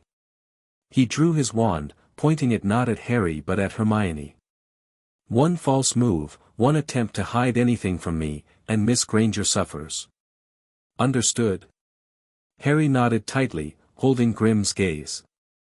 I understand. Harry, no, Hermione protested. He'll twist whatever he sees to fit his theories. It's the only way, Harry replied, not breaking eye contact with Grimm. I have nothing to hide. That was a lie, of course. Harry had plenty to hide, but not what Grimm was looking for. And if his plan worked, Grimm wouldn't get the chance to discover those other secrets. Step forward, Grimm commanded. Center of the room, where the extraction apparatus can monitor our interaction. Harry moved to the indicated spot, directly across from Grimm, with the chair and Hermione just visible in his peripheral vision. Ron remained near the entrance, wand still raised despite Grimm's warning. Lower your wand, Weasley, Grimm ordered. Or I trigger the hexes now. Ron reluctantly lowered his wand, though he kept it gripped tightly in his hand. Grimm raised his own wand, pointing it directly at Harry's face. Legilimens. The spell hit Harry with the force of a physical blow, and he felt Grimm's presence invade his mind, cold, methodical, and relentless. Images flashed before his consciousness, the Memoria potion class where his ability first manifested, his accidental memory extractions from Neville and Susan, his deliberate ones from Malfoy and Pansy. He didn't resist, allowing Grimm to see it all. The Ministry inspector moved through Harry's memories like a researcher examining specimens, pausing on certain moments, speeding through others. But Harry wasn't passive in this exchange. Even as he appeared to submit to Grimm's mental invasion, he was preparing his counterstrike. Luna's training in mental visualization had given him more control than Grimm suspected. He was allowing the inspector to venture deeper, drawing him in, while simultaneously gathering his own mental strength. Grimm pushed deeper, seeking earlier memories, hunting for any sign of connection to his elusive memory master. He rummaged through Harry's childhood, through moments at the Dursleys, through his first years at Hogwarts. Nothing, Grimm muttered, his frustration bleeding through the mental connection. Where is it? Where's the link? And that's when Harry made his move. Instead of pushing Grimm out of his mind, he pushed back, not with defensive occlumency but with his own unique ability. While Grimm was focused on extracting information, Harry focused on Grimm himself, on the memories driving his obsession. The unexpected counterattack caught Grimm completely off guard. Harry seized the moment of surprise to target specific memories, not to take them permanently, but to view them directly from their source. Suddenly, Harry wasn't seeing his own memories anymore, but Grimm's. A younger Thaddeus Grimm stood in St. Mungo's ward, clutching the hand of a beautiful woman with vacant eyes. She's not responding to any treatment, a healer was saying. The memory extraction was too precise, too complete. It's as if someone surgically removed every memory that made her who she was, while leaving basic functions intact. The scene shifted. Grimm was now in an office, poring over reports. Another case, he muttered to himself. Bristol this time. Witness to a magical crime suddenly can't recall any details. No signs of standard obliviation. Another shift. Grim standing outside Hogwarts, watching students. The patterns changed, he was saying to a companion Harry couldn't quite see. Becoming less careful. More frequent extractions. Harry pushed deeper, seeking the core of Grim's obsession. Who did he believe was behind these memory extractions? Who was the memory master he'd hunted for 17 years? And then he found it, the memory that changed everything.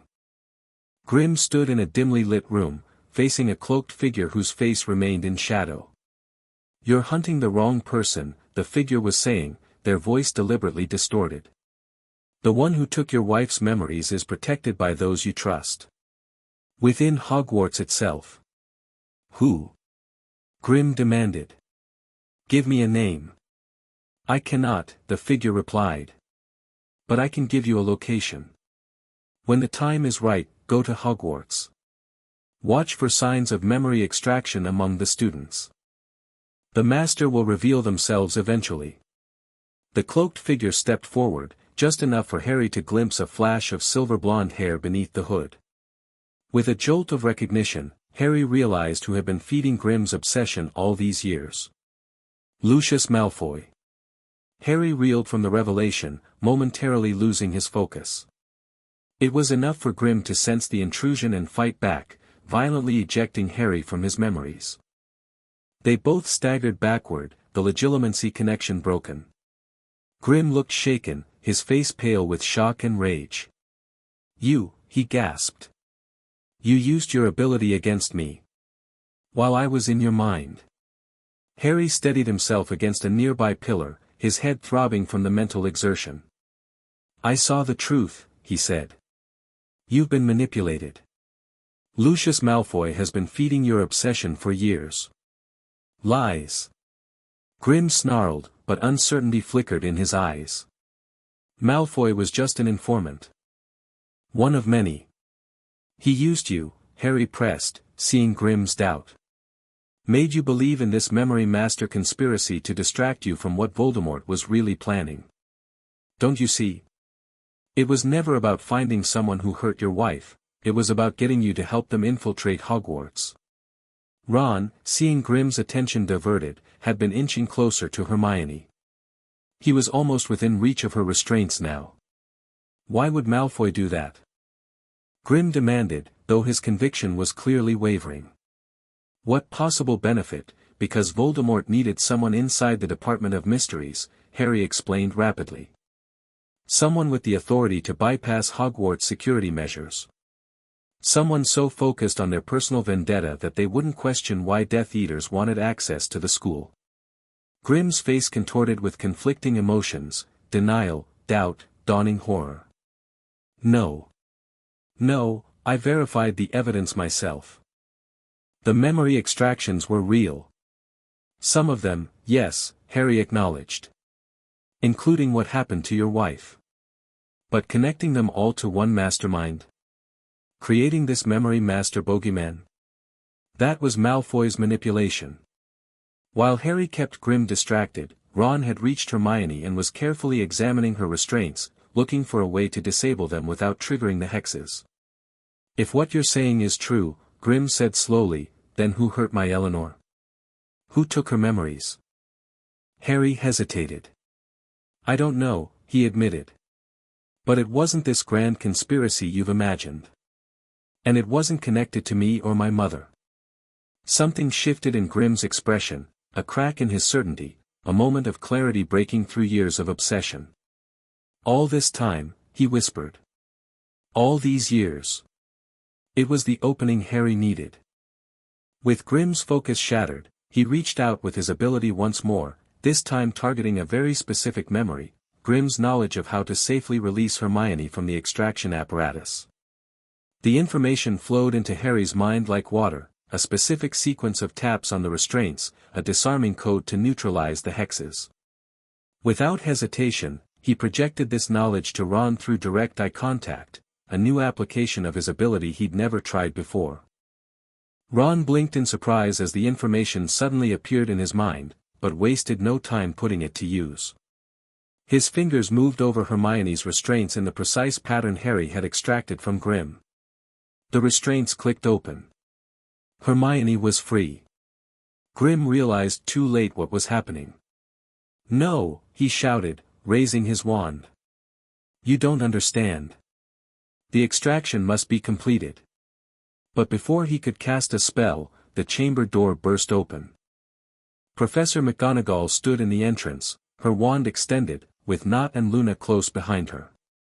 "Thaddeus Grimm," McGonagall said, her voice cold with fury, "you are interfering with Hogwarts security during an active attack. Lower your wand immediately." Grimm hesitated, his wand still pointed toward Harry. For a moment, it seemed he might resist. Then, slowly, the fight drained from him. His shoulders slumped, and his wand hand fell to his side. "It was all for nothing," he murmured, more to himself than anyone else. 17 years chasing shadows. Not entirely for nothing, came a new voice from a darkened corner of the chamber. Everyone turned in surprise as a figure emerged from the shadows, tall and thin, with an elegant bearing that seemed oddly familiar. Theodore Nott Sr., McGonagall identified him, shifting her wand to cover this new threat. "I might have known you'd be involved in this." The elder Nott smiled thinly, his resemblance to his son evident despite the years between them. "Not just involved, Professor. Instrumental." After all, someone had to ensure Grimm remained focused on his hunt. Grimm stared at Nott Sr. with dawning comprehension. It was you. All this time?" "Not just me," Nott Sr. replied coolly. "But yes, I played my part. Keeping you fixated on your imaginary memory master while the Dark Lord's real plans proceeded unnoticed." "Father," Theodore Nott Jr. said, his voice tight with emotion. "What are you doing here? You're supposed to be with the main force." "Plans change, my son," Nott Sr. replied. "When I learned of your extracurricular activities. Your warnings to Potter. Your betrayal of our family's allegiance." Young Nott paled but stood his ground. "I made my choice. I won't help Voldemort destroy Hogwarts." "So brave," his father mocked. "So principled. Your mother would be disappointed." "My mother would understand protecting innocent lives," Nott Jr. shot back. "Something you've forgotten how to value." McGonagall interrupted this family dispute. "Mr. Nott, you are outnumbered and surrounded. The Death Eater advance through the outer wards has been prevented, your associates found the boundaries quite intact at 1 o'clock. Surprise flashed across Nott Sr.'s face before he masked it. "A temporary setback. The Dark Lord has many ways to breach Hogwarts." "Not tonight," McGonagall said firmly. "Now, surrender your wand or face the consequences." Nott Sr. seemed to consider his options, eyes darting around the room. Then, with unexpected speed, he lunged toward Grimm, grabbing the disoriented ministry official and placing a wand to his throat. "Nobody moves," he commanded. "Or our obsessive friend here discovers what it's like to lose his own memories." Harry tensed, calculating angles, wondering if he could disarm Nott Sr. before he could harm Grimm. Despite everything, he didn't want to see the ministry inspector suffer further. "Father, don't," Nott Jr. pleaded. "This isn't worth it. The plan has failed." "Plans can be adapted," his father replied coldly. "The Dark Lord rewards initiative. Bringing him Harry Potter would certainly compensate for tonight's setbacks." His gaze fixed on Harry. "Come with me willingly, Potter, and Grimm lives. Resist, and I take everything he is, just like we did to his precious wife." The pieces clicked into place in Harry's mind. "It was you," he said, understanding at last. "You took his wife's memories. Not some mythical memory master, just Death Eaters using standard extraction spells, but taking so much it destroyed her mind. Cruder than your method, perhaps," Nott Sr. acknowledged with a twisted smile. "But effective. Eleanor Grimm knew things the Dark Lord needed to know, Ministry security protocols, Department of Mysteries access codes. Information her husband would never willingly share." Grimm made a strangled sound, a mixture of rage and anguish. 17 years of obsessive hunting, and the truth had been this simple, this brutal all along. You destroyed her, he choked out. For information that would have been outdated within months. The destruction was the point, not Senior replied callously. A message to others who might resist. Now, Potter. Your decision. Come with me, or watch history repeat itself. Harry's mind raced, searching for options. He could see McGonagall calculating whether she could stun Nott Sr. before he harmed Grim. Ron and Hermione had edged closer to Harry, ready to defend him. Luna remained near the doorway, her dreamy expression replaced by intense focus. And Nott Jr. stood frozen, caught between his father and his newfound allies. In that moment of tension, Harry made a decision. He had one advantage no one else in the room possessed, his unique ability to take memories through eye contact. If he could make direct eye contact with Nott Sr., he might be able to disorient him enough for the others to act. All right, he said, taking a step forward. I'll come with you. But release Grim first. Harry, no. Hermione protested. I'm not a fool, Potter, Nott Sr. said. Grim stays with me until we're safely away. Harry took another step, positioning himself for direct eye contact with Nott Sr., then let me speak to him first. Let me explain why I'm doing this. Nott Sr. hesitated, suspicion warring with triumph. Make it quick. And keep your distance. Harry moved closer, until he was just a few feet from Nott Sr. and Grim. I'm sorry, he said, seemingly addressing Grim but keeping his gaze fixed on Nott Sr.'s eyes. I never meant for anyone to get hurt because of me. The moment their eyes locked, Harry struck. But instead of taking a memory, he did something he'd never attempted before, he projected one. Specifically, he projected the memory of intense pain, of the Cruciatus curse he'd endured in the graveyard after Voldemort's resurrection. The effect was immediate and dramatic. Nott Sr. recoiled as if physically struck, his body convulsing with phantom pain. His grip on Grim loosened, and his wand hand spasmed. Now! Harry shouted. Multiple spells fired simultaneously. McGonagall's stunning spell hit Nott Sr. squarely in the chest. Ron's disarming charm sent his wand flying across the chamber. Hermione's quick incarcerus wrapped magical ropes around him before he even hit the floor. Grim staggered away, looking dazed but unharmed. For a moment, no one moved. Then Theodore Nott Jr. walked slowly to where his father lay unconscious and bound. He stared down at him, his face a complex mixture of emotions. It's over, he said quietly. The attack has failed. The Death Eaters have been repelled. He looked up at Harry. Whatever you did to him just now, I've never seen anything like it. Memory projection, Harry explained, still processing what he'd just accomplished. I didn't know I could do that until I tried. Remarkable, McGonagall said, studying Harry with new eyes. And potentially quite dangerous. Like any powerful magic, Harry agreed. It depends on how it's used. Grim had sunk to his knees, his face buried in his hands. 17 years of obsession had crumbled in minutes, replaced by the harsh truth that his wife had been a simple casualty of war, not the victim of some mysterious memory-stealing mastermind, but of ordinary Death Eater cruelty. Harry approached him cautiously. I'm sorry, he said, and meant it. About your wife. About all of this. Grim looked up, his eyes hollow. I let them use me, he whispered. Let them twist my grief into a weapon. People could have died tonight because of my blindness. But they didn't, Harry reminded him. The attack was stopped.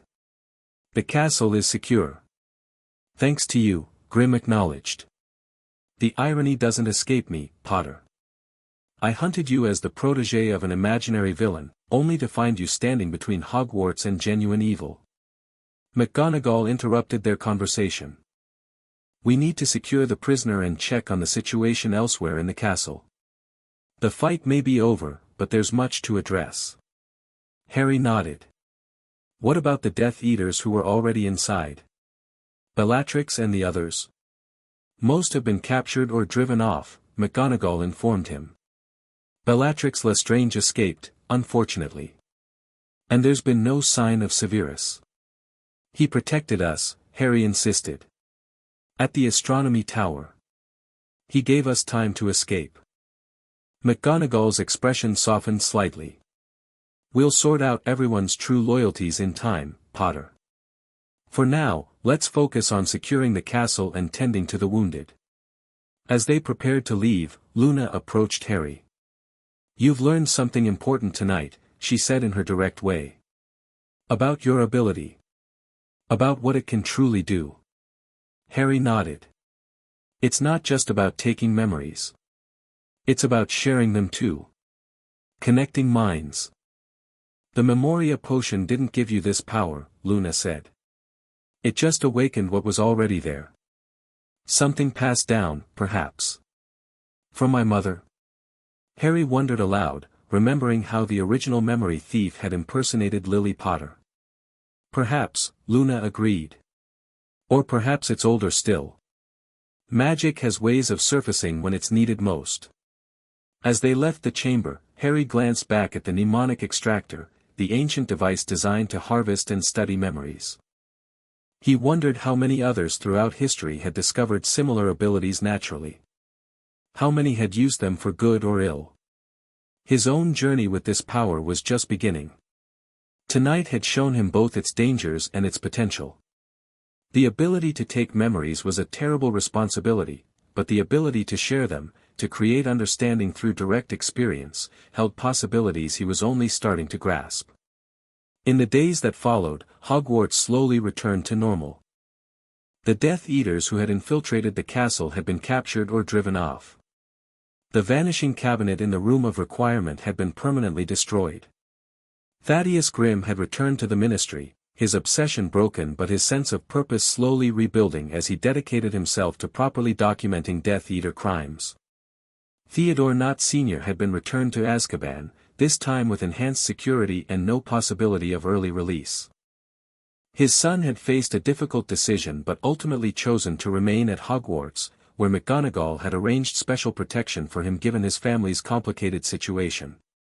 Draco Malfoy had disappeared during the chaos of the attack. Rumors suggested he had fled with Bellatrix, but Harry wasn't so sure. The haunted look he'd seen in Malfoy's eyes on the astronomy tower spoke of someone trapped, not committed. As for Harry, he had begun a more formal study of his memory abilities under Dumbledore's guidance after the headmaster's return. The revelation that he could not only take memories but project them, sharing experiences directly, had opened new avenues for exploration. A rare gift indeed, Dumbledore had said during their first session after the attack. And one that carries great responsibility.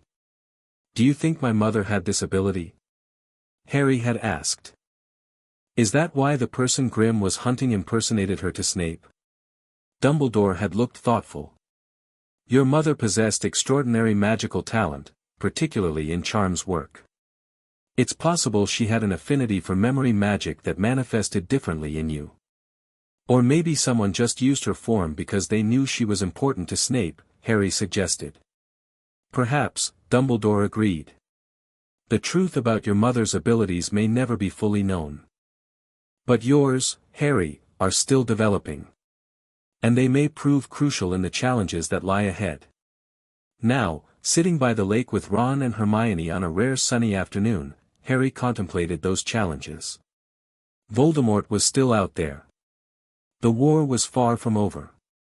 And his unique ability represented both a powerful tool and a weighty ethical burden. Penny for your thoughts, Hermione said, noticing his distraction. Harry smiled. Just thinking about memory. About how it shapes us. Getting philosophical in your old age, Ron teased, tossing a stone across the lake's surface. Maybe, Harry acknowledged. But after everything with Grimm and the Death Eaters, I've been thinking about how powerful memories really are. How they make us who we are. Hermione nodded. That's why your ability is so significant. And so dangerous if misused. I know, Harry said seriously. I've been working with Dumbledore on establishing boundaries, ethical guidelines for when and how I should use it. And? Ron prompted. And I think I've figured out where the line is, Harry said. Taking memories without consent is only justified when lives are at immediate risk. Like with Nott Sr. during the attack. But sharing memories, that has more potential for good. How so? Hermione asked, genuinely interested. Think about it, Harry explained, warming to the subject. What if I could share my memory of Voldemort's return with people who doubt it happened? Or show Ministry officials exactly what Death Eaters did during an attack? It could build understanding in ways words never could. Magical empathy, Hermione mused. Creating direct experiences instead of just describing them. Exactly, Harry said. Luna calls it memory bridging, connecting minds through shared experience. Ron looked thoughtful. Could get complicated though. People might not want to experience certain things directly, even for understanding. That's why consent is essential, Harry agreed. I won't project memories to anyone who hasn't explicitly agreed to receive them. That's one of my non-negotiable rules. They fell silent for a moment, watching the giant squid's tentacles break the lake's surface in the distance. Do you think there are others? Hermione asked eventually. Other memory extractors out there? Harry considered this. Dumbledore says the ability is extremely rare but not unique. There might be others who keep it secret, afraid of how people would react. Can't blame them, Ron said. Look how Grim went mental hunting for one. That's why I need to be careful, Harry said. Use this ability responsibly, ethically. Show that it doesn't have to be something to fear. As the sun began to set over the Forbidden Forest, casting long shadows across the grounds, Harry felt a strange sense of peace despite all that had happened. The Death Eater attack had been thwarted. Grim's obsession had been broken, revealing the truth behind his wife's condition. And Harry had gained new insight into his own unique abilities. The path ahead remained uncertain. Voldemort was still gaining power. The wizarding world was still divided by fear and mistrust. But Harry had discovered something important about himself, about the potential for memory not just as something to be guarded, but as a bridge between minds. As they walked back to the castle for dinner, Harry caught sight of Theodore not sitting alone by one of the courtyard fountains. On impulse, he detoured toward him. Go ahead, he told Ron and Hermione. I'll catch up. Nott looked up as Harry approached, his expression guarded but not hostile. Potter. Nott, Harry acknowledged, sitting beside him. How are you holding up? Nott shrugged one shoulder. As well as can be expected when your father's in Azkaban and half your house thinks you're a traitor. And the other half? Too scared to pick sides openly, Nott replied. Waiting to see which way the wind blows. Harry nodded, understanding. It took courage to stand against your father. To warn us about the attack. Not courage, not corrected. Self-preservation. I saw which way this was heading, death and destruction that wouldn't spare anyone, even purebloods.